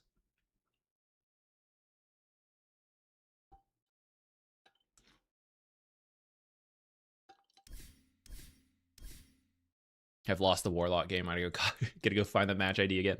Oops, sorry. I shouldn't have done this one. My bad, guys. I forgot we had this this one to do. How much should we spend on regen consumables then? That is the eternal question.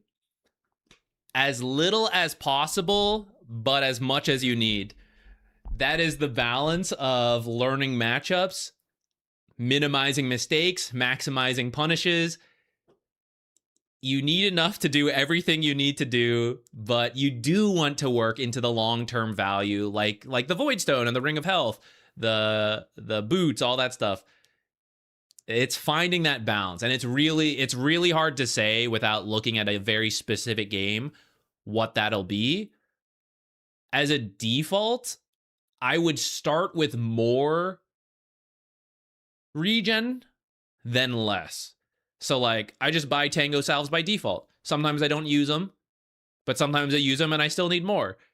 I think that's a very safe place to begin. Don't get, like, 6 stacks of Tangos and, like, oh, let me buy 2 Salves, you know, back to back.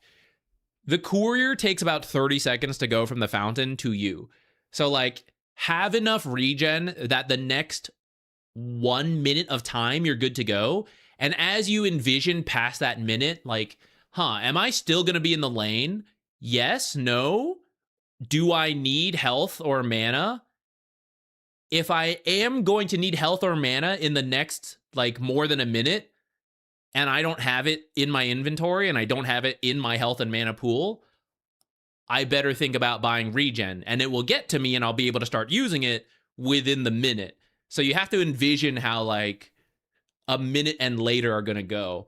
And if you think you'll need it, you buy more regen. And once you reach the point of, like, no, I'm not needed anymore, or I got an influx of gold that I can start going for other stuff, then I can start skipping away from consumables. It's a good question. A very hard question, but it's a good question.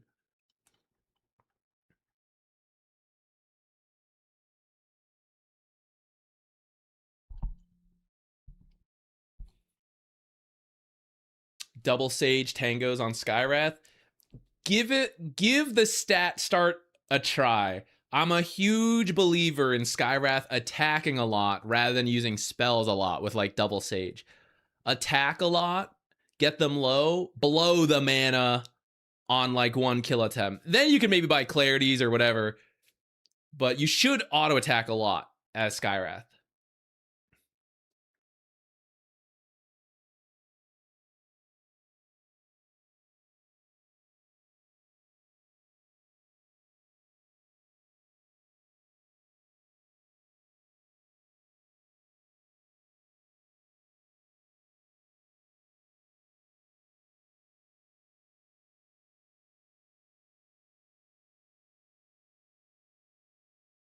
You don't win with using all your gold in one stat.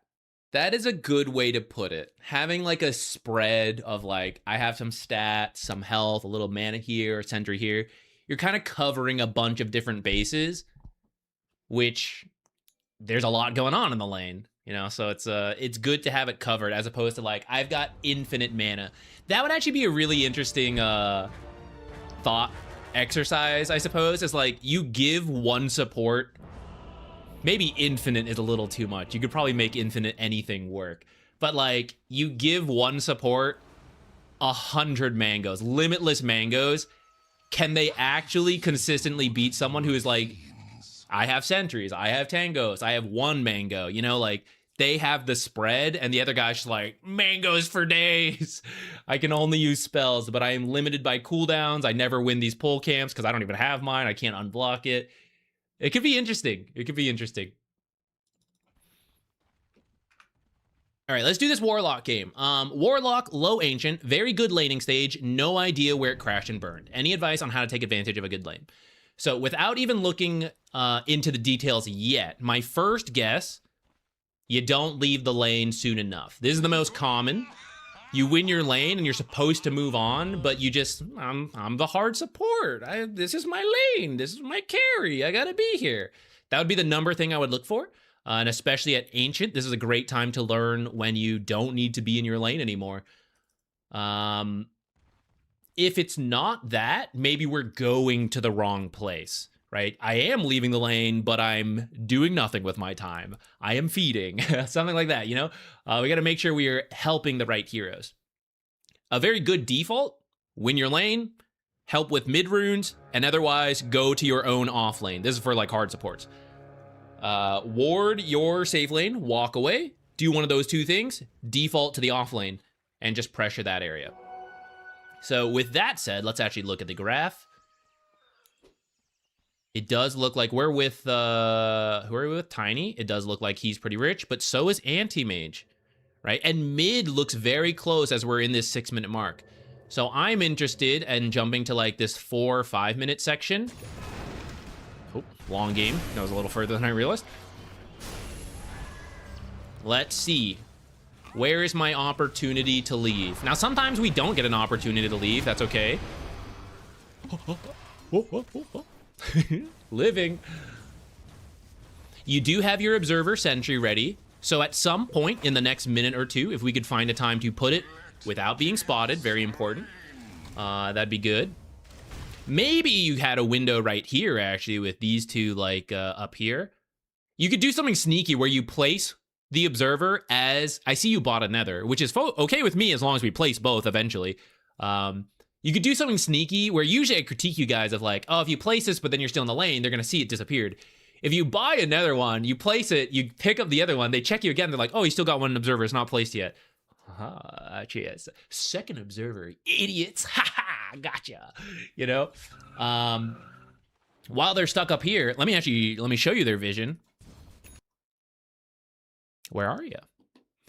Where are you? Could be warding behind the trees. Could be walking over here, warding in this area, show back in the lane, right? We have the downtime once their creep wave dies, or if we're just staying out of sight while the carry does it. Could be a good time. You don't strictly have to do it right now, but I'm just pitching the possibility to you. Oops, back to you.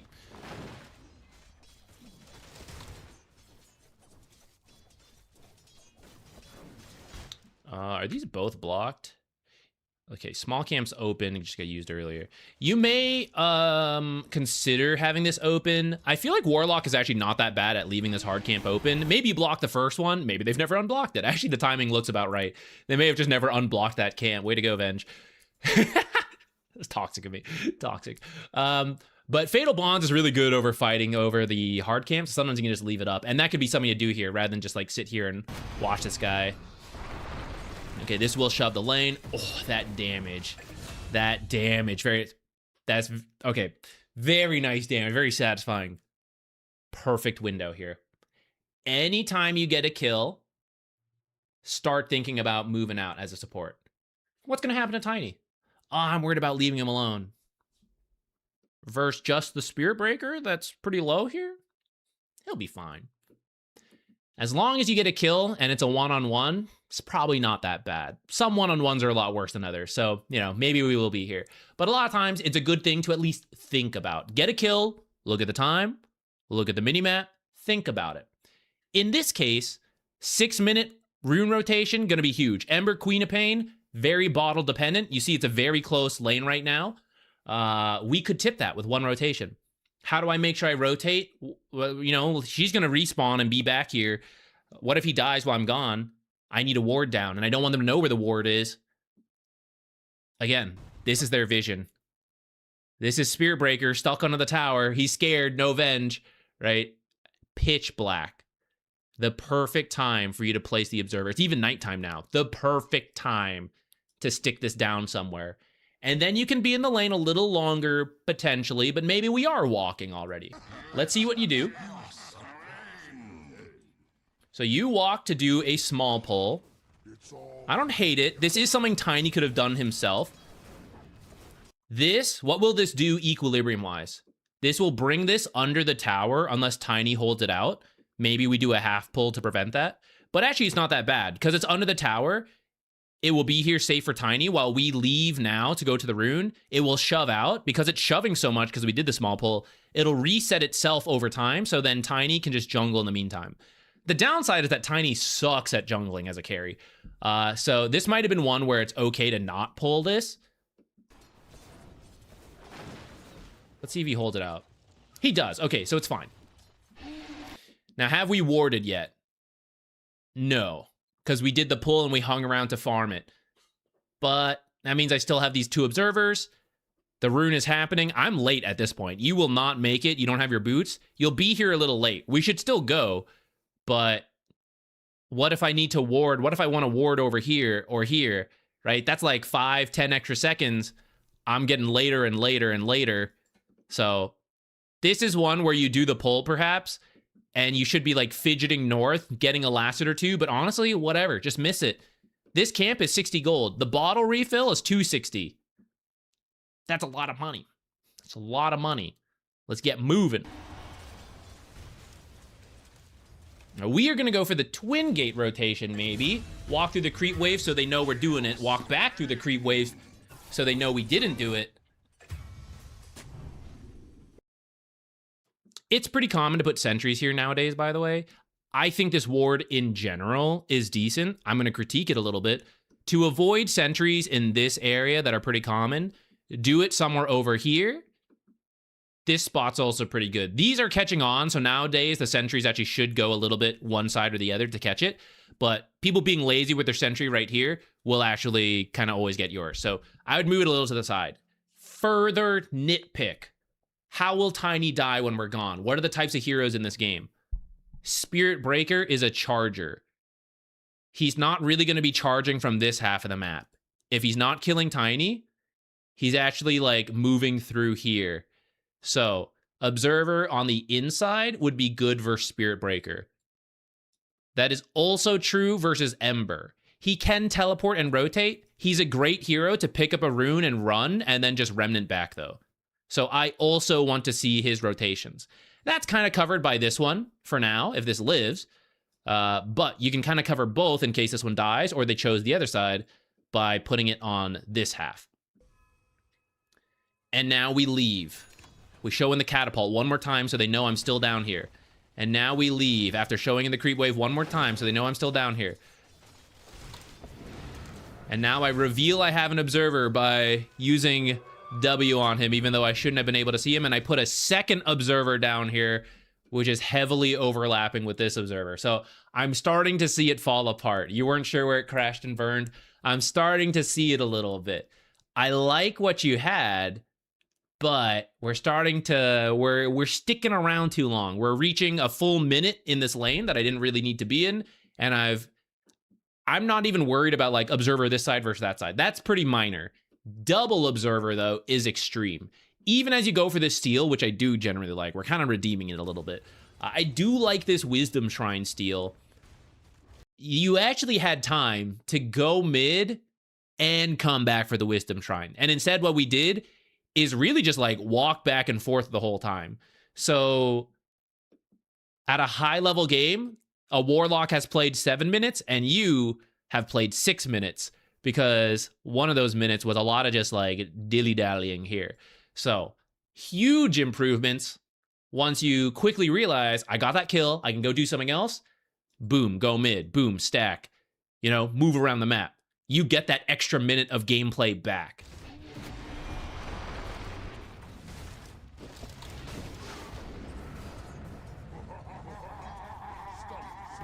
All right, we didn't quite kill him, but he's very low. If he stays, he dies. So what's that mean? Do I have to help Tiny? No. Excellent time to leave the lane, which I am sure we will see you do. Right? Hey, your sentry's right here. Boom. Right now.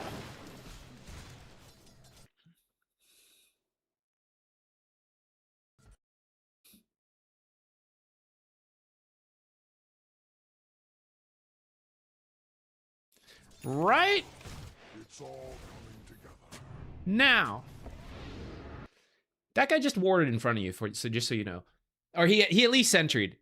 I can tell just on the way he moved. I didn't even click his inventory. I know the way he moved. He has put something here. You sentry this area. Check this cliff. Check this area. Anyways. Right? Ah, shit. I didn't mean to show it, but there it is. Right now. Now. We're getting to the 8-minute rune a little late, but we're moving. Now.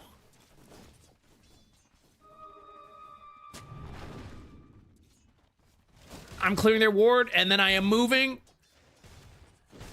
Now.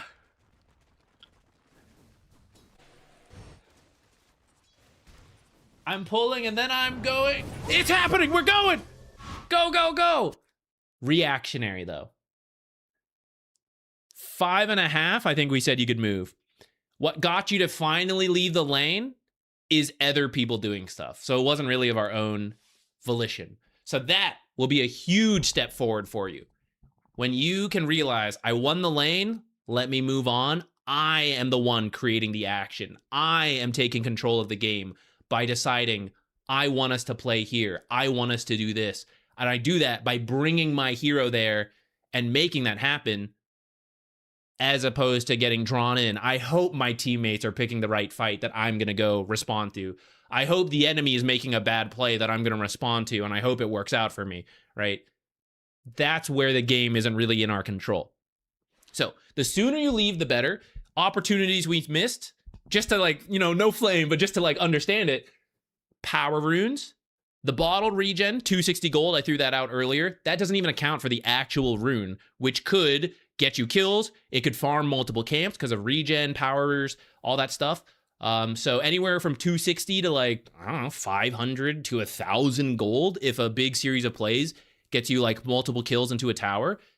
Double stacking, getting kills, just like rotating to a lane, be part of a fight. Maybe we don't get kills, we stop the anti-mage farm. What a lot of hard supports do is they stay here and do what you did. I'll pull this camp. This is 60 gold. You deny 1 or 2 creeps, another 60 gold from the enemy. Hard camp pull, 100 gold. As we put those gold numbers out there, we're kind of seeing the value difference, right? Of like, we have the same 1 minute, right? You're playing down here, I'm like over here, and I'm making these move. You're playing for these like 60 gold pulls, 100 gold pulls, and I'm trying to get like 300 kill gold swings. I'm trying to like push tempos on the tower for like 600, 700 gold, right? The scale is different. And so that's what you want now, your next step. If you're winning your lanes consistently, that's awesome. And the next transition is, let me win other lanes. Let me make it a team game again. Right now, I'm only playing safe lane. But now that I've got a double kill, I'm going to go play Dota.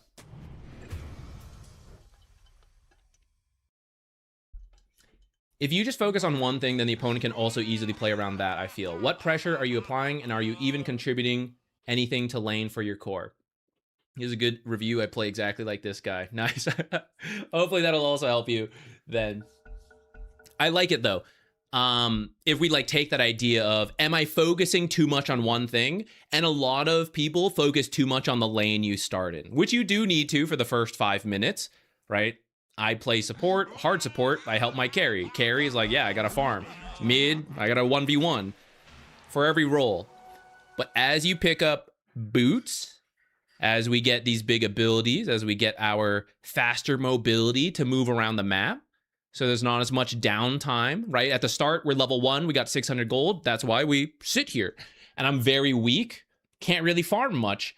So a 35 gold creep That's pretty good. That's a big percentage increase to my 600 net worth. But as we are getting all these tools and it's taking less time to move around, and I have the ability to kill multiple camps, ancients, kill heroes, kill towers, takes me less time to do it. The scaling of everything has increased, right? And that's why when we get stuck in our lane, still just focused on I am safe lane support, we're not moving on to bigger things.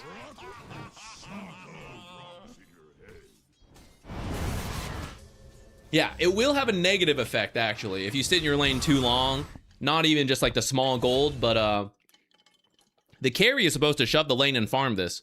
And then if these aren't there because we farmed it, the carry's actually getting less gold. And then all the XP that's happening is also split in half. That's a good point. If you get kills in the lane, it can potentially fix that. But that's a tall ask, right? Like every time they show up, we got to kill them. And yeah, it could work. Some lineups it works better. But when you come over here, you go for runes. It's like, I help with the rune. We get it. It's a success, even if we don't kill anything. That's great. I play top. We can't get kills. Oh, but the enemy's not farming well just by being here. That's kind of a success. Oh, nothing's happening? I'll double stack. That's a success, right? Set up farm for later. These have kind of like backup plans that will give us things to work with. This one, when we're down here too long, gotta kill them. There is no success without killing these heroes repeatedly. And some games they feed you and it works, but other games it will not, and you will find yourself slowing down like in this game.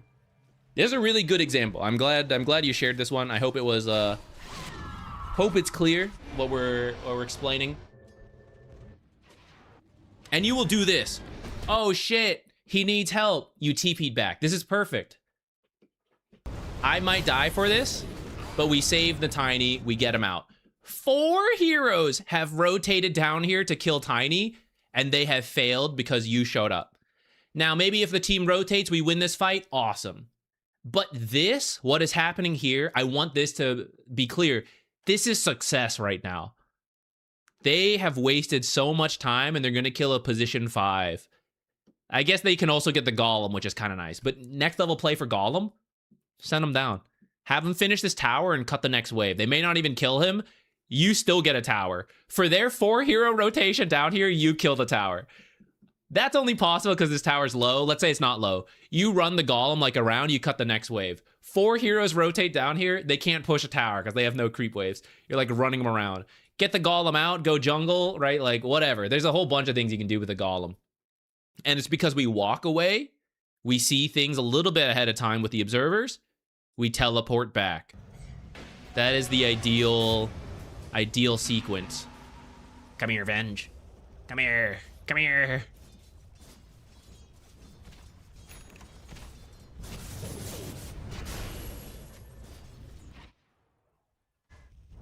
Okay. Let us now collect games for the next match ID. There we go. Now we're thinking about it.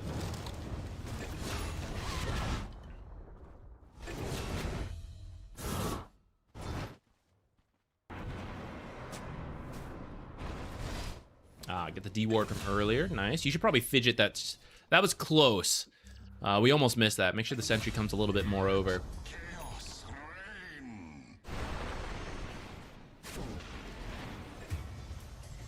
Our team went a little far. I was looking at chat. I see we're behind tier 2. Let's not worry about that. Ugh! I'm an idiot. Don't worry, I didn't get on my keyboard. I have this juice. I have the mango juice from Costco. I have like ice in it. It's melted, so I was gonna like swirl it around a little bit, but I splashed out liquid. Fortunately, just onto the key mat, which is still kind of a shame, but not on the expensive keyboard. Oh, thank goodness. All right, I'll just drink my watery juice. No spinning. Do you only coach supports or also cores? I'm happy to do the core roles. I am best at support. You will get the most in-depth feedback on support. For cores, I will give you what I can, and depending on the rank, it'll be fine. I can give enough feedback to improve a lot of like, a lot of the mid to low ranks. I can give perfectly good feedback to cores. The higher up you go and the more specific like matchup build advice you want, I'm not as good. But I can give you feedback in terms of like your job in the game. Like, yeah, I don't know how you deal with this like Ember versus Queen of Pain mid matchup, how you manipulate the creep aggro, but I can tell you like, hey, your job in this game is to do this. Hey, like, I need you to go do this. Like, I can tell you from a support perspective what I need mids to do, but I can't tell you like, oh, if you do this trick, like you'll win by half a creep. I'm not as good as that. You'll need like a proper core player for that stuff. I'll let you know if I'm not sure. I don't talk out my ass too much. I'll let you know when I am. I'll be like, I think you should do this, but I'm not sure. I will not sell you fake confidence. That was very informative. Feel like I learned a lot. I'm glad to hear that. If you have any follow-up questions, let me know. We can answer it. But yeah, I think what we've covered will be a great place for you to begin. Winning your lane is step one. So if you have a bad lane, you just got to keep working on improving the lane. But once you improve the lane, leaving the lane, after all the work we put in, leave the lane is the next step. Power runes are a great time to do it, and kills. Those are the two easy ones. So 6 minutes, 8 minutes are natural reasons to head over. And then anytime you get a kill in the lane, 30-second death timers. That's how long it takes to walk to another lane. If you walk to another lane and you make something happen, that person who died in your lane might not even TP back to the lane. Like when you kill a support. Oh, I'm worried about my carry being left in a 2v1. You walk mid while they're dead, you make a play happen, that guy TP's mid. I protect my safe laner, one-on-one. I get a reaction out of the enemy, make them use 100 gold on their TP. I am dictating where and when we play, not them. By the way, you guys are a little far forward here. You guys are going to be further back. You just, like, drop the golem, egg. You let Queen of Pain hit. You don't actually need to initiate. So you guys can be, like, back here watching Queen of Pain do this stuff. If you two get caught, she will not save you. Let me tell you that. She will not save you. You guys save her. Don't put yourself too far in.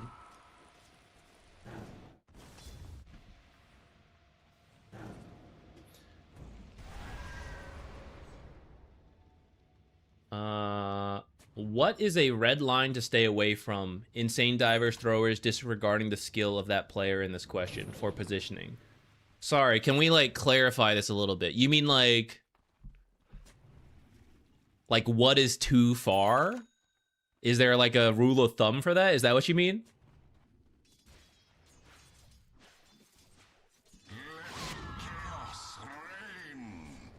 Oh my god, Larcenous is insane. I didn't realize it was so much. Old school League players going on right now. 50 million from today's stream alone is crazy. Where's my Rocky pet? For positioning in any team fight? It depends on your hero. If you know what your hero is, like what you're best at and what your job is in a game, it will help you understand positioning. And that's the hard part. Some heroes are more one-dimensional than others. Let's take save heroes like Oracle. Pretty much never really initiate. There are times you can do it. Nuance of Dota. Mostly you're a save hero. The role is clear. Venge could save, could be aggressive. That's where it gets tricky. But understand, my hero can do both. So then the next step is, well, in this game, which is it? Do I need to initiate? Or is there someone I have to save? If you had someone like Oracle, like if we just look at certain heroes, someone like Oracle is on the team. Okay, that's the save hero. Do I need to be a second save hero? Or if that person's saving, maybe then this game I am initiating with Venge Swap, right? This stuff in the middle of the game can be very hard to figure out. And actually, if you've seen my video on like hero spamming, blah, blah, blah, how to improve, when I say like we're trying to make some stuff automated, these are the things you are actively thinking about then. Like when I am playing these heroes, like what do I do this game? You know, I am automating a lot of stuff that I've worked in, like fundamentals, warding, all that stuff. And it's like, who am I this game? Am I a saver? Am I a killer? Right? That's where the active thought goes in, like to then position and play the map correctly in the right ways. If you know that, that then helps you create the line. So like, for example, Warlock. This game, I would say Warlock is a counter initiator. Most games, Warlock is a counter initiator because Chaotic Offering pierces spell immunity.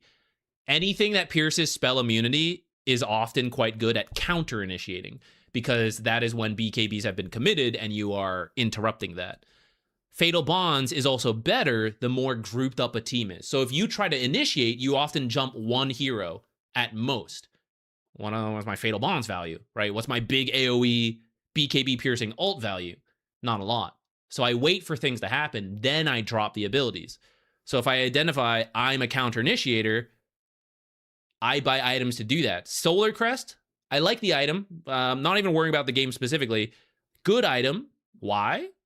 I stand behind the carry, the Queen of Pain, whoever. I'm ready to ult, ready to Fatal Bonds. Solar Crest on them. How far back do I need to stand? If this is what I got to use to save them, I got to make sure they're in range. You can reach a little further, you know, but like that's then the line. This particular formation, backwards. Who's in the front? It's Warlock. Who's the initiator? It's Avalanche Toss. It's Queen of Pain, just like poking and prodding and getting out. The Egg counter initiation is in front of these two heroes. The Golem Fatal Bond follow-up is in front of these two heroes. So this is the moment where, why are we up here? We actually should be behind these heroes. Let them go first. Let's say Spirit Breaker support. He's an initiator, right? He can counter initiate, actually. He can do both. But like, if he's in front, it makes way more sense than someone who is mostly counter initiation like Warlock.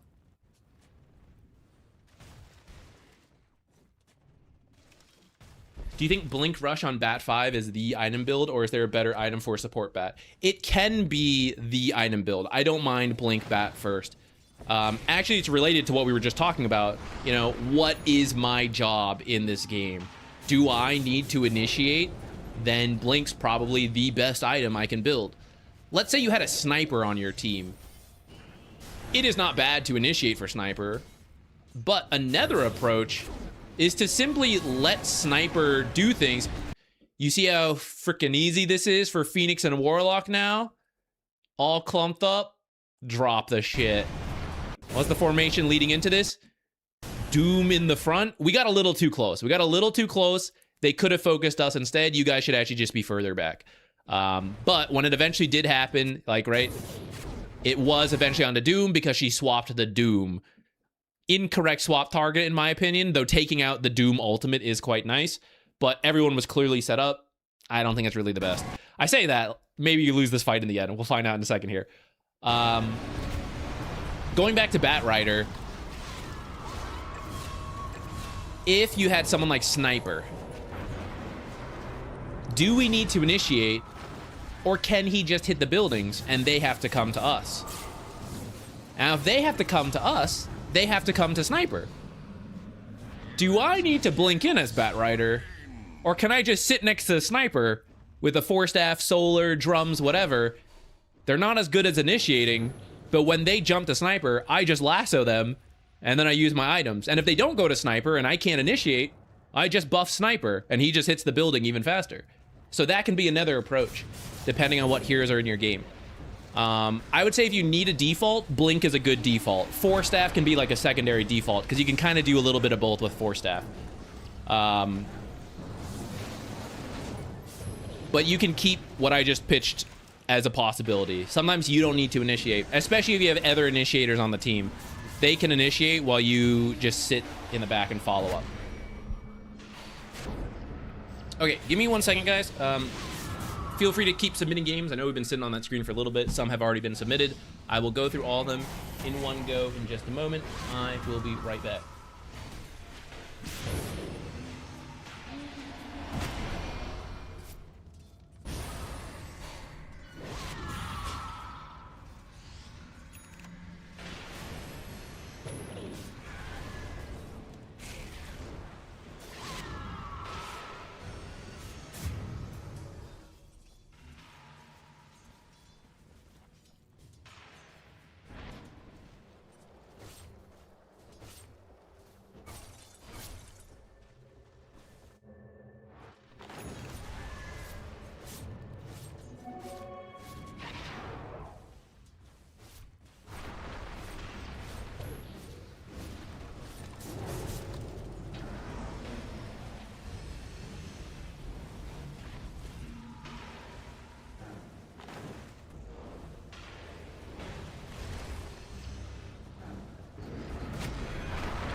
It's snack time.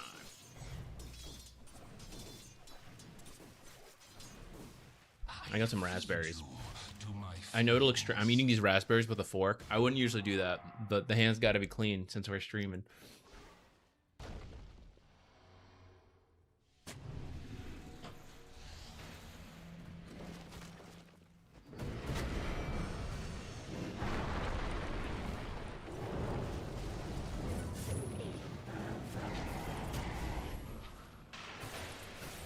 Okay. Let's take a look.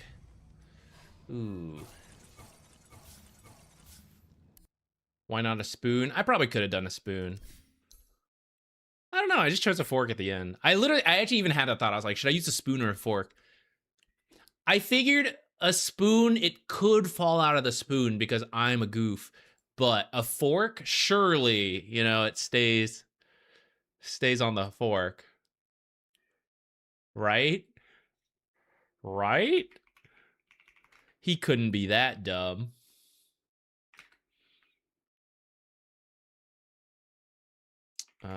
Do you have spontaneous? Is there a rough rank here? It's okay if it's not. I'll just write unranked. But if there is, it could give us like a frame of reference to work with here. All right, unranked for now. High legend. Sounds good. Thank you.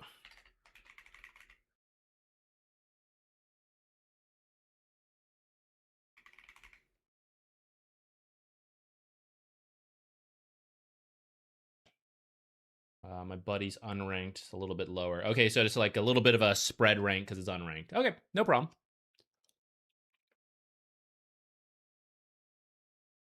How to get free coaching? We just pick randomly from the chat. So every time, as we finish replays, I'll pop this up, submit your game with specific questions and all that. And I can't guarantee it because I try to keep it somewhat random. But essentially, if you're here enough, I eventually get to you. We do these like every Monday, Wednesday.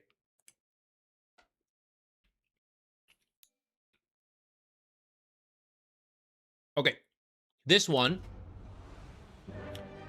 Your question, you were playing offlane. We're kind of like separating this. Offlane Abaddon. But the core of the question is more like the enemy had a brood mid and she kind of invaded and couldn't get enough space for our carry. So you tried to coordinate your team to move away from the brood or all in her. Any help with map movements? So I wanted to cover this because Brood Mother is a little bit of a cheese pick. And part of the reason it works so often is people don't know how to handle it correctly. And it's tough, like even if you do know how to handle it correctly. So I thought if we looked at this one, we might be able to help establish that. But also it kind of applies to any hero that has taken over the map. But Brood is pretty specific in what she can do. So we will probably just jump forward in a moment. The first thing to ask yourself when the enemy picks Brood is, do we have a hero who can go without being killed? Can we kill her? Aw, nice try, nice try. Anyone who has fast wave clear to kill spiders can hold that chunk of the map from the Brood. I would actually say Magnus and TA should not be that bad. Though TA, it really depends if she can line up the side blades, and if not, her refraction can be destroyed. So for TA, it is scary. Magnus should be able to do it. Abaddon is not really the best because aphotic shield's not really enough to kill the spiders. If you eventually get to Radiance, then yes, you can hold it. You'll have a harder time dying compared to other heroes, but it doesn't really slow her down. Let's just jump ahead a little bit because this issue will come in a bit, not like this immediate laning stage. Astro Cactus, thank you for the Prime sub. I appreciate it. Thank you very much. How's she doing? Okay, she's about to get level 6, and that's when the takeover begins. If you have a hero who can do it, let's say the mid can't do it, but the offlane can, you have to swap. Whoever can deal with the spiderlings has to go to the Broodmother lane. If you can't deal with the spiderlings, you will die. Like if Silencer's like, oh, the mid's struggling, I'll cover it. he is just going to feed the brood mother. He cannot handle the spiders. So that is first. Whoever can handle the spiders goes. If nobody can handle the spiders, you have to avoid as much as possible and play the other things, which you tried to do based on your message. And we're going to see how that, we'll see what fine-tuning we can do as part of that question. Prior to Broodmother getting out of control, the better you can do in your lane. Because, you know, if all the towers are up and then you get kicked out of this whole chunk here, yeah, there's not a lot of space that you can do. If you are able to play really aggressive and, like, maybe you even take an early tower, that's a bit more room to work with, right? Where Broodmother's here, you now can, like, push up to here. You get a bit more space. If it's possible, it's not always, right? It's a little bit matchup dependent, but put extra emphasis on doing well in the lane. Like, if you're like, ooh, should I do a really greedy build for later? Like, no, we have a problem coming in like 5 minutes. Like, extra emphasis on strong lanes and get ready to handle brood.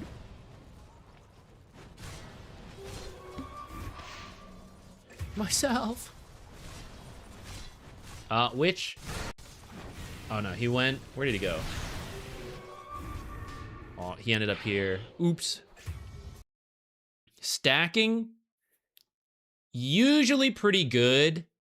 Be careful of stacking versus a Broodmother. You guys have a Magnus, so I think it's okay. But you got to be careful of that, because sometimes she just kicks people out and then takes a stack. And she just scouted them, so you guys might want to put an observer over there to keep an eye on it now. That map scene was dank. You know it. It used to have even more Waddle Dees. We just shifted it a little bit.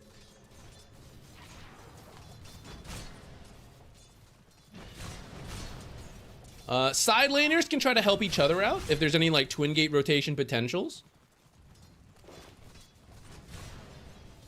Which I've seen this pushed up pretty far a couple times. You guys maybe could have done that. And Sniper is not the strongest hero, so if you guys dive him, it's also a possibility. Warding. Warding is a little different. Sorry, we haven't really talked much about Abaddon offlane specifically, but if you're not someone who deals with Brood, honestly, you just keep doing your own thing in a lot of cases. We're reaching the point where you'll start to get more involved. Warding. Where is Broodmother? She is where the webs are. If she is already there and you try to ward, you will die. You must do it ahead of time. Right before level 6, if you guys, like support players, if you have some excuse to be in this area and you can drop the ward early, it's kind of fine. The downside is like, oh, she ended up choosing another side. Oops, awkward. But you need to see Brood occupy an area, not move through an area. You need to know if she is there or not.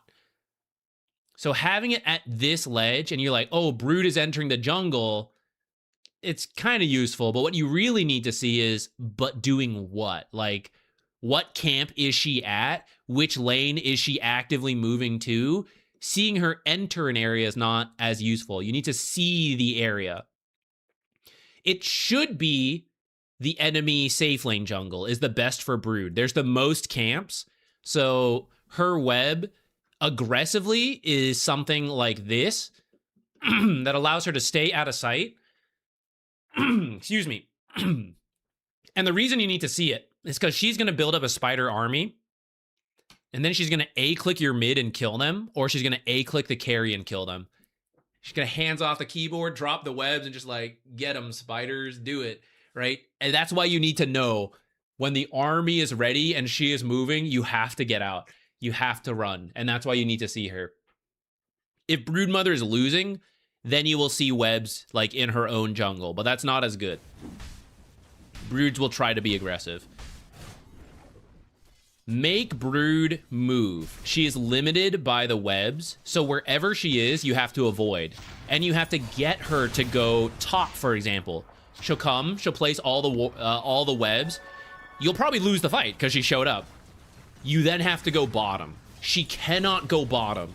She will try, and she'll have like 2 webs. That's not enough. So she is now stuck in like mid-top area with the webs for a little bit before she can move somewhere else. So that's why, like, as soon as you see she's somewhere, we must push the other lane. So right now, she and her team are taking mid, and Magnus is trying to hold it, not doing the greatest. If we can't help him, if we don't have good ways to deal with spiders, abandon mid, the same play has to be happening top right now. To, like, kill the... She's killing mid, we're killing sniper in top. We're killing bottom and off lane. Like, whatever it is, it doesn't fully matter, but somewhere. If we do have the ability, which I'd say the 2 supports sitting behind Magnus is doable, this one feels like, to me, one where we can approach the Brood directly, behind the Magnus. Lich and Silencer cannot be up front. They must keep Magnus and his AoE cleave in front of them, and then throw in the AoE nukes to help him finish the job. That, I think, should be happening here. If you don't, then you go to the side lanes. Maybe a little tilty from the Magnus, but if the supports were here sooner, that would have been good. We've kind of... It's too late now. So now the question is, where is Brood? Where is Brood? In a lot of matchups, she will take the mid on her own, and she will now be in this area. And this kind of move is a death sentence. If she's here, this is a dead Lich. If she's here, this is a dead Silencer. This is the stuff you can't do versus Brood if you don't know where she is. And if there are webs in these areas, which right now there are not. I guess her webs are more defensive. This is actually not good Brood play for the amount of space she's been getting, I think. She should put it further up. And Lich should just not be allowed to enter this area anymore. So this is a good time now that you guys lost your mid tower, to place an observer in here, now that she should invade.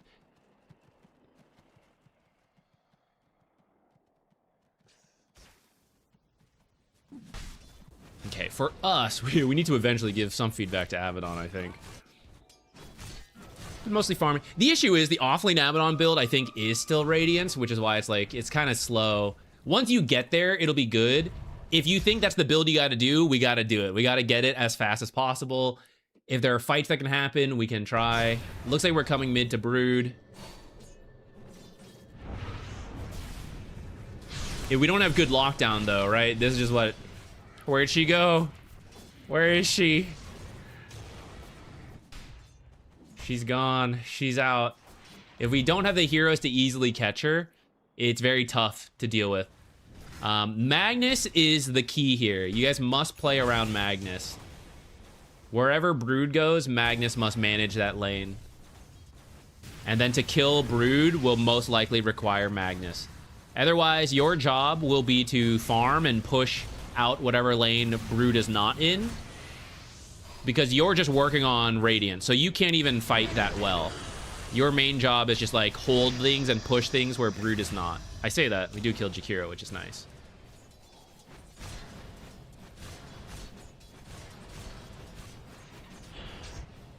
Yeah, so if we're not going, shove this super hard. I think you're doing that right now. So Brood is playing this area, as evidenced by the last couple moves. So we need an observer that sees this area, not sees her entering the area.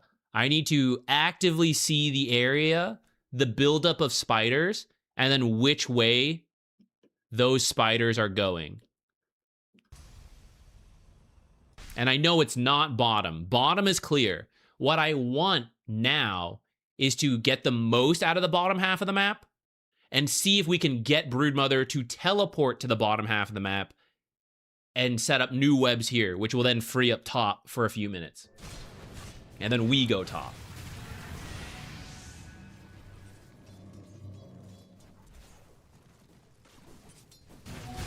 Brood mid. What's everyone else doing, right? There's a little bit of loss of focus here. If you're not actively dealing with Brood, you got to be like, move into the side lanes, away from her. Here she goes top, since we do actually have this and we see her going here. So supports, head this way. If someone can safely push mid to make her have to be like, oh, come back, that can also be good. But sometimes you don't have that. Let's pretend if there's a lineup with no ways to deal with Brood, top is dead to me. We are abandoning this part of the map. The heroes who can do it the safest or the most sacrificable can like clear spiders and creeps from back here If you're trying to hold the tier 1, you'll probably die. But you can try, right? And do it in the most defensive way possible. Everyone else, down here. So you're in the right spot. But as you're seeing, Abaddon on his own cannot do it. The Jakiro kill had the help of Silencer. And I'd love the help of Lich next.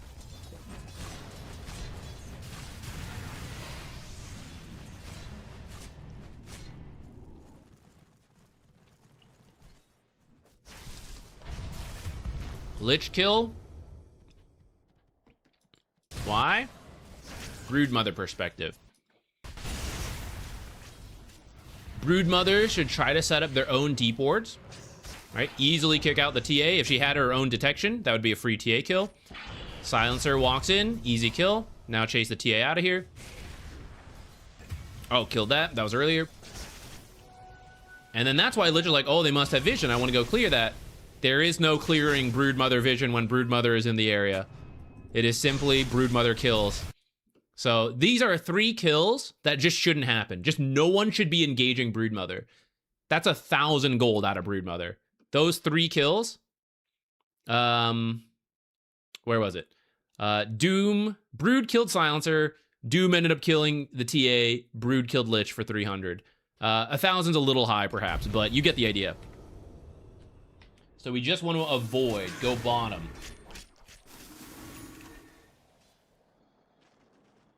Take out like 800 gold from Brood. Put her down there. Not as scary. Still a little scary. Here's TA back. Here's TA gone. Brood up another 336. Why? Going to Brood. It will feel strange. It's like, wait, should TA and Abaddon work together? Honestly, possibly. Like, to take this fight and push in. It's like, oh, I don't farm efficiently next to Abaddon. Don't farm very efficiently dead to Broodmother. So, it's where if bottom's the only place you gotta go, someone's jungling down here, and the other cores are pushing this tower together, taking the fight, getting Brood to respawn. When Brood respawns, what will happen? She comes over here, she sets up new webs. Now you push through here, you de-ward everything, you clear it out until she can come back over. And you just have to repeat this. You have to survive like 15, 25 minutes against Brood. How's it going? I'm doing well. I'm eating some raspberries right now. Pretty good.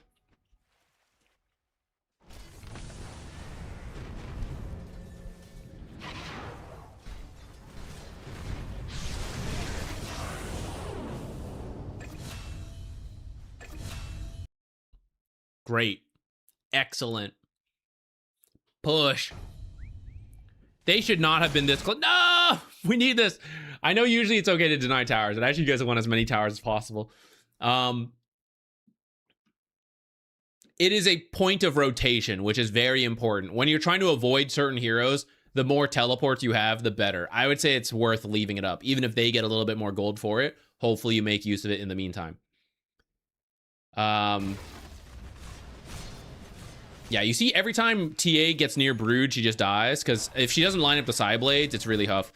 Magnus is the only one who can be near Broodmother. Because he has Empower and Echo. Once you get Radiance, you will also be able to take over that part. That's why if you focus on your own farm, it's okay. It's like, oh, I'm not helping with Brood. That's okay. Where did they go? They left. The supports have moved on. But truly, I know we're repeating the idea a lot. This is the place to be. We have to push bottom. We have to get as much of this as possible until Brood responds. This will not change the state of the game. These two being scattered is like possibly okay. It depends. Like we were saying, Magnus can deal with the Brood, so he can be in here and whichever lane she is going. TA AFK jungles here, and then the supports are behind the Abaddon, shoving bottom. It's kind of the best we can do. Brood going mid. Because of the Magnus, if we sit behind her, that is okay.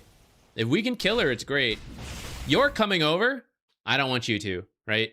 You, Radiance guy, then you will come over. Until then, I just got to get the Radiance. Just got to cause distractions. Gotta create like action down here. Keep shoving this lane in. Gets a little heated. They're here dealing with a brood. People are showing up. Action created. Twin gate. Go jungle back here. Kill sniper if you can. This, pretty empty. This is actually where TA should try to go.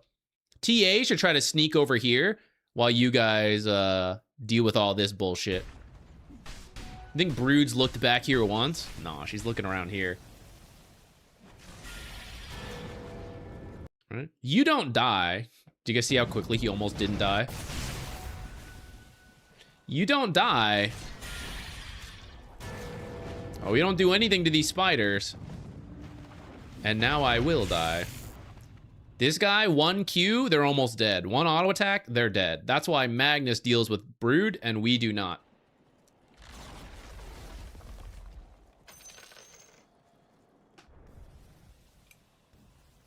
Magnus seems a little grumpy though.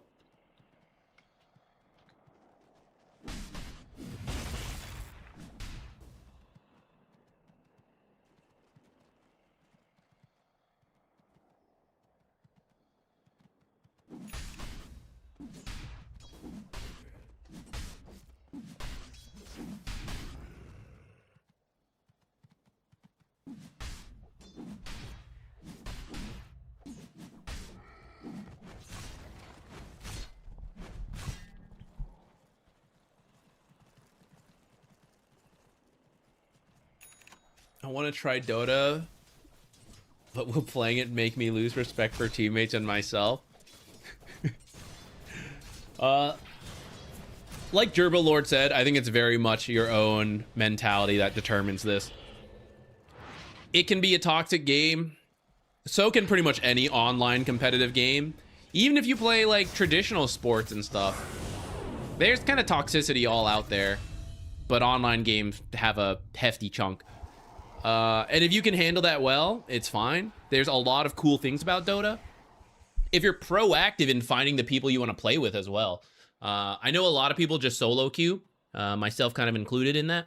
But there are many small communities, even if it's just a group of like 5 or 6 people, you can play with parties, find the right-minded people. You got to go through that process. But again, just like anything, finding the right, you know, baseball gang to play with. Takes a little bit, you have some bad experiences, but eventually you find that group. If you do that, you can cut out a lot of the toxicity of random pub matches. Look at all those spiders burning down to the Radiance. It'll feel amazing once the Radiance is finished. Get back out there. Avoid the Brood. So you see, you guys are kind of doing it. There's some avoiding, some doing stuff. This is honestly not that bad. If you guys reach this point in the game, I'd be like, oh, we're winning. We've made it. We're almost at Radiance. We're about to do it. But we've also seen Brood, because of the mistakes that have happened, 5-0 and 1, and 4 of those at least were preventable. So you bring Brood down to Sniper's level, which is still pretty good, but within the realm of the Magnus. Not that far.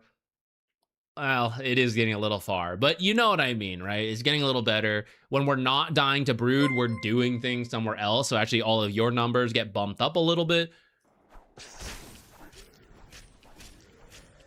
It is a lot of coordination, though. It's tricky.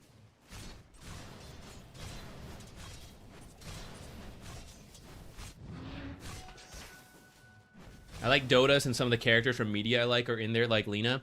I bought, when I studied abroad in Japan, I was at this like random ass flea market. It was huge, actually. It was like a whole dedicated thing. Everyone was just reselling stuff. I found, do I have it somewhere? It's somewhere. I found an old booklet. It's like this big. It's a Dragon Slayer's little thing.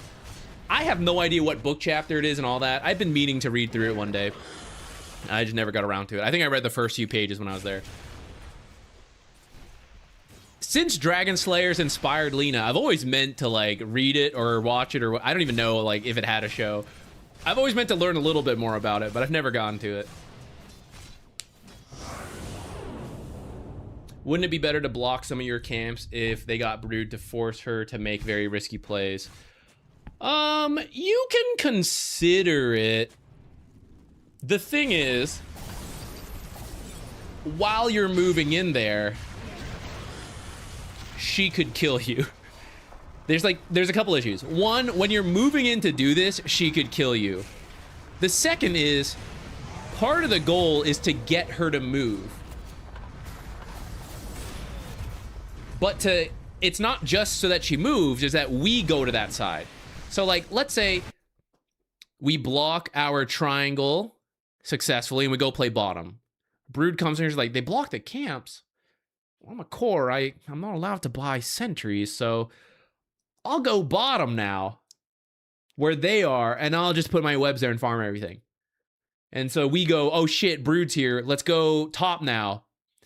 Ah shit, I blocked my own camp, right? Now there's nothing up here for you. And you're like, do we go bottom? It's like, oh shit, Brood's there, you know? So you have to get them to like rotate, but you have to make use of the space after she moves out to get this stuff. No, not the triangle, only the farthest camps. What, like these? It's still this. I feel like it's the same issue. I might be misunderstanding something, but I think it's like the danger of doing it, but also once you get her to rotate, you won't have access to it. Seems to be the problem. I think no matter which camp we're talking about.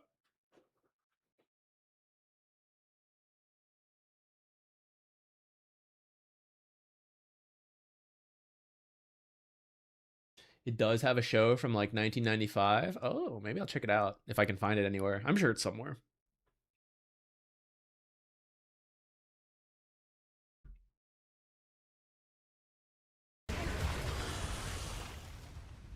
Uh-oh, now it was close. Now it's getting out of hand.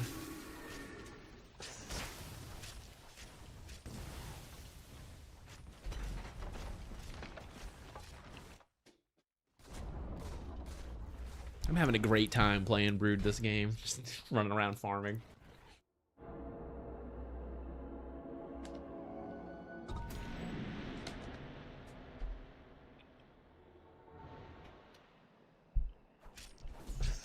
All right, let's do another one. I'm gonna put my raspberries away. Get a little bit more water. Feel free to submit a game, guys, if you want us to take a look. Put your match ID in, let me know who you're playing, and try to have some kind of specific question. Always helps, even if you have to make something up, guys. It's good practice. It gives us direction, gives you a practice in identifying problems to solve. Very good for Dota improvement and anything. Okay, I'll be right back.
Stand up.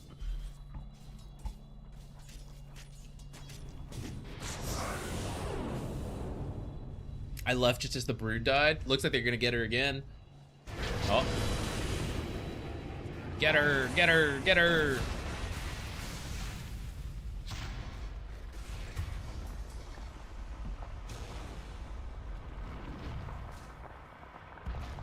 If Brood had a non-spider skin, what would it be? There is one that is like Quelag from Dark Souls. It's still a spider, but it's got like the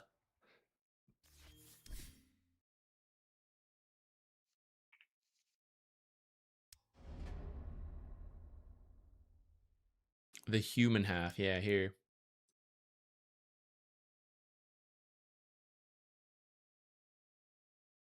There was a cool one that got submitted for one of the sets that I don't think made it through, but that one was a cool one. It was still, they're all still spiders.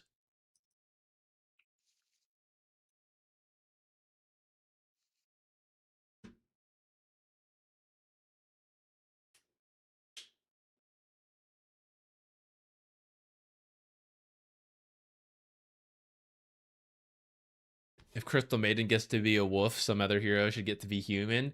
I don't strictly mind. We've clearly already blown past glance value and all that. If they want to start doing all sorts of stuff, go for it.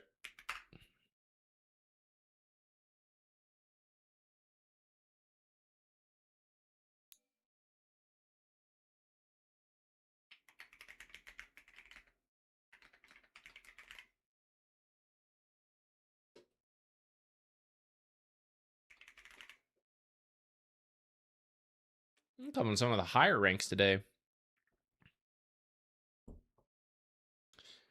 All right, this one. We're taking a look at Nightstalker. The lane was a total disaster. Nightstalker lane nowadays feels so weak. IDK what to do. But more importantly, somehow I managed to keep up my net worth. By minute 20, I wasn't too far behind. Team was also doing decently. And then it just spiraled out of control. Okay. Is there anything specific I could have done more than just not feeding in the lane? Gotcha. Not feeding in the lane is always a good spot to begin. We'll kind of like zoom over that. I will say for Nightstalker, obviously any hero it feels bad to do poorly in the lane.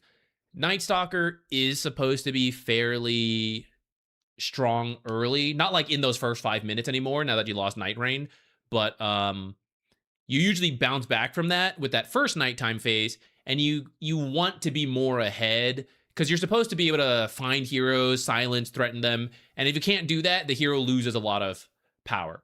So he's a hero that it's really worth it to make sure your laning stage is clean as possible for, like you said, fairly weak in those first minutes. I'm going to look for like one or two things real quick there, and then we'll jump ahead to like, let's say 10-ish minutes maybe and see what you do.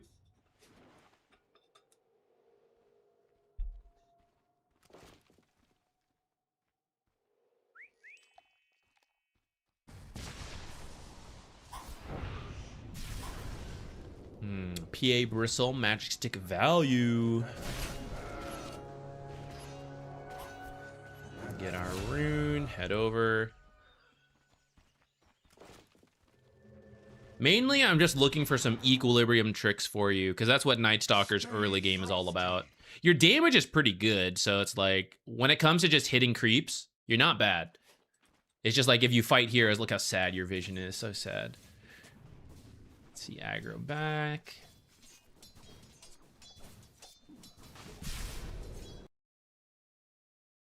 You've won the lane, but you're about to throw it. You're so good. You're so good. The creeps have split. Do not reconnect them. Reconnecting them means we are laning here at equilibrium. 3 melees versus 3 melees till the next 4 creeps show up here. If you split the wave, it can only be good for you. Nightstalker brings it back here, holds it. The next wave fights the creeps. PA, if she walks under tower, she's done. You tell Lich, just make sure this camp doesn't spawn. You will lane here for the first 3 minutes of the game. We're almost done with your biggest weakness. Right here, right now. Deciding factor. If it reconnects, we have to earn it a second time. Don't do it. Yeah, one creep walked over, but this is okay. It's kind of it was messy, but it's doable. It's doable. See how it's messy though? Oh, it's so messy. We're getting there though. We're getting there. Pull this one back. Okay, here we are. Here we are. We're taking like half our health for this, and Lich is up here. Oh, but he got the kill. Amazing. How come we ended up under tower? I looked away. What happened? She's harassing us down. So you felt you had to go under tower. Fair enough. Let's hit this creep. So we're kind of back here at a minute 40. If this camp doesn't spawn and those first 3 melee creeps go up here, if PA did it correctly and held it out, we would have to like find equilibrium. But a lot of people mess it up and they'll just go under tower. And at that point, you're good. Okay, no Lich. You got to be careful here. You can't do this. They know Lich is dead. 2 versus 1. I know I'm a weak hero. It's like 2 versus half a hero right now. Right? We just got to relax. This is actually really good for you. They've split again. That's credit to you. I don't know. I say it like, oh, it just happened. You're like, good work, right? If nothing happens, you just chill in the trees, step in as this range creep dies, and then drag this back. You don't need to be here for these last hits because it's 2v1. And if they see you, they'll fight you. And there's no way that is good because I'm a Nightstalker in the daytime by myself. So that's what happens. I'm here taking like 100, 200 extra damage, 300, however many. Now I'm in a good spot, but I'm so low, I don't feel good about it. They could fight me here, and I'm supposed to hold it here. Lich panicked because he's like, oh shit, my Nightstalker's feeding while I'm gone, throws all his spells. Now AoE damage is hitting the creep, so now I'm not going to stay here as long as I was supposed to. If we go back before we jumped in, how much health did we have? 540 health. So drag this back. Good to go. PA respawn. So here, you're just running in the trees. I'm just sitting at 560 health. We'll be healing with the Tango, healing natural regen. So that when it eventually meets here, we'd be at like 600 plus health. That's a world of difference, right? And all it costs is giving up 1 creep, giving up 1 CS. No big deal. Very cheap price. Much less than the salve I now need to buy for the amount of health I lost.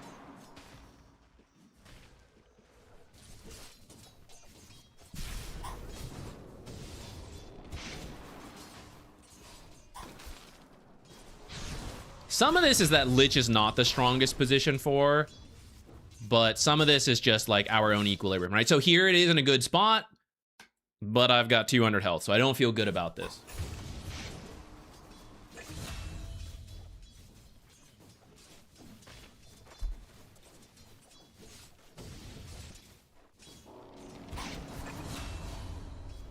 That's why, because they can just dive and kill us under the tower.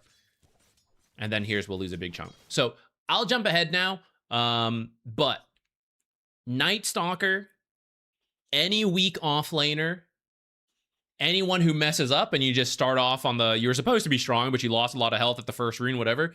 It's all about getting equilibrium to come back. And there's a billion different little tricks to look for that. But once it starts to happen, you don't need to risk yourself too much because it's going to get to a better spot. So if we throw it in that like 10 to 15 seconds, like when we lose all our health here, when in 15 seconds it'll be here, and we could be here with 400 extra health, like those will be the parts that will cost you your lane. Okay, let's jump ahead. Killed her. Oh my god, I can't believe you lived.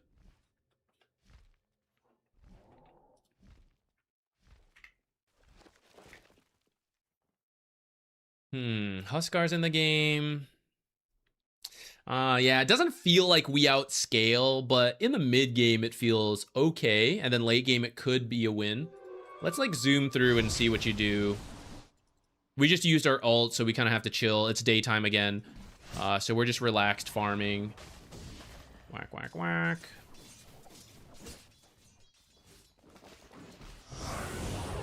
I love the idea, but yeah, your timing is a little wrong. Make sure you look at the time as you walk through. You should know it, even if you're a core player. The pull tends to happen. I use 17 seconds. Honestly, it's a few seconds later nowadays because of map changes. But like 20, 50 seconds for the small camp pull. And if they're pulling, drag it, hit it here a few seconds. So like 23-ish seconds they're around here, which means actually they're like somewhere back here right now. This is, well, it was 13 seconds. I think now they're slower. So I think actually right now they're here. You can look to your own side to make it easy. These guys are in the river, so these guys are in the river. And if you didn't show yourself, you'd be like running through here just waiting, and then like maybe you could be here aggroing them out, drag them out. Another little daytime Nightstalker trick. Said we lost quite a chunk of health, so now we have left the lane. So now PA will have free control here. At least you realize that, so you're just gonna go jungle. Missed the stack a little bit there, but not gonna worry too much on it. Yeah. Nice. All right, let's shove this while they're dead. Huskar's not here. This lane pull you actually don't want to happen. You guys rotate 4 heroes here. You don't just want 2 kills. You want tower damage. You want to make them miss creeps for being dead. You want other heroes to feel they have to rotate in. Doing this pull has actually hurt us. So we need to kill the camp as fast as possible. I don't know who did it. Let's not worry about it. But you can see the delay is that now we have to wait for the next wave. We got to clear all this stuff. Okay, here we go. 1 creep for the tower damage. You guys should keep trying to push if you can. If you're scared, which I would be for you, a ranged hero could shove this in while you wait with your ultimate. Shadow Shaman should have stayed top. Sorry, stayed bottom in my opinion. You guys are going for Bristle. So we can do this.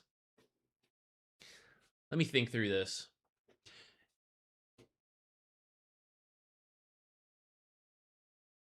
I am not fully opposed to this, but in a sense, Bristle's job is to distract you guys, to make space for PA.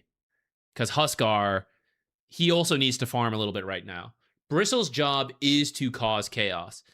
To a degree, we need to punish that, right? Like, we want to do it and get out quickly. That's why, like, I don't hate this. At the same time, we are choosing to do this over pushing a tower that 4 of us were at. So I feel like 4 heroes rotated here, and now 4 heroes are rotating here, but we didn't really push. It's like the combination of it feels bad. I think if it wasn't back-to-back, I'd be like, yeah, we're killing Bristleback while he's under the tower. Great. But it's like, this is a lot of moving for 4 of us, and we were actually, the first move was successful, and we didn't quite get the payoff, and before we can get the payoff, we're gonna move to another part of the map. I'm gonna say it's okay if we kill him, and let's see what you guys do with that. But here's a Bristle who is drawing a full team rotation and multiple ults, and actually they were up here. So here's where things backfire. We didn't know where they were, and there was a risk of this. Are they top? Are they bottom? Oh, we're scared bottom, we'll go top. What happens if we lose this fight as opposed to this fight? If we lose this fight, they're right in front of our tower, and they're going to take it. If we lose this fight, we're under their tower, so there's a bit more time before they get here. These are tier 1 towers, so there's not that much time difference, but I hope that kind of makes sense. You know, it's like these little things that kind of add up.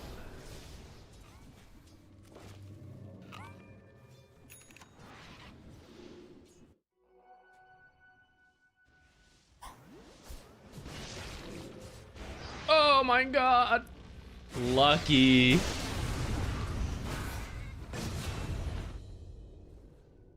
Yeah, so we go shove mid and bottom now. We are in chill mode. It is nighttime. We must farm. But any chance you get to shove a lane, we want to shove a lane. I feel there was a little bit of a miss here between you and Lich. I felt like you guys were going mid, and then we stopped. No one is pushing this in. There's no tower damage happening as we lose this. This is where I feel a little iffy about you jungling here. I know we said we were in chill mode, but it still involves like pushing lanes when possible. Here's just looking for Bristle again. This one's a little harder to push because he's here. Though it looks like with that commitment, we at least got it. And now we for sure take this tower, right? We force them to rotate over here. Yeah, yeah. Courier, you're giving me away. Okay, okay. I don't mind this as much, although it is us backing again away from the tower. I hope you see a pattern here. I'm very torn on this, how many times we're moving away. But punishing Huskar is usually worth it. He's a very momentum-based hero. Punishing him is worth it, and I feel better about that than clumping on a Bristleback, which is like, he's happy about that.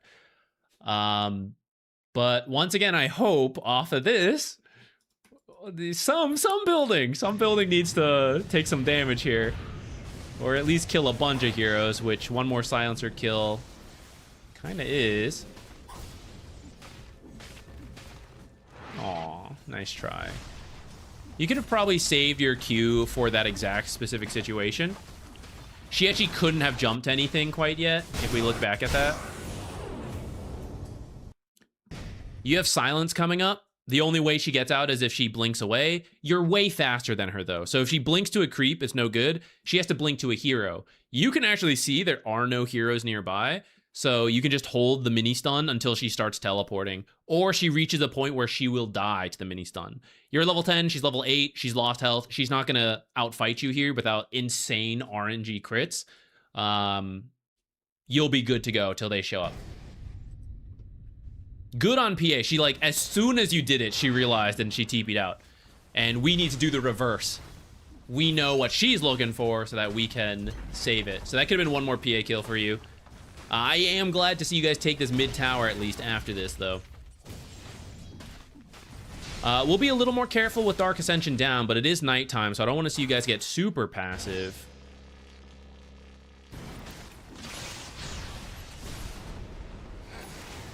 Rut-row. Time to back out. Run bottom, run bottom, run bottom.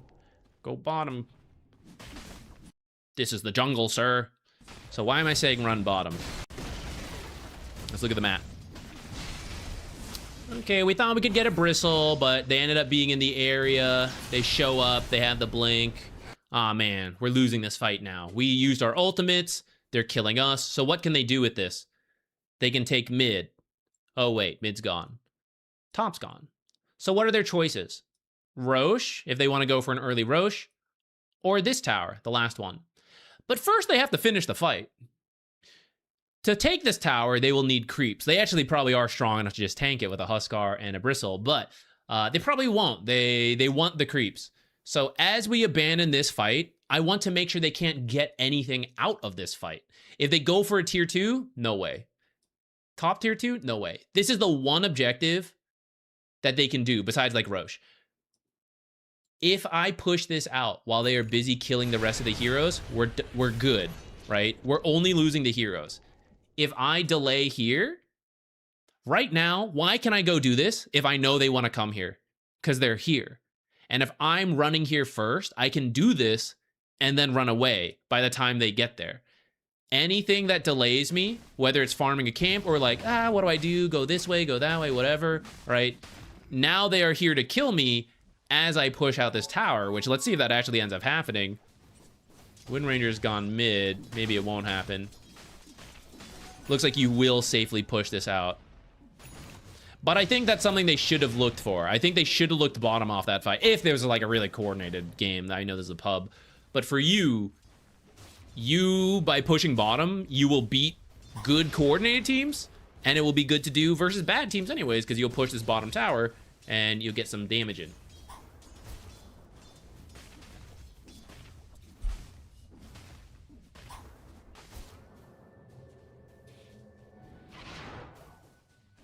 Let's go a little further. I think you said around 20 minutes is when it starts falling apart. Let's see what that fall apart moment is. Maybe a little later than 20 minutes. Though we had a little bit of a lead, so maybe it's like a couple deaths. Yeah, a couple deaths here and there into the end.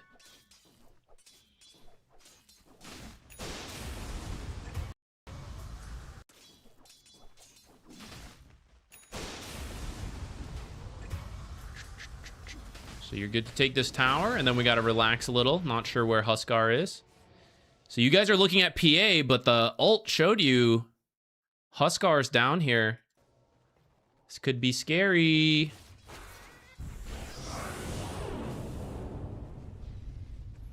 It's scary. So that's one you guys got to be a little bit more careful of. Anytime Zeus ults, you should look at the minimap. Whether you're playing Zeus, whether he's on your team, Zeus ult, minimap. See where everybody is. Figure out what's going on.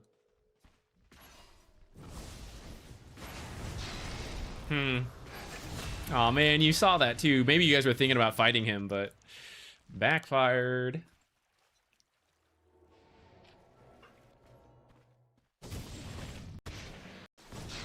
Now you're actually in a great position to do another creep cut maneuver here. You see how you're retreating this way? This is like what a regular hero does. Before your ult expired, you probably could have snuck around. Even as the ult expires, you can just sit in this tree line. Again, what are they going to do off of winning this fight? There's Roche. There's this tier 1. Soon there will be Tormentor. So they want to move this way. They're right here. They have creeps right here. Now we're losing. Obviously, we're going to ignore this creep wave. Next creep wave, which is probably around here right now. That's unguarded in a lot of pubs. So we hang around. They push up. We sneak around. We cut that wave. Might protect your tier 1, depending how long it has, how much health it has. If you lose the tier 1, it at least prevents them from just barreling down to the tier 2, which some teams will go for. Maybe they give up on the tier 1 because they're like, get that Nightstalker. Kill the Batman. Let's cheat. Here's the free cam mode. And you can see they're all moving up in a group. We slip around the back. So maybe we don't get that creep wave. We get this creep wave coming up here. We're just jungling. I know the time. I'm looking at the map. I cut out. I cut this wave.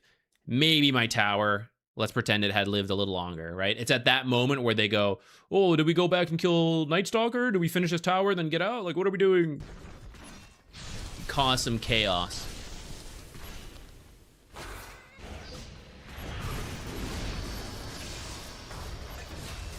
You're fighting without Dark Ascension. This seems tough. It's currently working. Maybe they TP'd out and I missed that. You guys look at the minimap. Tormentor is the best follow-up right here. If I had to guess, this tier 2 will not fall. Lich has TP'd back. This is where you've got to be really careful about this stuff, guys. Oh, they have messed up the defense, actually. We've messed up our silence. Gotta remember the longer TPs. They've messed up a little support players. These are the moments you have to, like, give up a little bit.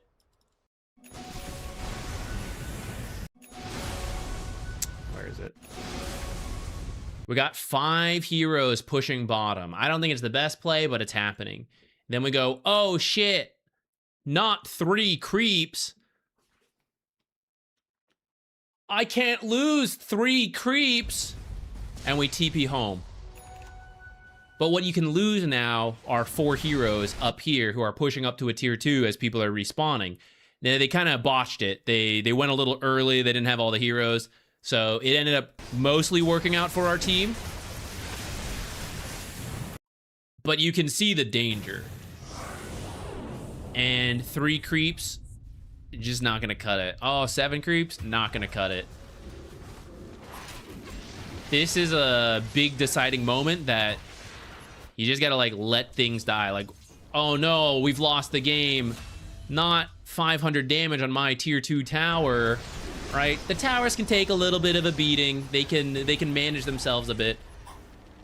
These big moments, Roche, Tormentor, tier 2 pushes, whether they should or should not happen, they will be pretty big. And being there to use a couple extra abilities, pretty big deal.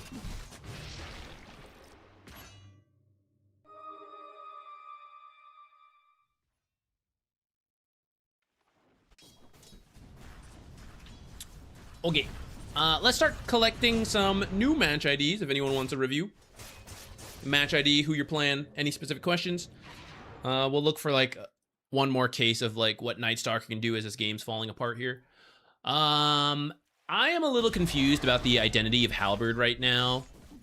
It still kind of does the same thing, but like where you build it feels weird. You're working on it now. By the time you finish it, they're gonna have BKBs if they're any good. So then feels strange. I get it though. There's like 3, 4-ish, 5-ish to a degree right-clicking heroes, but I don't know. I don't know if I love it. I think your job this game is to find Silencer and take him out. Prevent the global from happening. If global exists, Shaman cannot do anything. If global exists, your Zeus cannot, he's not building dispels, right? Can't do anything. No Sinister Gaze, no Omni Slash. He has Manta as long as you didn't have to Manta anything else. The global is a pretty big deal. Your job is to take out Silencer. When you're taking out Silencer, the Halberd will not really be doing anything. So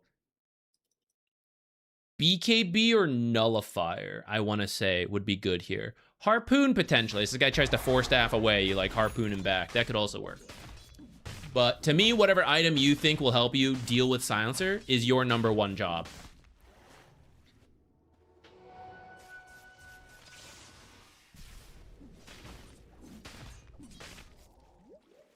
Sometimes as Abba, I have Radiance late game. I sometimes disassemble it into Nullifier plus Halberd. The Nullifier is definitely like, I mean, that's been, you know, that's the thing. But I hadn't really thought about the Halberd at that point. How much extra money is it? 2,000.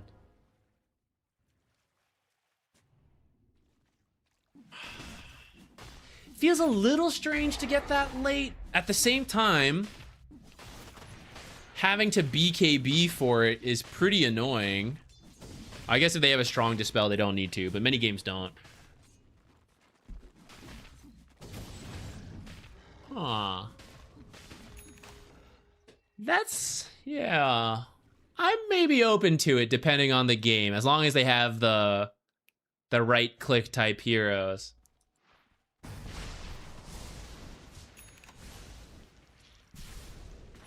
This is a wholesome Dota stream. Oh, thank you. I'm glad. I want to provide the education as much as we can, but also I know Dota's a toxic game, so I want to keep it fun and chill, you know? That's what I would like to bring to the community.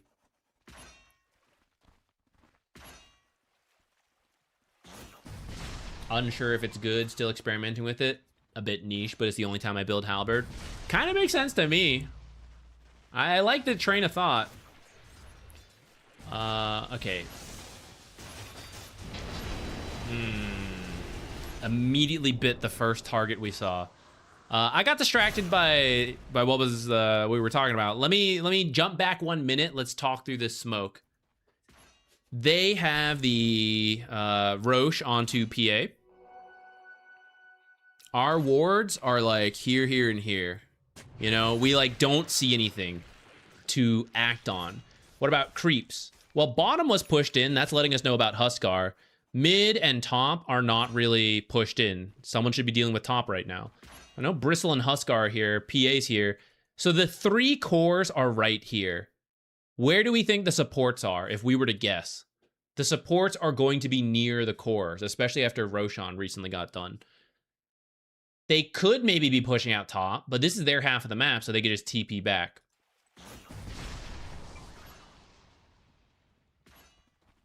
So smoking like this, and it's like, what fight are we going to get into I have evidence that they are mostly together with Aegis. Is that what I want? Do I want to get into that fight when I don't have to? Like, why do I need to fight right now? I don't have to, you know? I have a top lane to push out. I'm pretty sure this top half of the map is empty. There's like 1,000 plus gold up here. There's a Tormentor, 2,000 more gold. There's things to do that don't involve the enemy team. My water. It's okay. Thank God for recover. Man, I'm a mess today. I'm knocking shit all over the place. They are the ones who would want to do things because they have the Aegis. Bristle is the guy just trying to cause a distraction, and you all immediately reveal yourself on the Bristleback, right? It's backfired. Now they are open. They're free. They're like, yeah, there's no Omni Slash. Like, they're all here. We're good to go. They can choose to fight you guys. They can choose to do other stuff, which they should, because Huskar's back here, right? We just gave them a whole bunch of information. We didn't really need to. Even if we want to do the smoke, we got to not go on Bristle. You kind of need to lead the way on the smoke, but you'll also notice at this part of the map, even if you lead the way, the nighttime vision does not help you see up the cliffs unless you use Dark Ascension, which I don't want to use Dark Ascension just to do this stuff. This goes back to where if you had pushed other lanes, this area is all flat, so that is where your night vision, without using the ult, can benefit you in the smoke. You will see them before they see you, which will be true even without the smoke, but at least if they had observers down, it would help you there. Now they make it to our half of the map. Here's where I'm thinking of fighting, especially if one of them has to teleport home because we pushed top in earlier. And if we had pushed the stuff in earlier and they don't deal with it and they go, no, we go mid.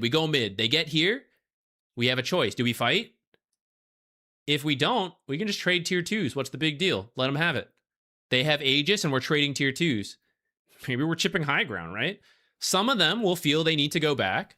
And if they do, the heroes who split push will TP back. And now we have the numbers advantage. Instead, the sequence we went to has kind of backfired. You jumped the Wind Ranger, but I mentioned earlier, our job is the Silencer. So here's the global. Nobody can do anything. Everybody's getting killed. If Wind Ranger's not in the fight, it's not that big of a deal. It's the Silencer. Gotta get the Silencer. The heart wants what the heart wants.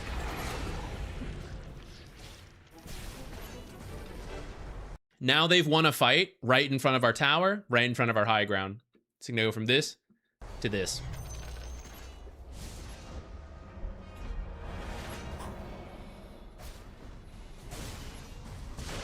All right, time to sit.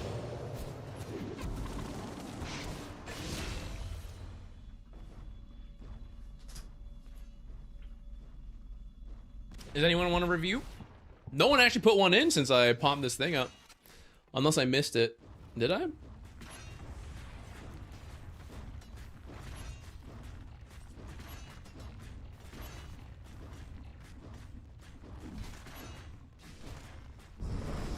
Go play RimWorld. Or just end a review stream early, I suppose. That could also happen. I'm getting my ID now. Sounds good.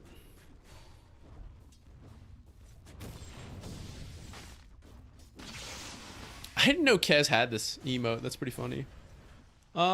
Tempting, but we will, no, today's the review day.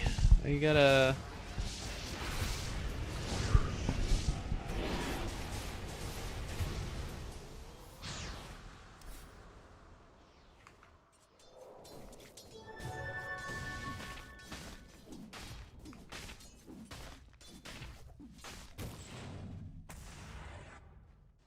I don't even know if they're streaming. Are they streaming? If they're doing some party game and all that.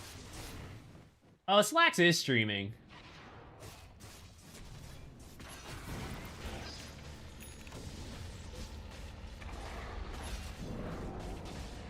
Should we? I'm kind of tired, actually. I can do the reviews, but I don't know if I'd play that well. do it. All right, send it. Are they even in the... Oh, there's the main menu.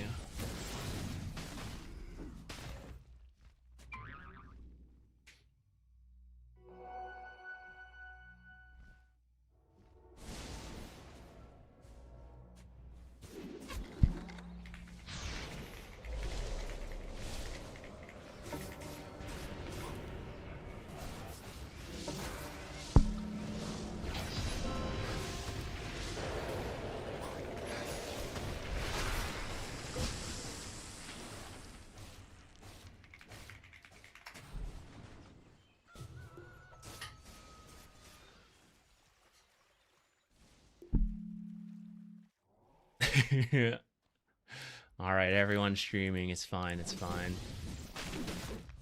All right, I guess we're in. I guess we're doing an unranked game. How long do you think this queue will be, guys? How long do you think we will be here?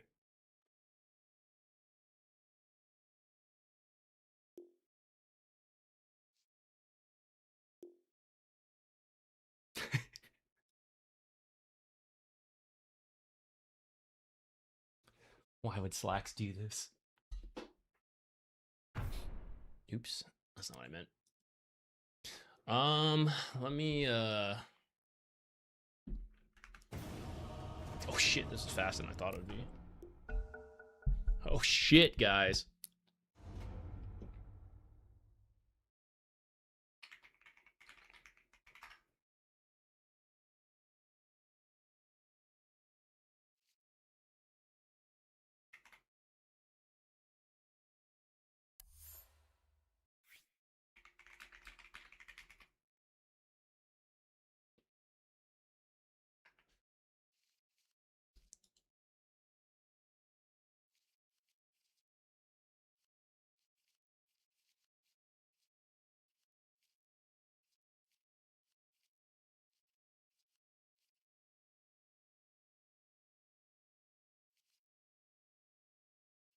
Should we Zeus for Dawnbreaker? Is that a dumb idea? It probably is. I should probably be some kind of initiation. We'll do it for the party. Bounty is maybe not the best initiator, but I'm sending it.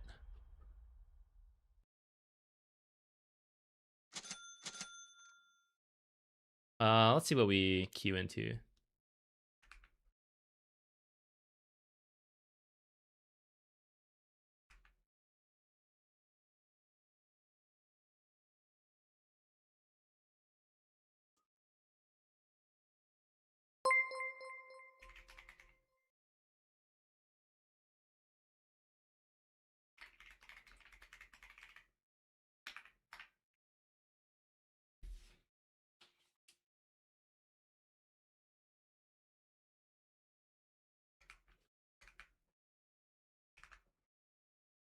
I kind of want to get a stick. Might get like boots.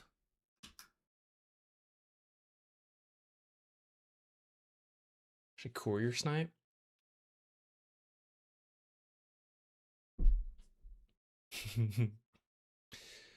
Okay, play behind the pudge to hook things. Otherwise, I have to set things up. One of us.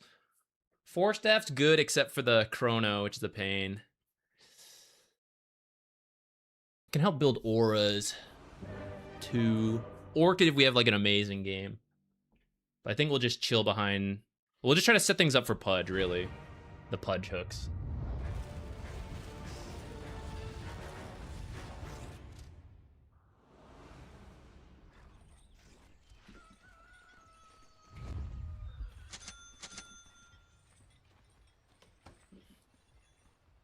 What are you mad at my random?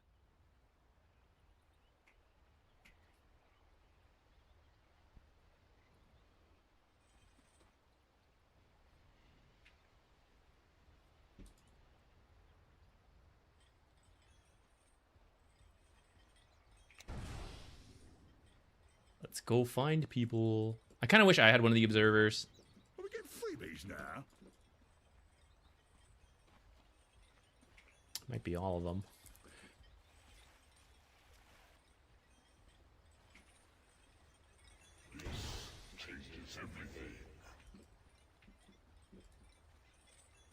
They probably smoked out here as well, and their smoke broke on my invis. Nice.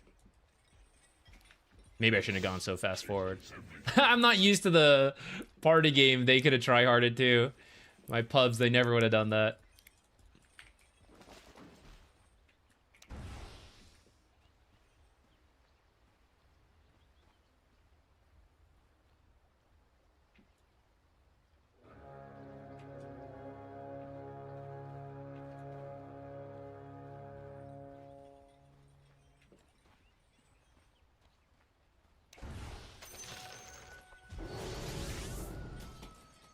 Thank you, you precious weak thing. Why did I give the? Strength, yeah. Why would I give the first blood to Slacks? What was I thinking?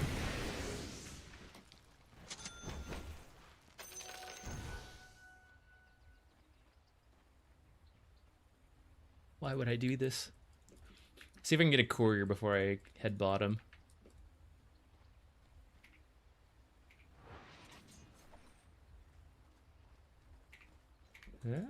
No, too bad. Okay. Let's head over.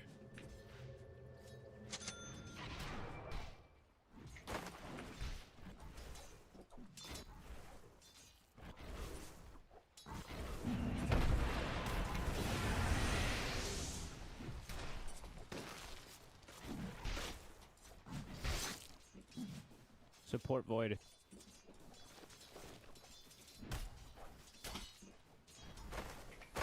Wacky. I wish I bought more regen. I don't know what I was thinking with my money.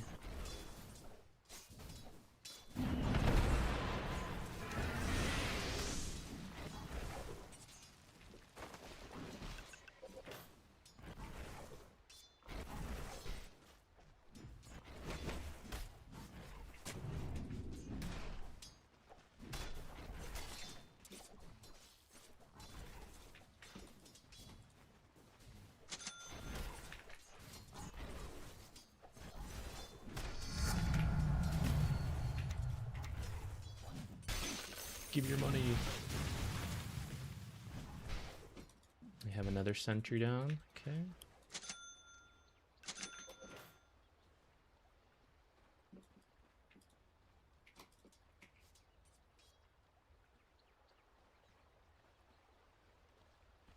Taking a look. Can't help myself.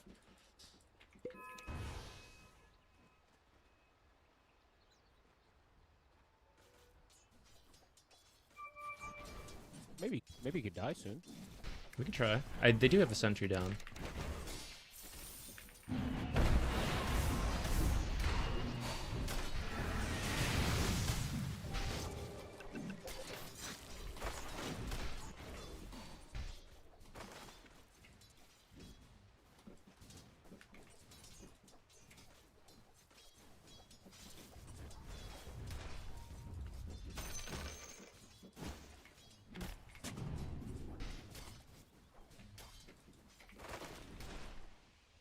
What's close?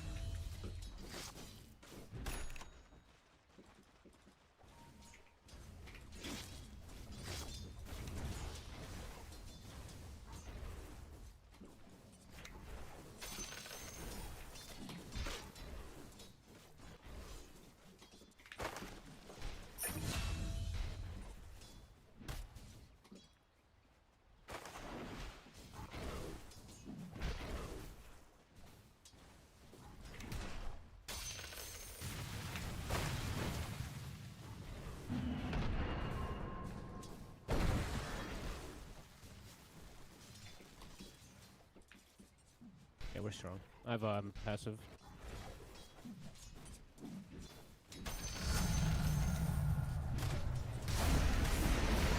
Oh, I was trying to time that better.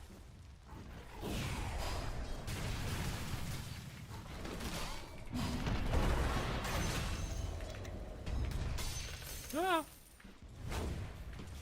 Nice.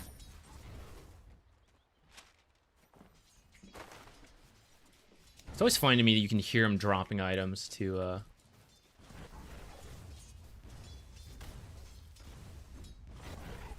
I'm too slow.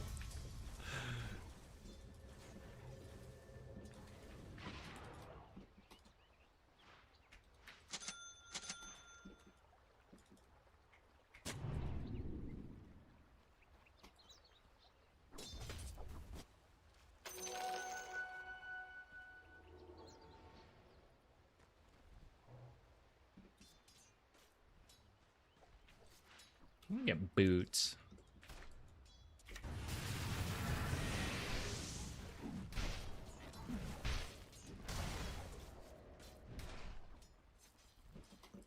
Kill again.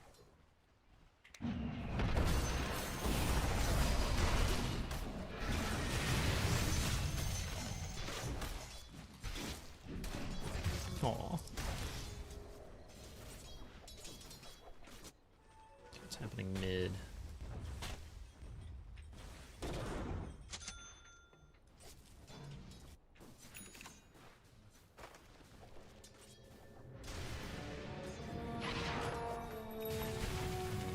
Kinda wanna go for the rune.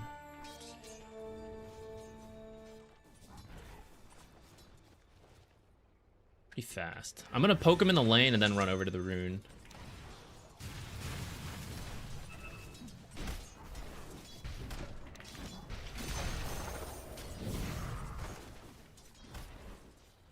I'm gonna go for the rune. Oh wait, never mind.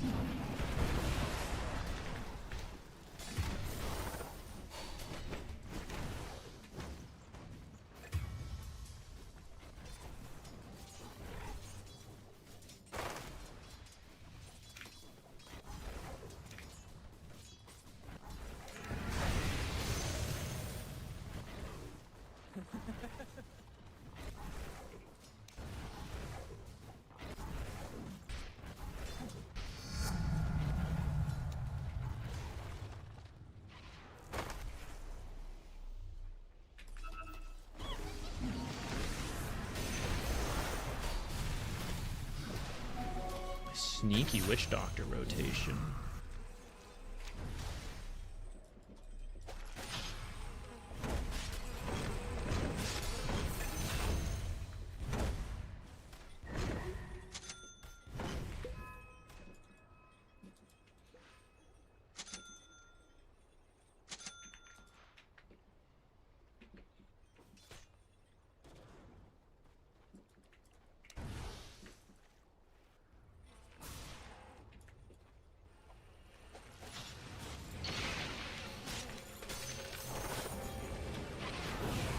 Oh, I don't have it, my bad. Aw, my detection. It was on the way. So sad.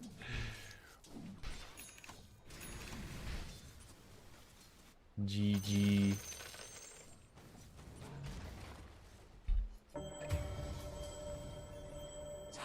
No.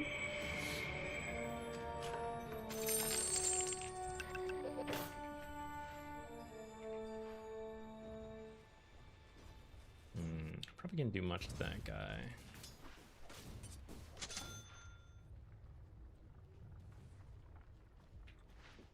I want to build this game.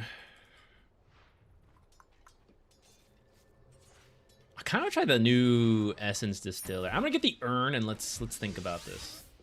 Let's see what we see. Oh, what's my path? Just not meant to be.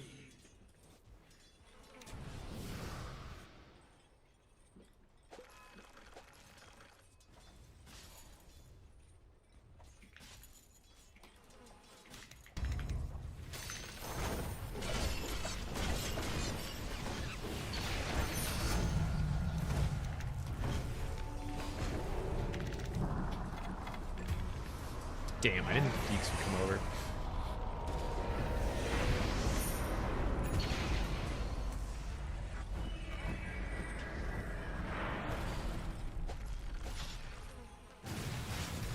This is carry Jakiro. Is this worth it?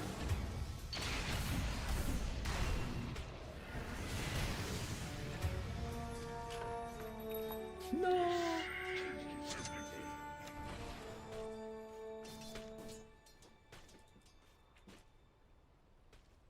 Am I feeding or are we going to find a Jakiro kill? What do we think?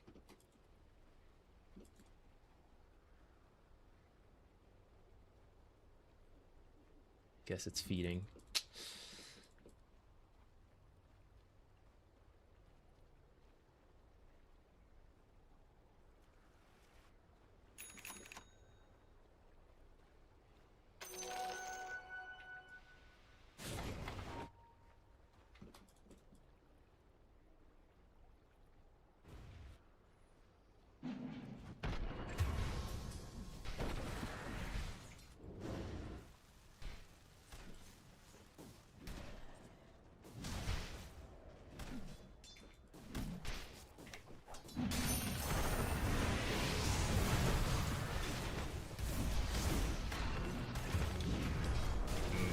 That's unfortunate, Jakiro showing up timing.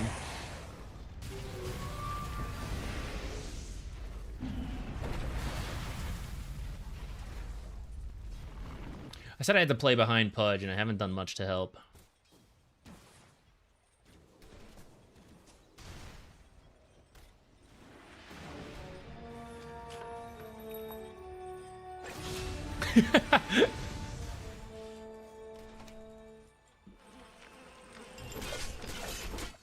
There you go.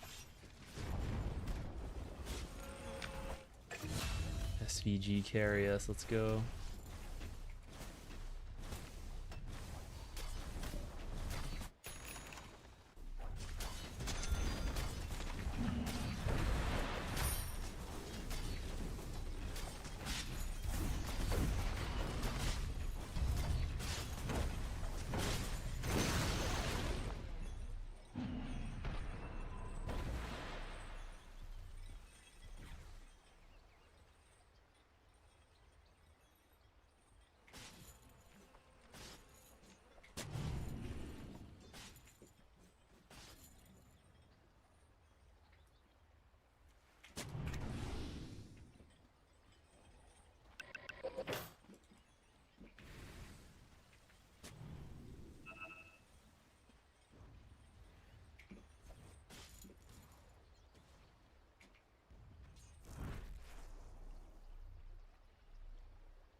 I'm so fast nowadays.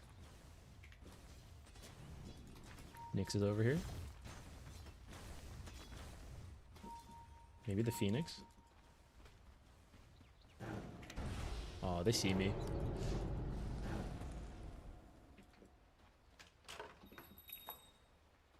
Run. Good thing I'm fast.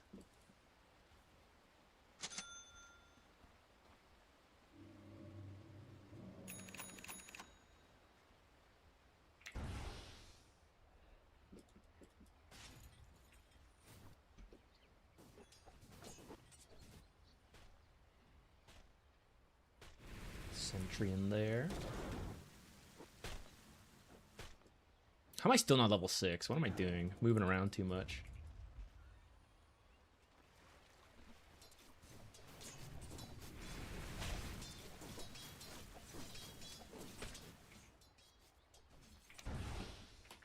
Here, careful.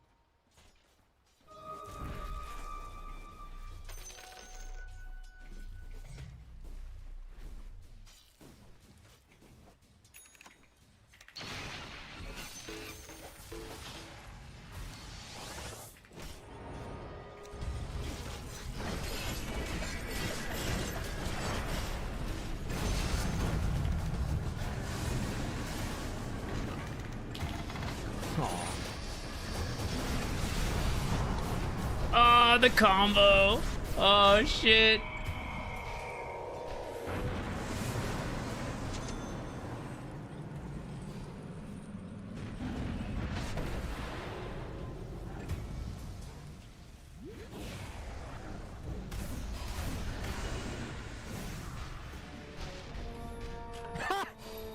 Attack slow now.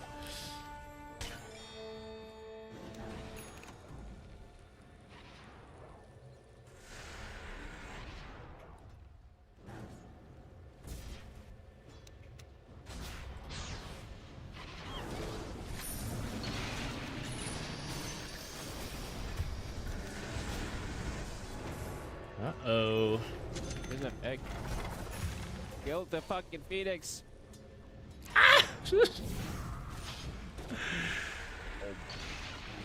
Disaster. He didn't have egg. He just walked under. Oh my god.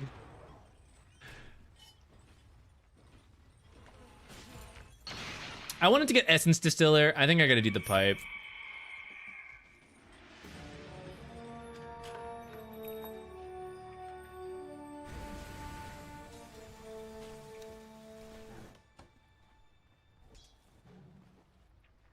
This is a Midas? Oh no, guys.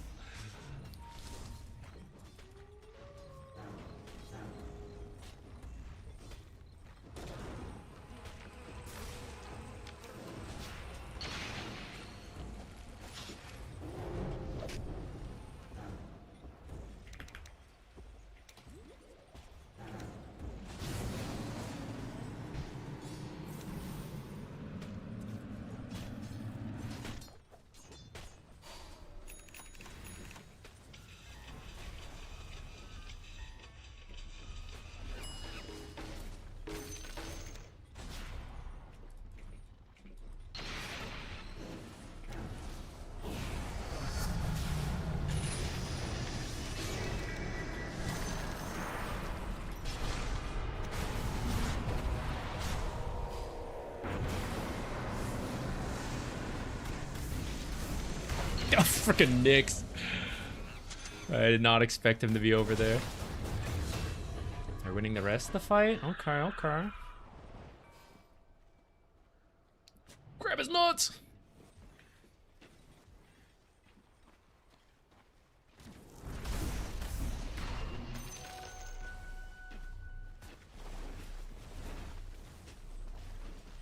We have the more standard carry, but I think Jakiro carry's not that bad in a wacky like pub game, you know? So we'll have to see what happens. My early game could have been a lot better.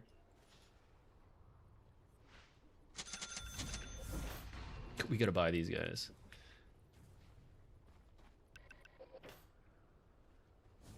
Sentry there.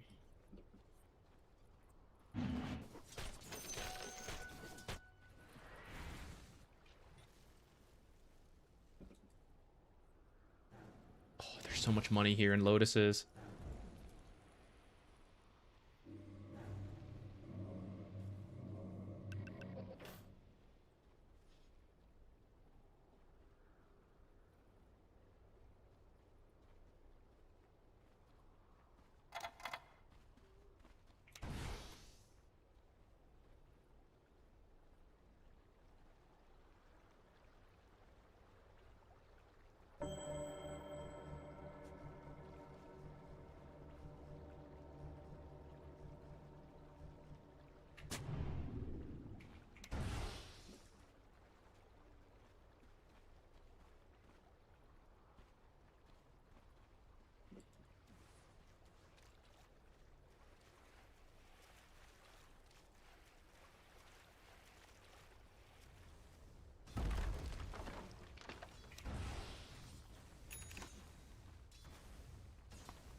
Void is support.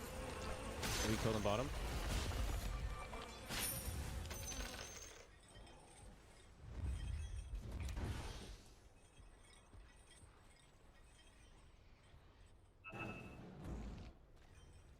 I think they're all here is the problem. Okay, Nick's kind of whiffed.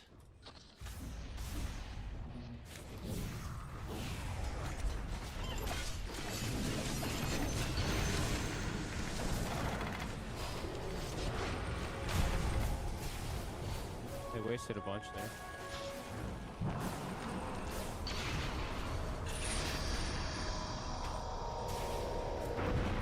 Not enough attack speed. He's level 2 ult already. That might be enough as he takes damage.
I even thought I should probably take a look, but did not.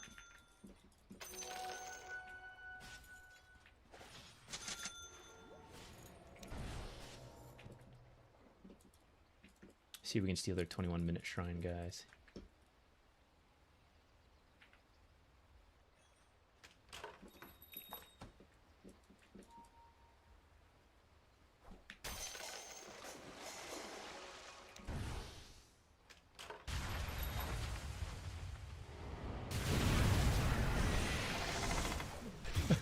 Couldn't help it. Couldn't help myself but kill that courier.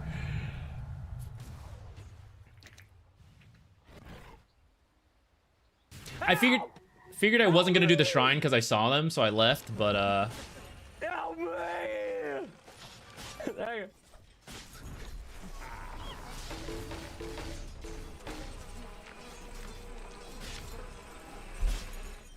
yeah, Phoenix can stop the dive whenever they want. You have to press the button again.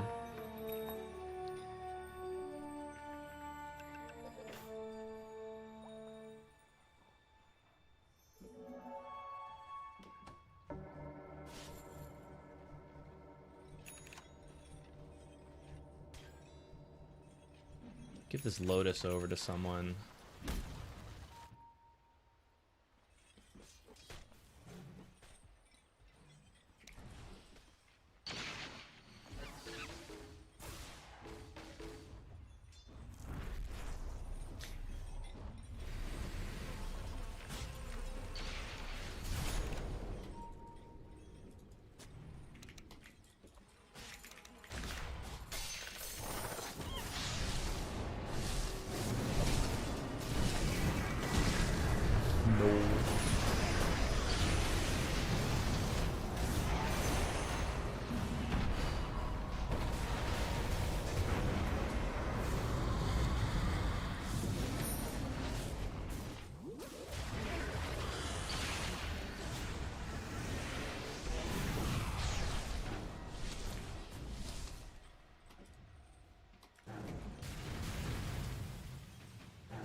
Talentless.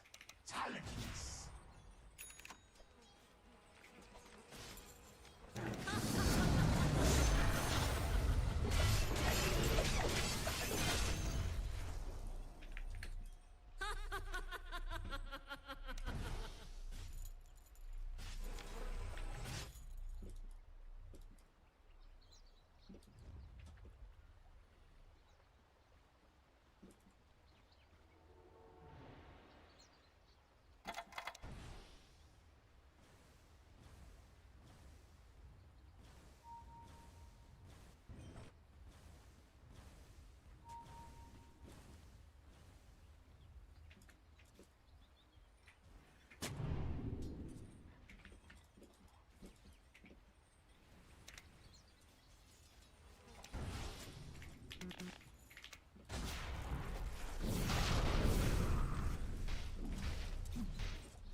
Three of them.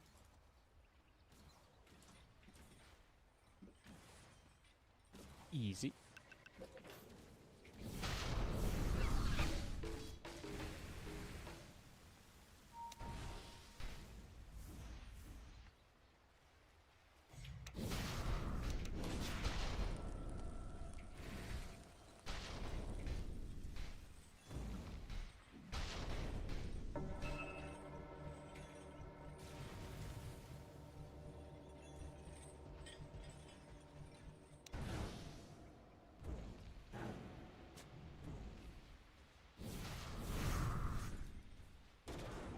I don't think we want to fight with all of them here. Do we?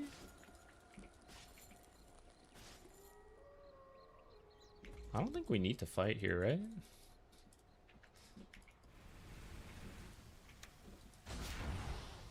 You do you, mate. Ooh, I'm chilling. I'll ult if I see it. And die. For the lads.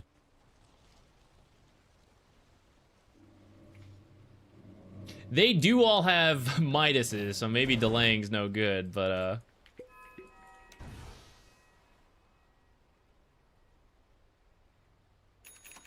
I feel like they're all clumping up a bunch, you know, so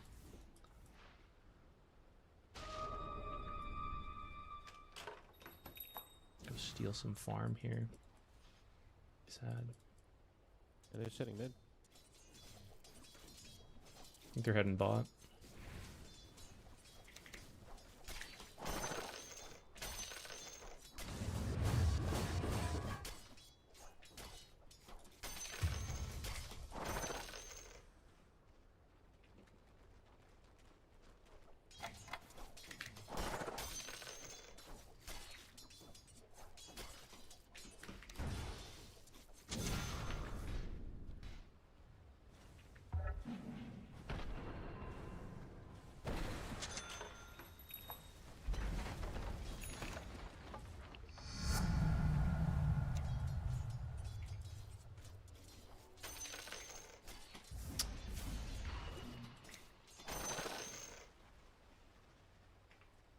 don't have space for everything, guys.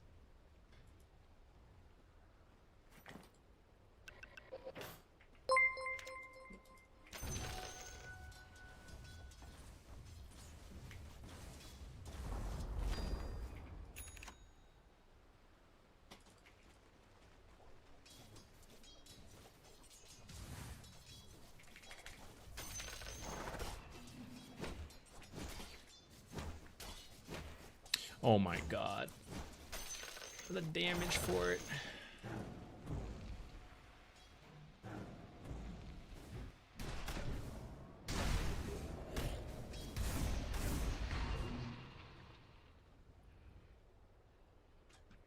I think they're going to be set up for the Wisdom Shrine again, so 4 observers, holy.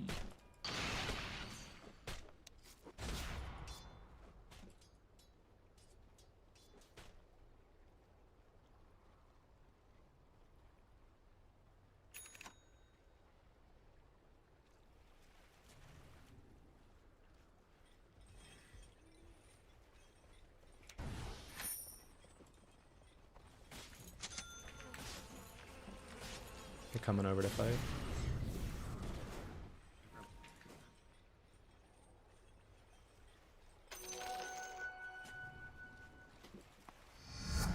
There's a sentry somewhere here.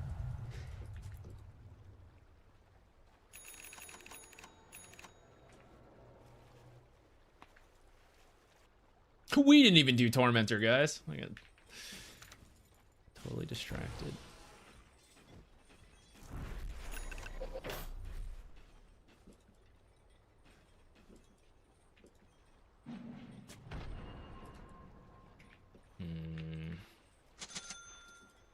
I think there's a sentry around there.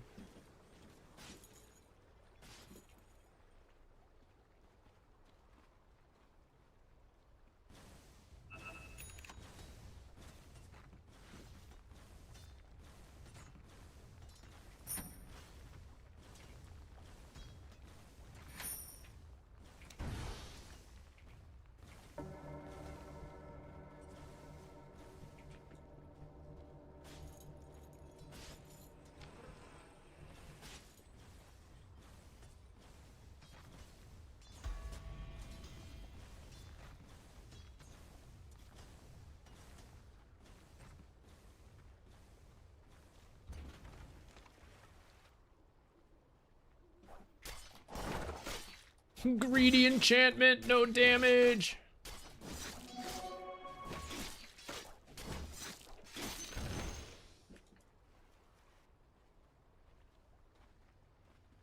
He's completely abandoning bottom?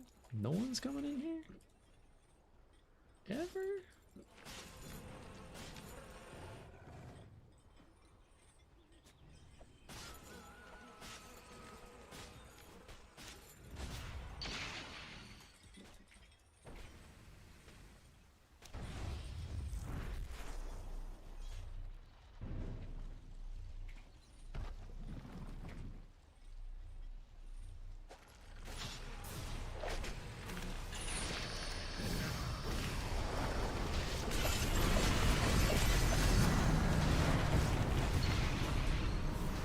I'm just trying to break the back line when we go in like that. I didn't cancel the Lich's blink fast enough, though. I should have used the urn on him.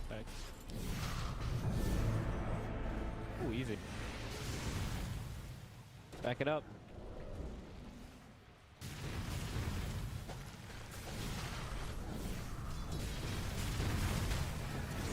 This is going to be so annoying.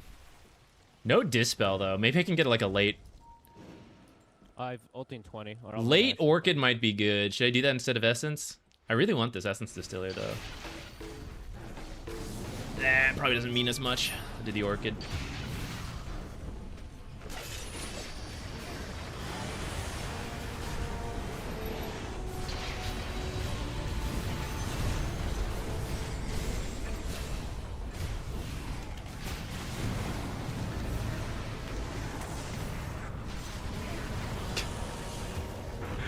Just TV'd in straight fed.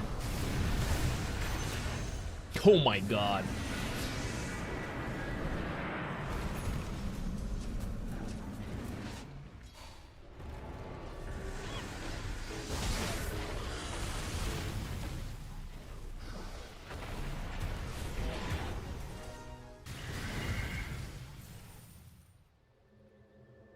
Kira's getting scary. Aw.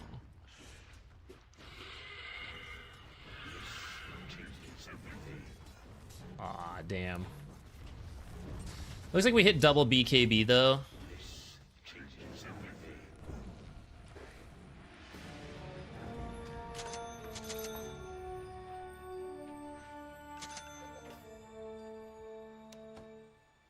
I'm always dying. You never get to track enough in these fights.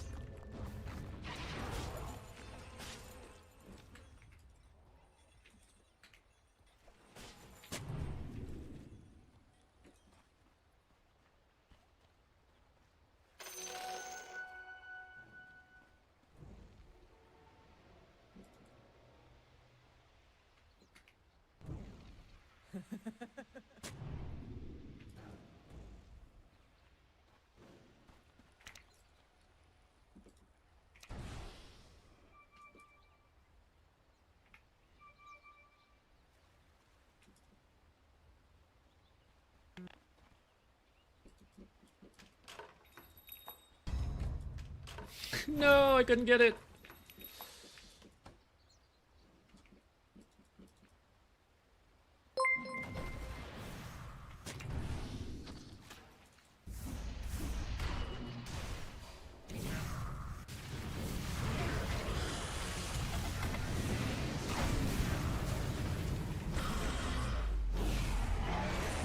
I should just stay out of sight, actually. 4 heroes. I don't know. I guess it's fine. See, I can't control this. That's what we need the Orchid for. It's too much.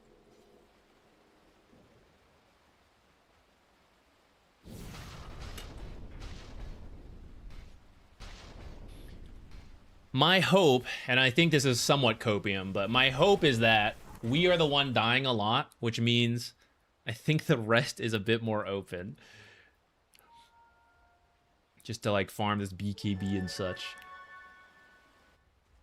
I wish I'd gotten that courier, though.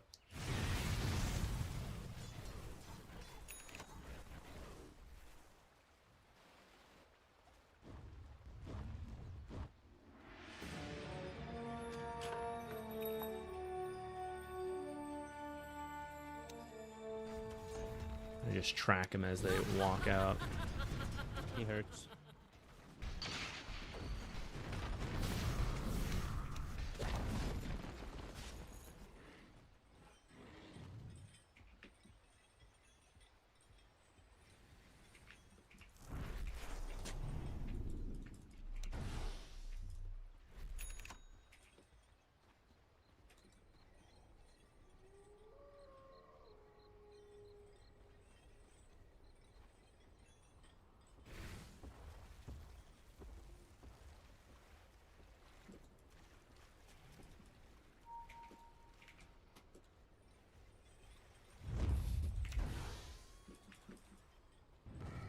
Just the safe.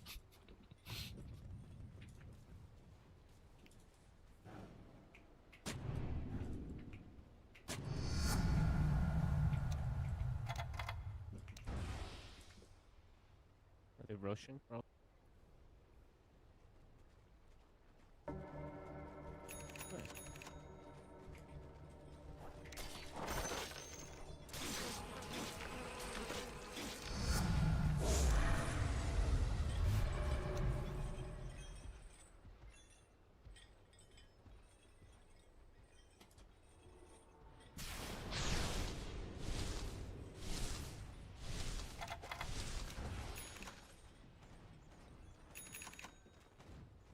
Two were bottom at least.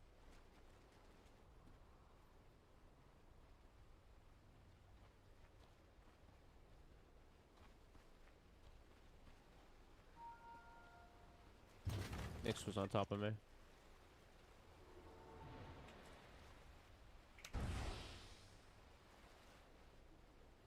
Push top and at least take this tower. Void was on the left. No lich.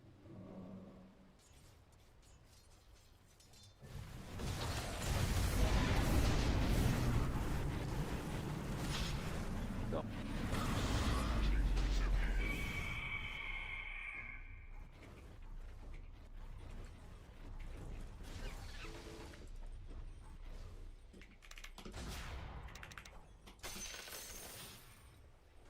my god. Sorry.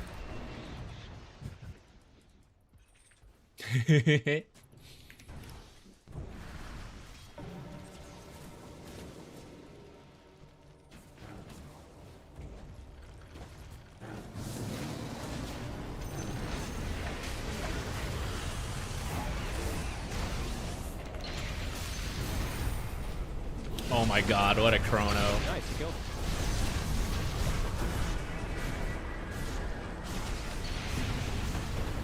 Should I buy back for this?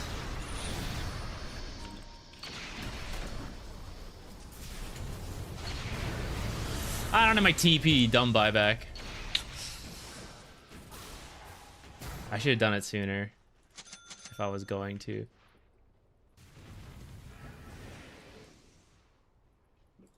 This changes everything.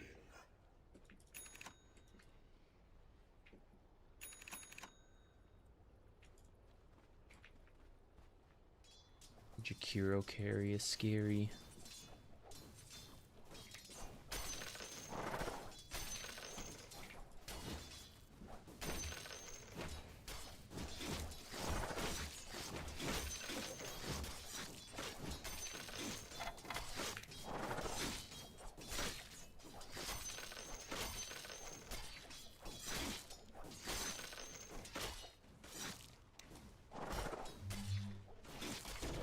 Oh, I stuck around too long. I was looking at other things.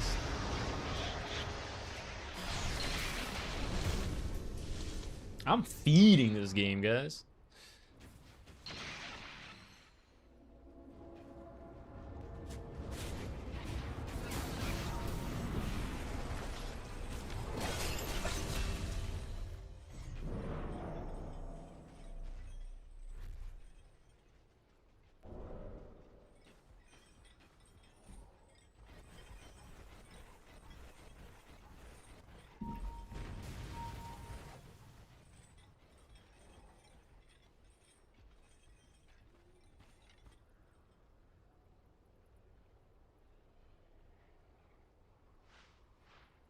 I haven't committed to the Orchid. Maybe I just do Lotus.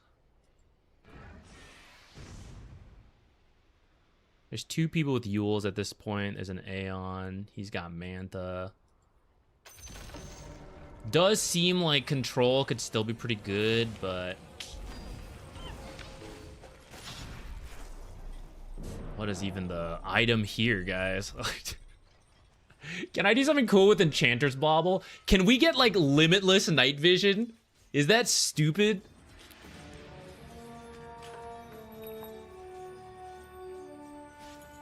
Probably 10% move speed, but I'm already not moving in these fights.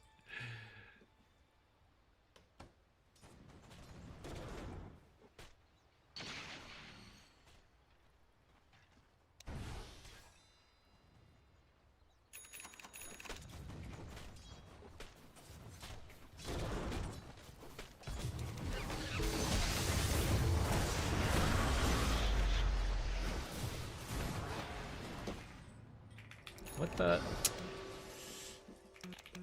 I was stuck on the screen. I couldn't get rid of it.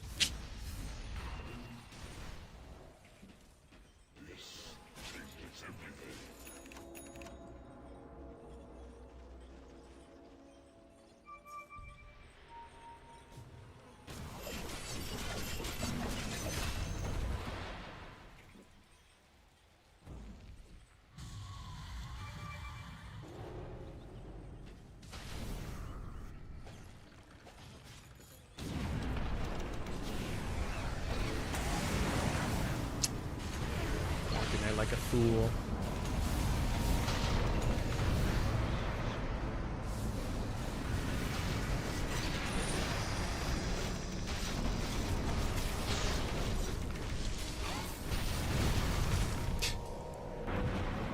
I am useless this game.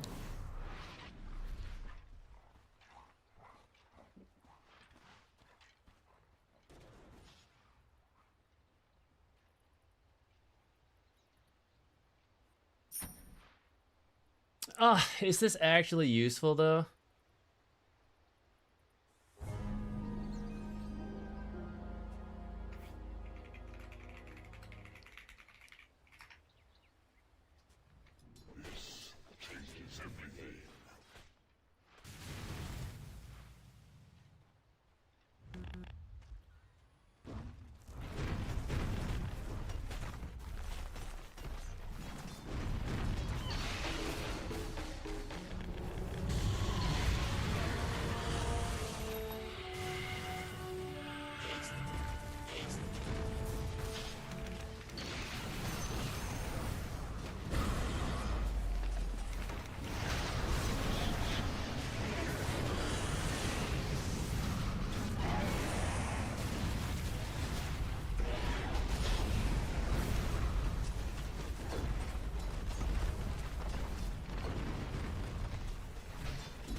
actually alive through a fight? Couldn't be me.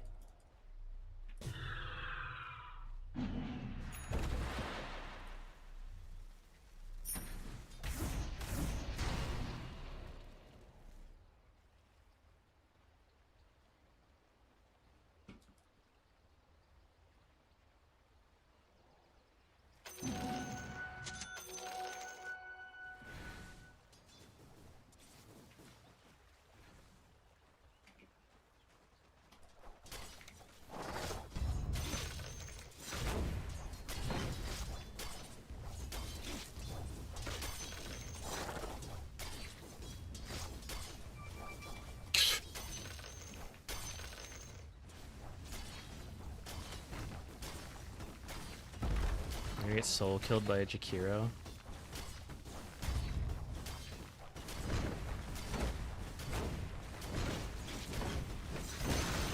Yeah, good job, Slacks.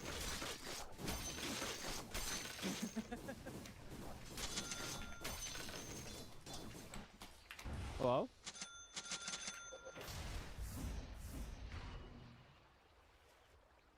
Can you play that song you always play?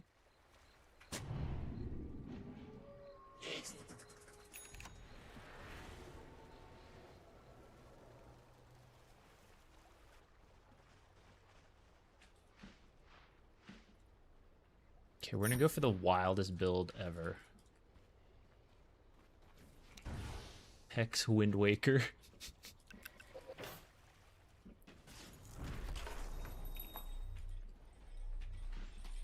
And I probably need a gem. I probably should have bought that a long time ago.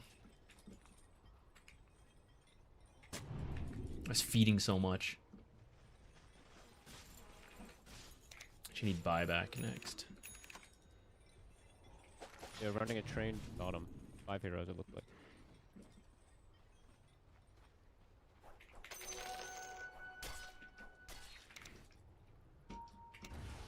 Jump, jump, jump, jump, jump.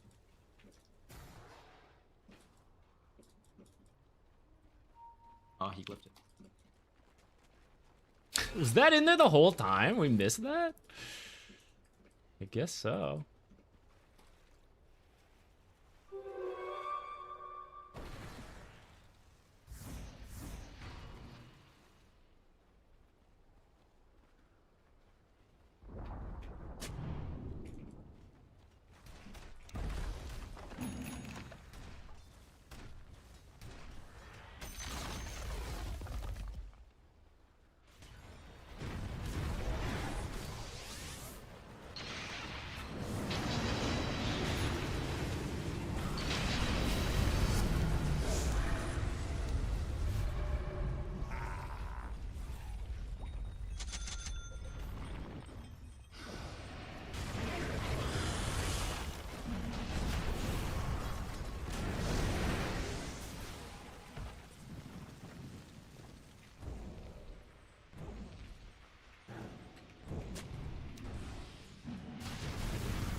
Yo, this Nyx is wild.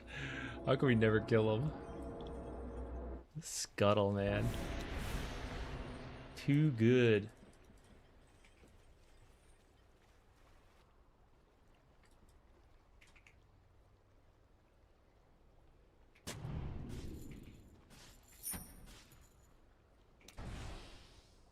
Lich down here.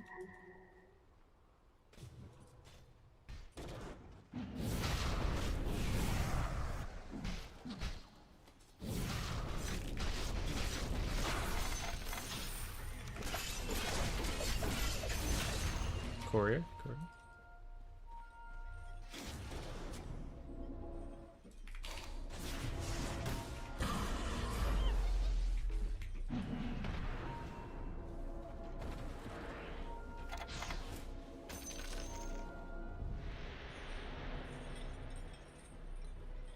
I thought someone grabbed it already.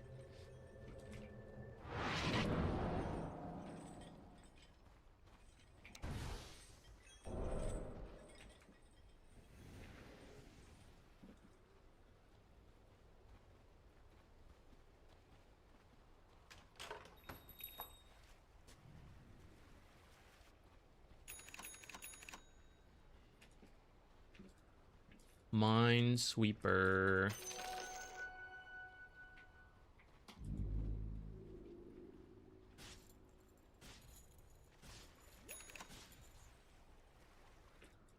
Maybe group for Roche.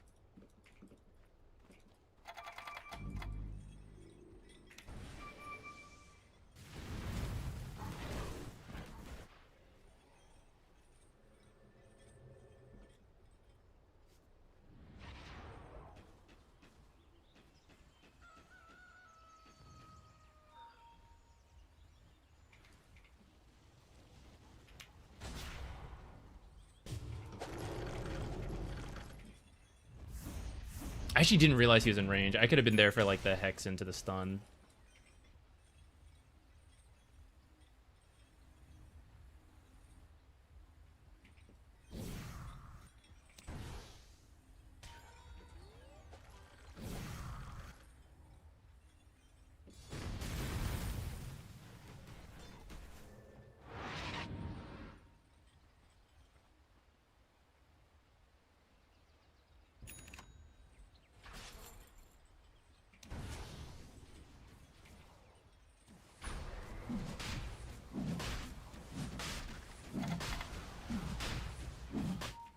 Smoked.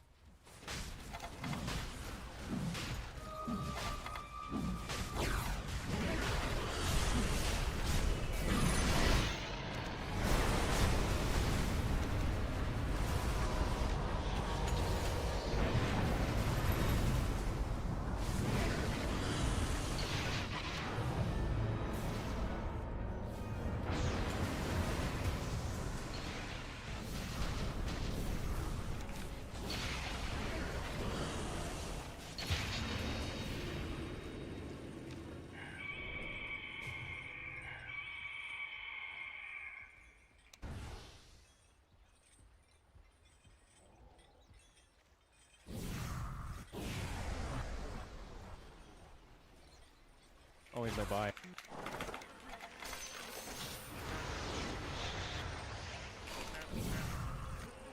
Damn, that guy's so tanky actually. Okay, okay.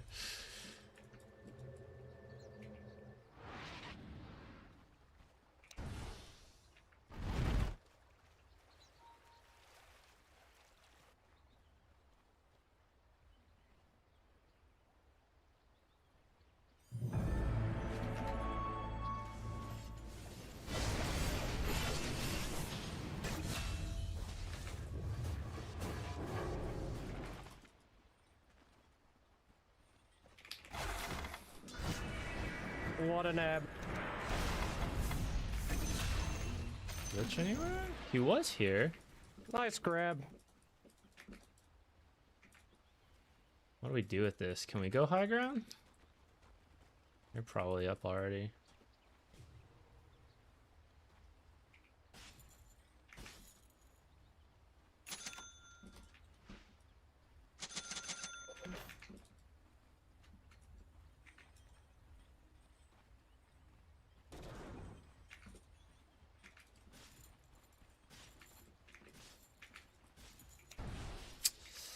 Never got that essence distiller.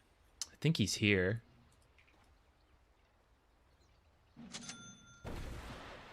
Courier is dead. I can't get more detection.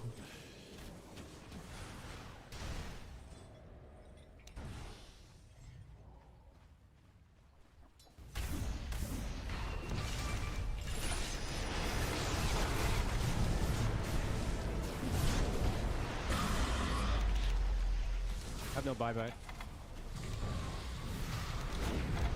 Ah! Walked in like a fool.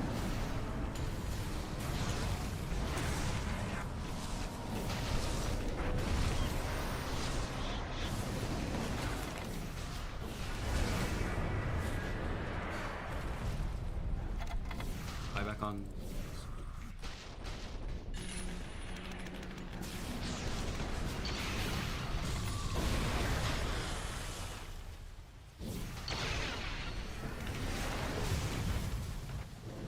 Our base. Thank goodness my gem didn't deliver. Big on Avery. Ag is impossible.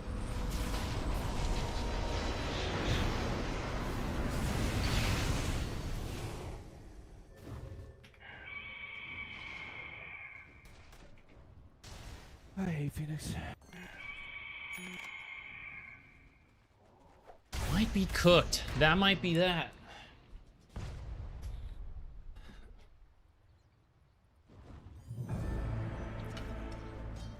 No, it was a party game.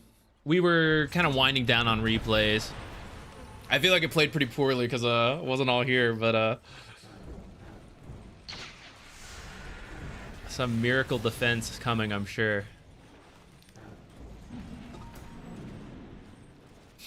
Oh no. Well, he has a Midas and there's like a Nyx mid who doesn't farm as fast.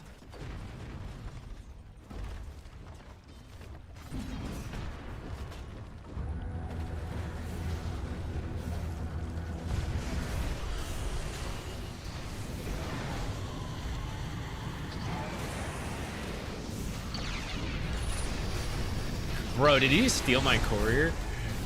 I think my gem, I mean.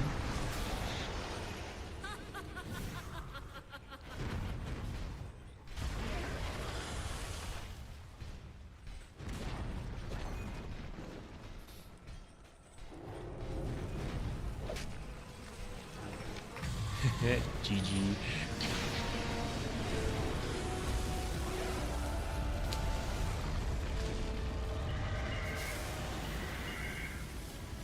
The lane was okay. I don't think we rotated around the best on my half. And then I feel like I was just feeding throughout the game.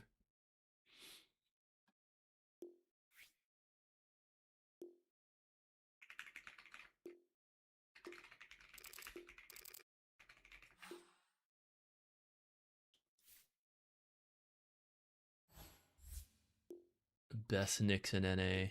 Lol. Should we play again?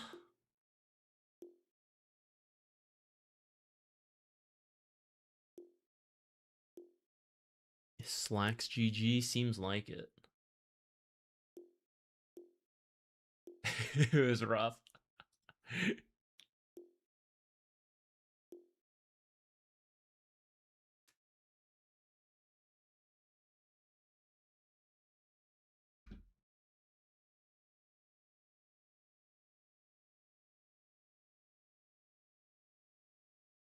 All right, let's do one more party game and then I'll probably stop after that. Can't end on that. We'll see.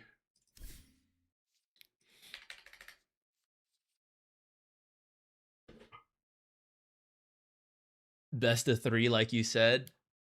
I don't have to strictly follow that, though. I don't really care if I win or I lose. We don't usually do party games, though, so we'll join in for one more, and then I'll be starving after that.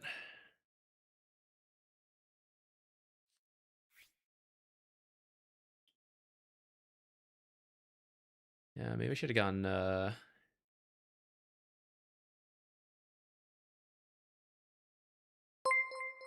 If I got more track kills, we could have maybe had extra dispels.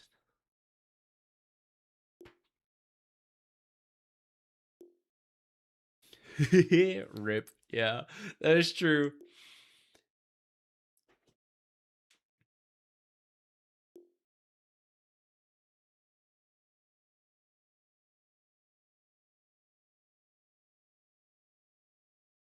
Do you know if it's possible for Witch Doctor to start ulti and then Bounty Shard give him invis? I think so, the same way Glimmer works.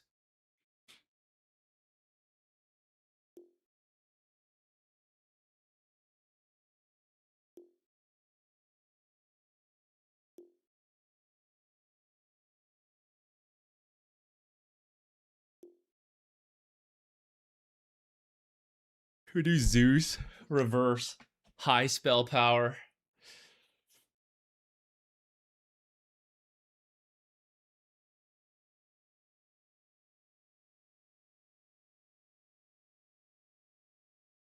Yeah, we didn't get enough early moves. I didn't really help mid enough either. We fell off really quickly after no early tracks.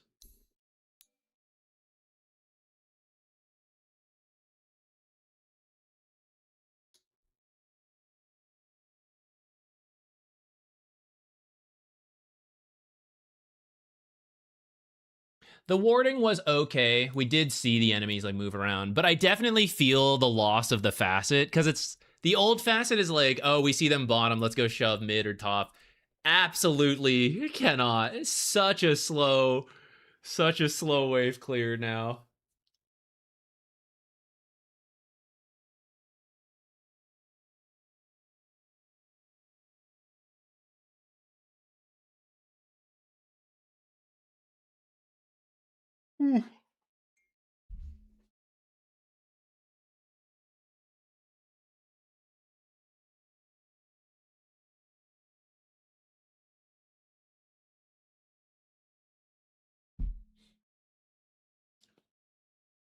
You win next easy, I'm sure.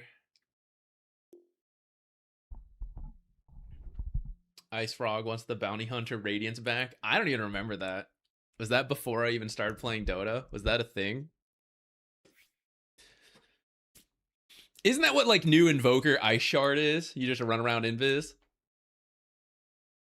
Burn all the creeps.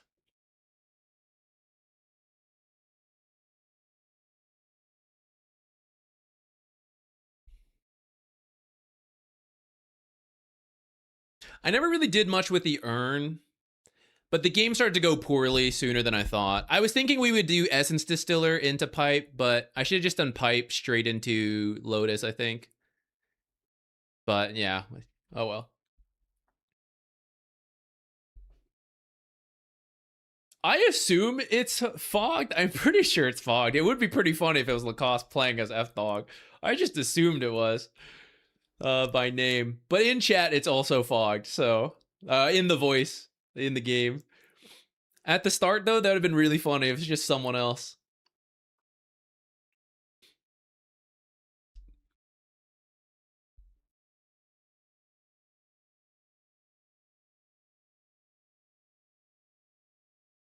We'll try to be a little more useful round 2. What role we be playing now? I don't know. I guess Slacks was here last time and he played 5. He moved. I guess I could do it. Fog just random though, so maybe he'll just go with whatever he gets. But Purge also plays like whatever, so I'm sure it'll be fine wherever we end up. Now is the time for even more Venomancer. We're all set before game? Not really. Just YOLO send it, however. October likes to do core more than supporting. So I think October would do core.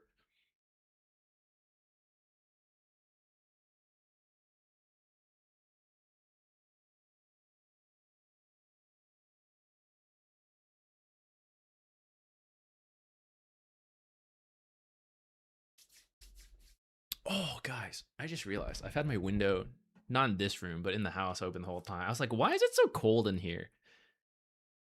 We went through a temperature swing. It was 90 the other day, 95. How funny would it be for me to re-queue the lobby? It was 95 the other day. It is currently 60s. We were airing out the house while it was cooler here.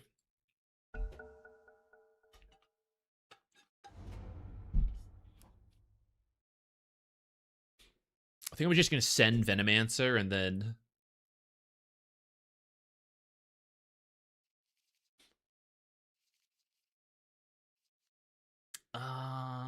this is fine. Veno 4/5 does not feel like a strong support duo. All my heroes are kind of iffy now, though. Like my more initiating type heroes. I'm just gonna send the Venomancer. Whatever. It's not the best.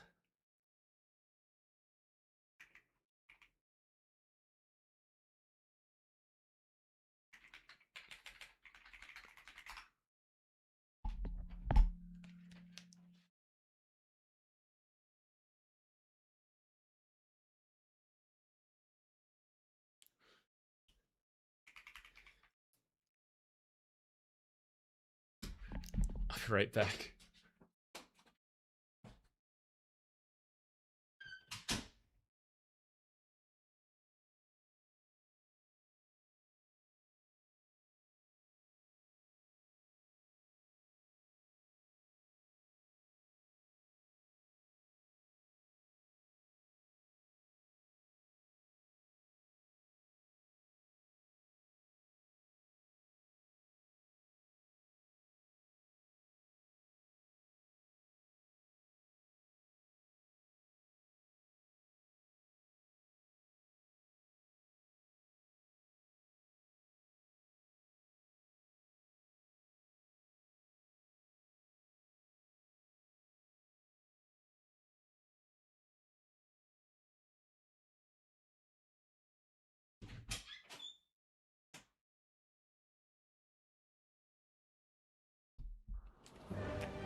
Wait, where was I going?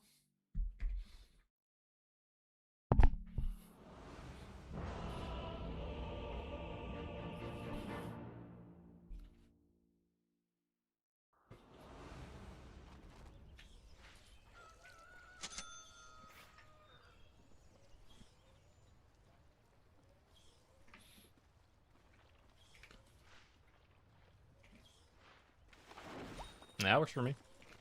What if I want him to do that? Also works for me. Really? Stats, Plague Ward, that's the build. I mean, I can just go like QEE and then he can only remove Gale.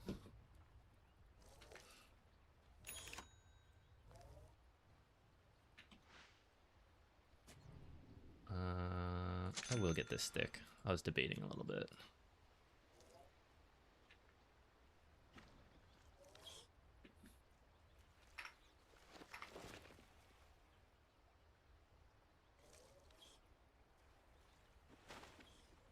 I'm gonna come stand over here, I think. I guess Slark will also try to just remove my stuff, but whatever.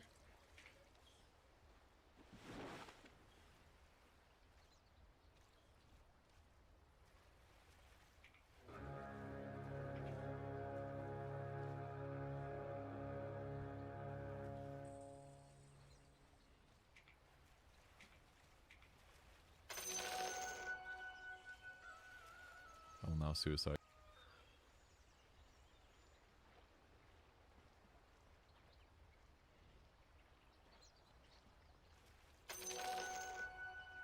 Escort mission. Alright, nice. We got an ogre down here.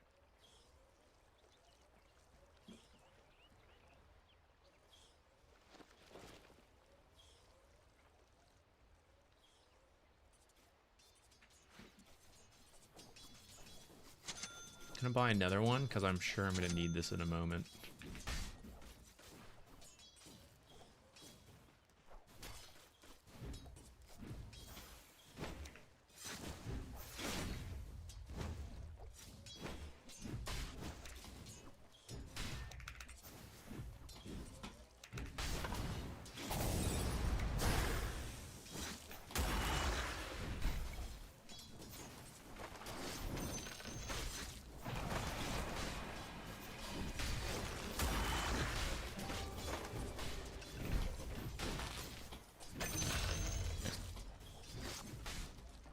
go, let's go.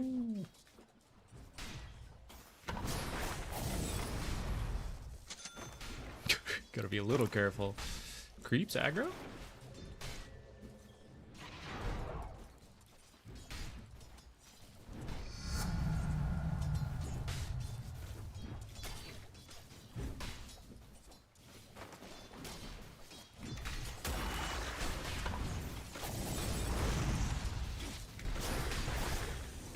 Aw. I should have chilled till my salve got there. That's pretty low, though. We used a lot of our mana. I kind of don't mind. I think I want to go boot. Sooner I get boots, they'll just not be able to get to me.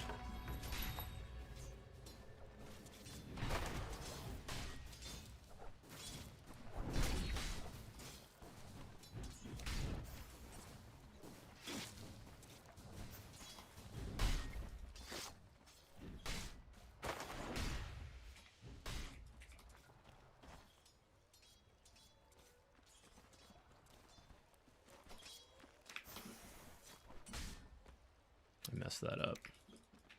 They messed that up. I might build a pop. Lotus is coming up? I think they're gonna get this one. Yeah.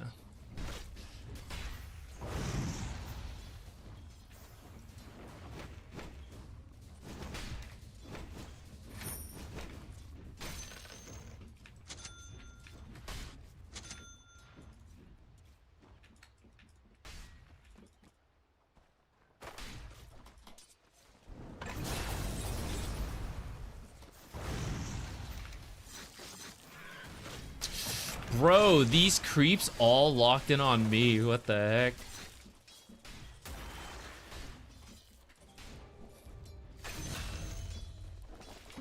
Nice, you're alive.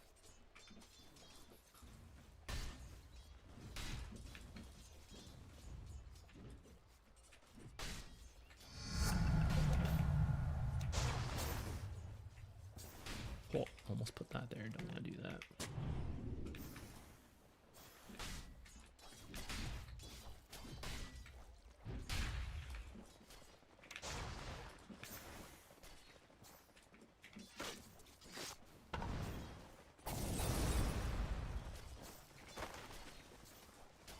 A little far back.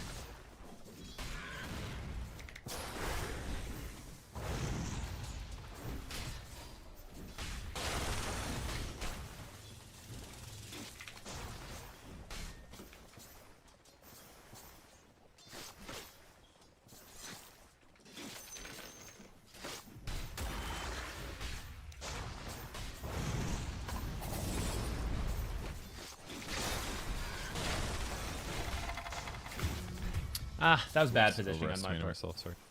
No, I stood badly. I'm gonna close this a little bit more real estate on the screen.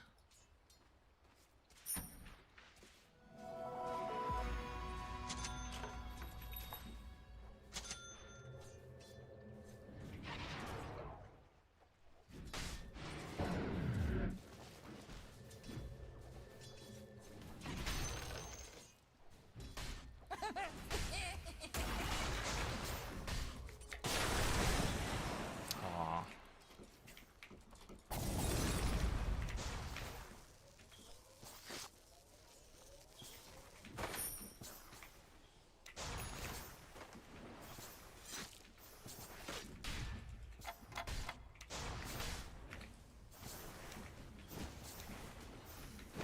I'm gonna go for the rune.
pathing.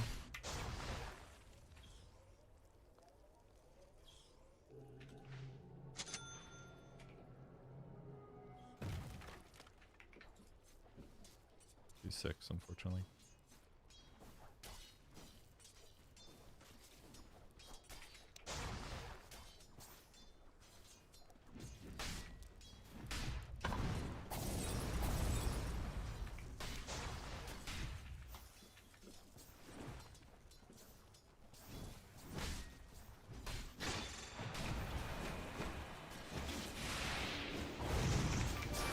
Kill girl.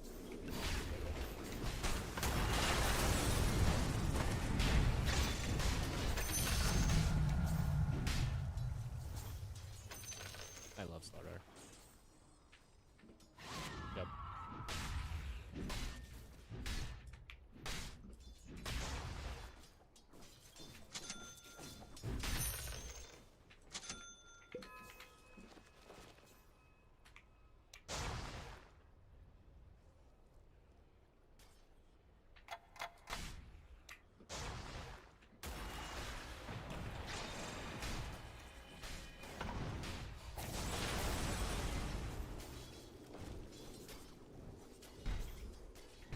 Here, void spirit.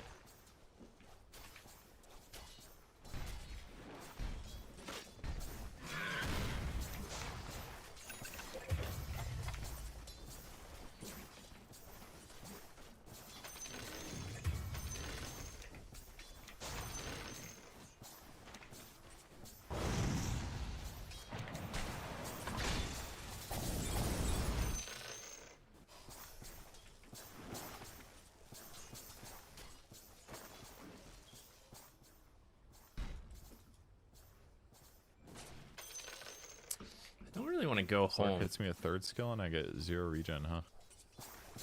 Weird.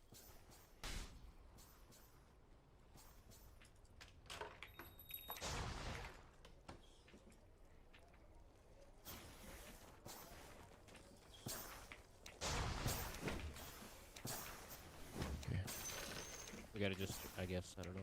Or we sit mid on power moon if we'll fight for this game.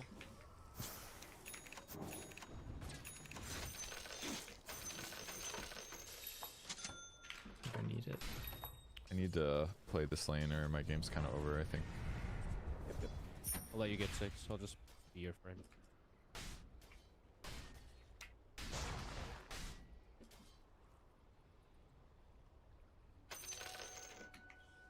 With 6.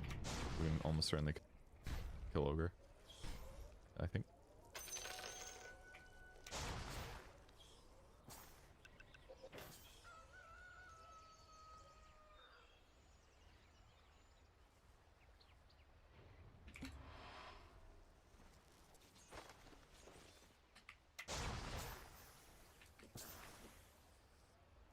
He's not looking behind. How many sentries have we killed?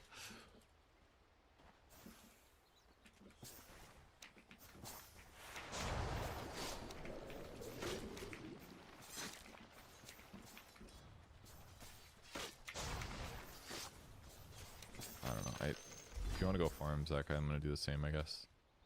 I can't contest wave. We're not going to fight.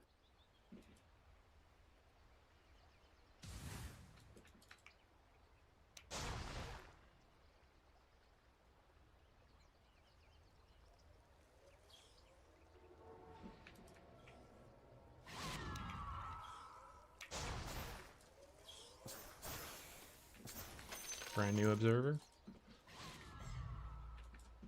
you want this bounty? Never mind.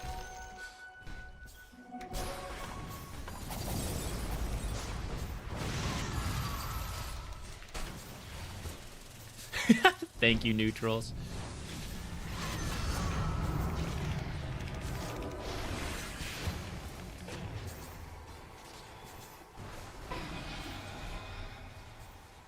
I thought he might have relocate. Guess it makes sense to use spirits first, though. Or spirits after.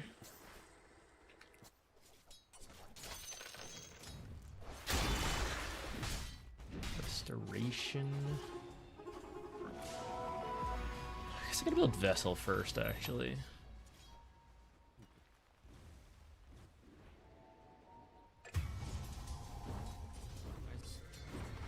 Sorry, I was looking elsewhere.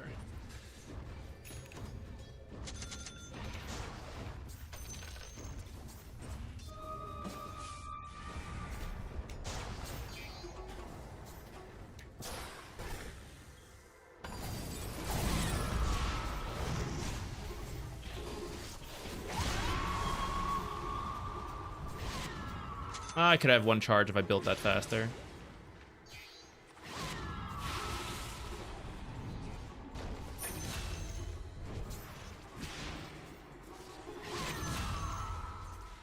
Okay.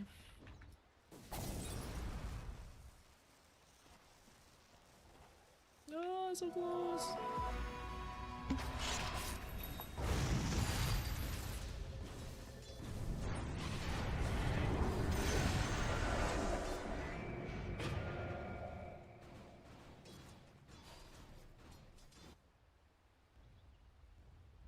Maybe take mid.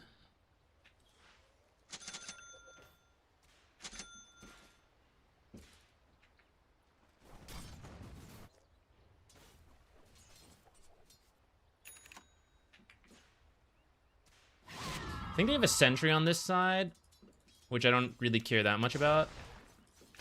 I'm gonna check top for the observer.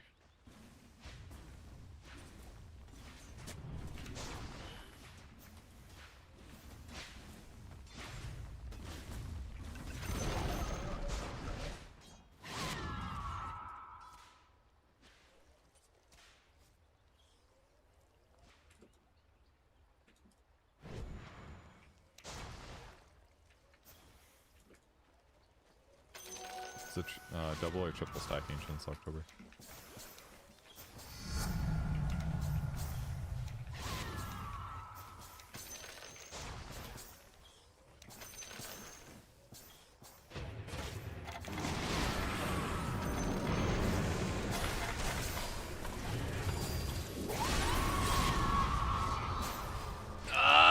Damn. If I had bought the urn earlier, guys, and I had the charge, I would have killed him. Or we would have killed him, you know? I would have had it. Everyone's having to TP home, at least it's space, I guess.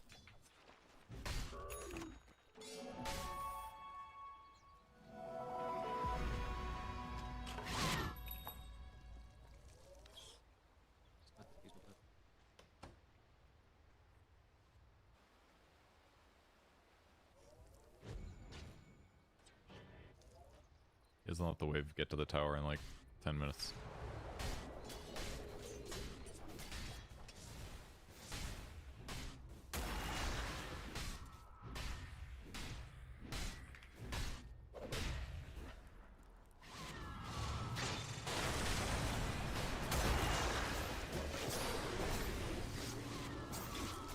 Others are coming.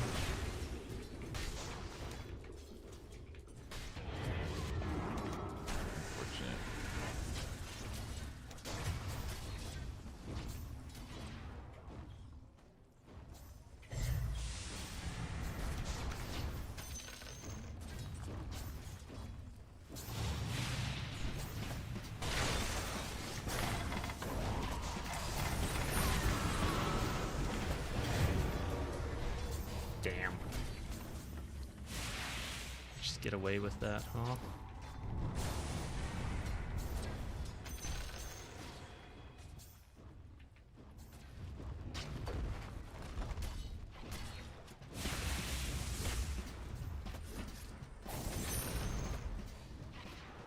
Once again, I started this urn and I don't know if it's gonna pay off.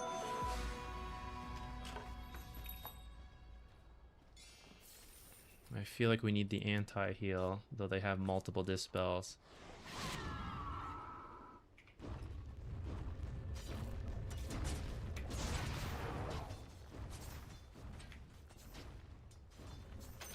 He's TPing over. What the heck? I swear, guys, every time I try to do that, I do not make it in time.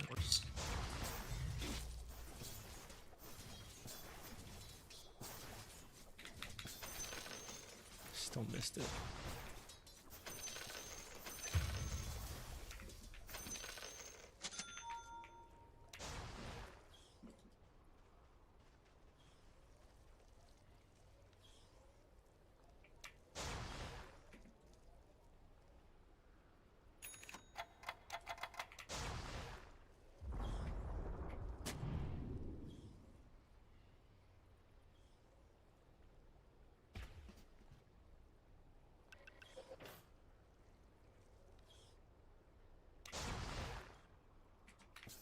Cool. Bad time to do this. Should not have dropped that.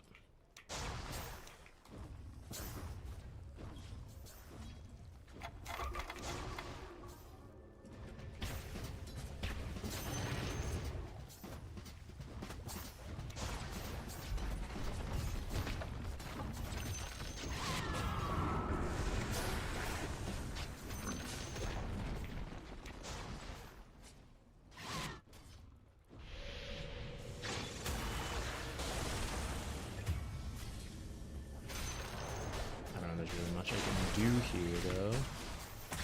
Oh. 22 strong.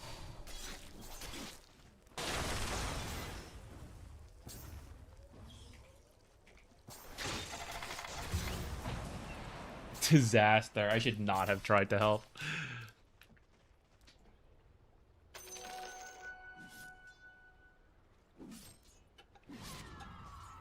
We were doing the free coaching. I forgot to change it. When we got added into partying.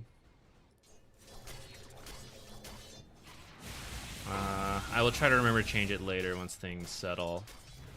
I'm currently just feeding non-stop, so maybe we got time.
Yo, great warding spot, actually.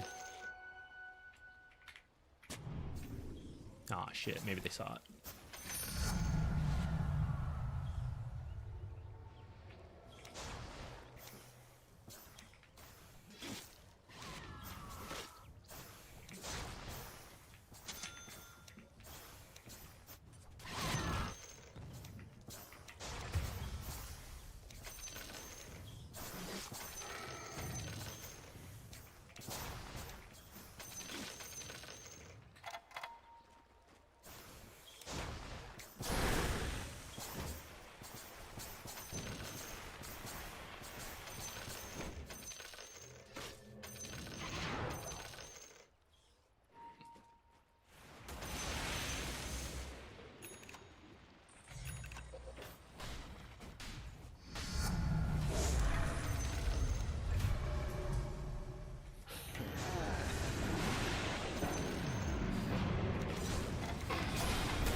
I should have done that sooner if I was going to do that.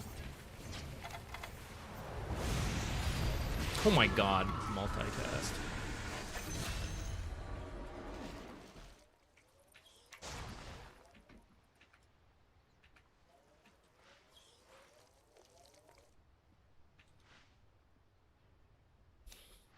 I think this is a good game for that one. I think I need to do the pipe. It is done.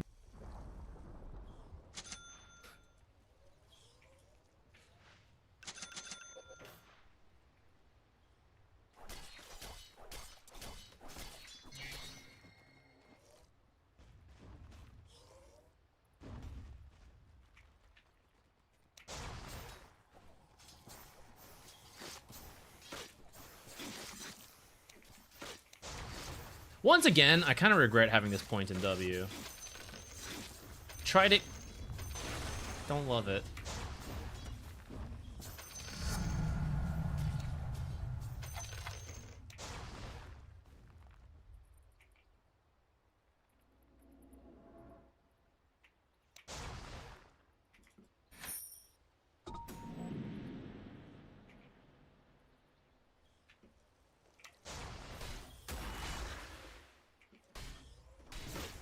Ah.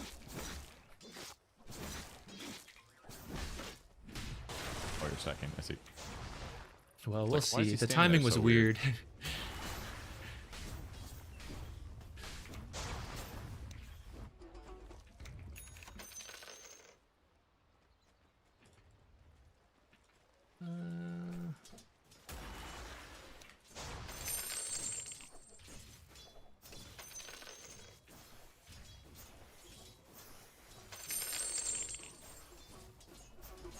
The Rubick song.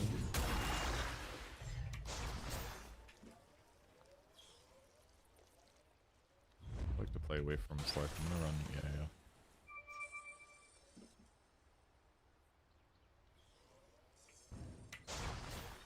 He's chasing. That's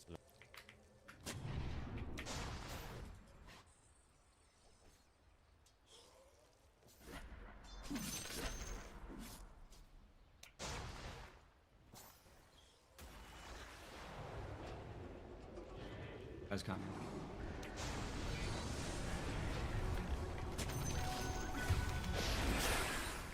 What am I doing?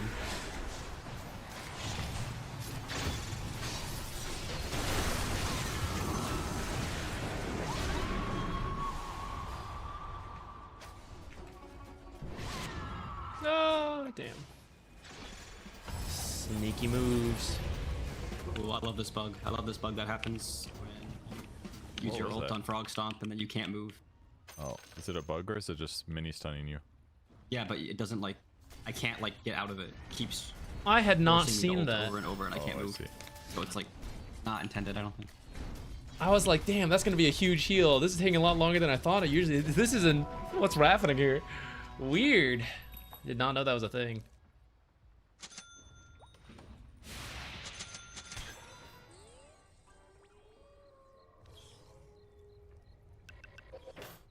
Do you think Rubick is strong? Right now, he's pretty good with Curiosity.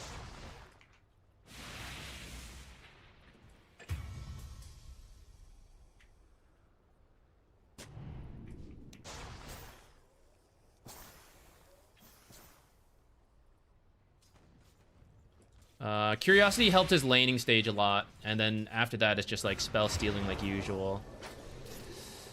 Do I want to be here? I'm not sure.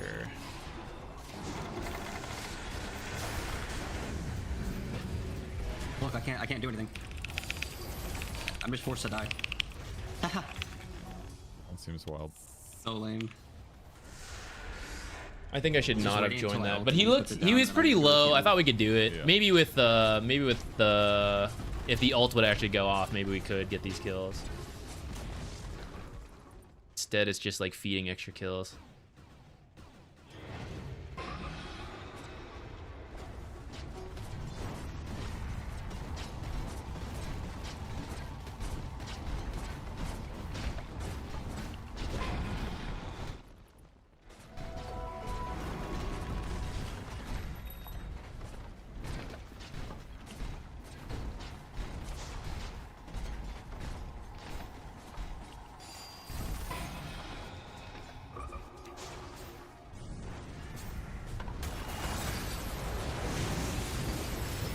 Oh, damn. Just a poke, I swear.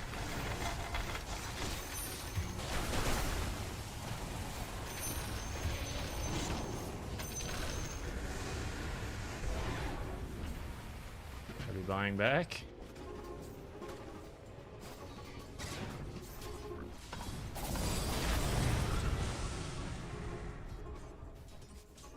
Not sure we could defend even if we did. Where did things go wrong, guys? The lane was okay. There was one death that was bad, and then Slark started to get kind of ridiculous. I regret this point in W. I should have done the E sooner and like zone controlled those camps. Just farmed them. I think that would have been better.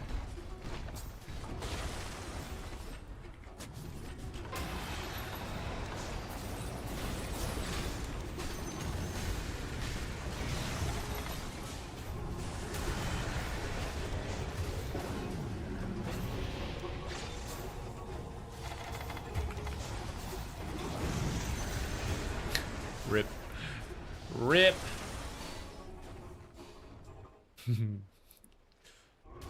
That's the place to be.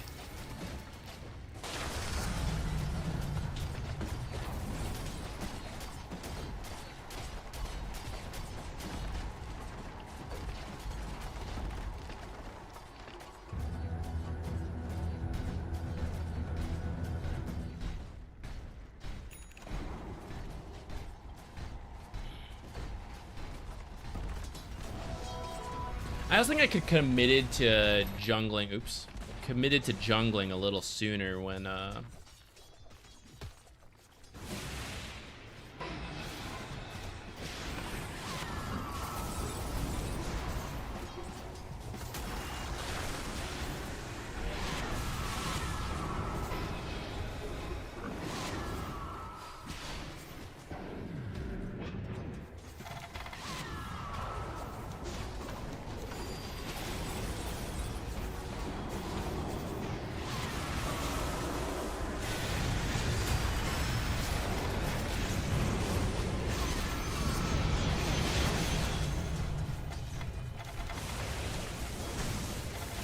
surely this is it.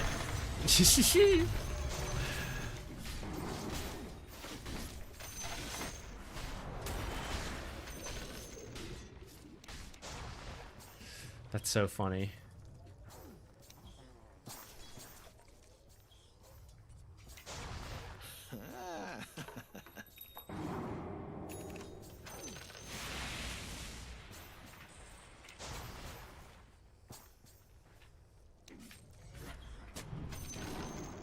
I sense distortion present in the shadow.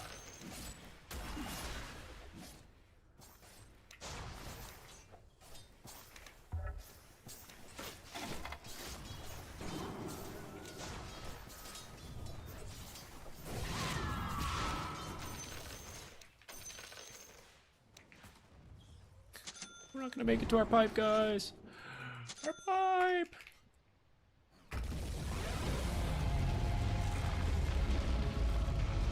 Three more of those and you're back in the game. Yeah, I think about three.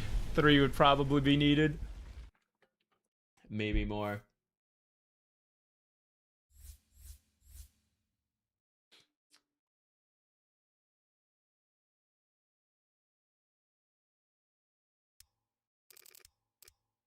Let's see where the lane turned evil. Here was good. I guess it was in that move where like I went mid. Maybe I was there too long.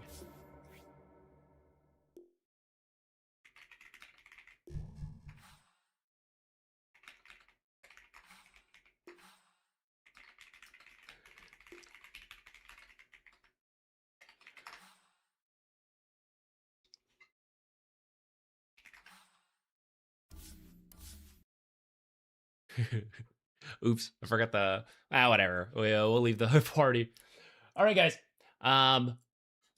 We'll stop there for today. Longer than usual. I know we switched from coaching over to this. Played kind of poorly, but it's not really a big deal. It's whatever.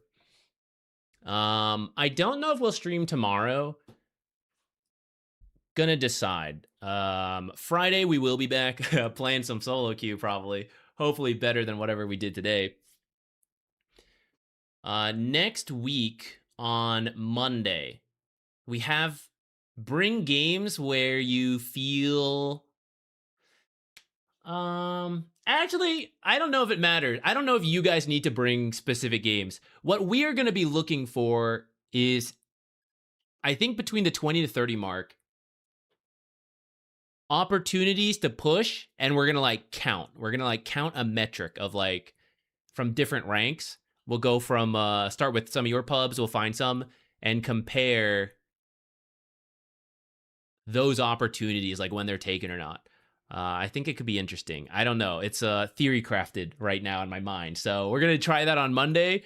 But like I said, I guess it doesn't really require you guys to bring any games in particular. We're just going to be looking to see what happens naturally or not. So yeah, that'll be the next replay stream. We'll actually do replays on the Monday and the Wednesday. Okie doke. Thanks for hanging out, guys. Watching me feed. I'll review these games later on the next stream. Okay, bye-bye, everybody. Wait. What are we doing? Should be,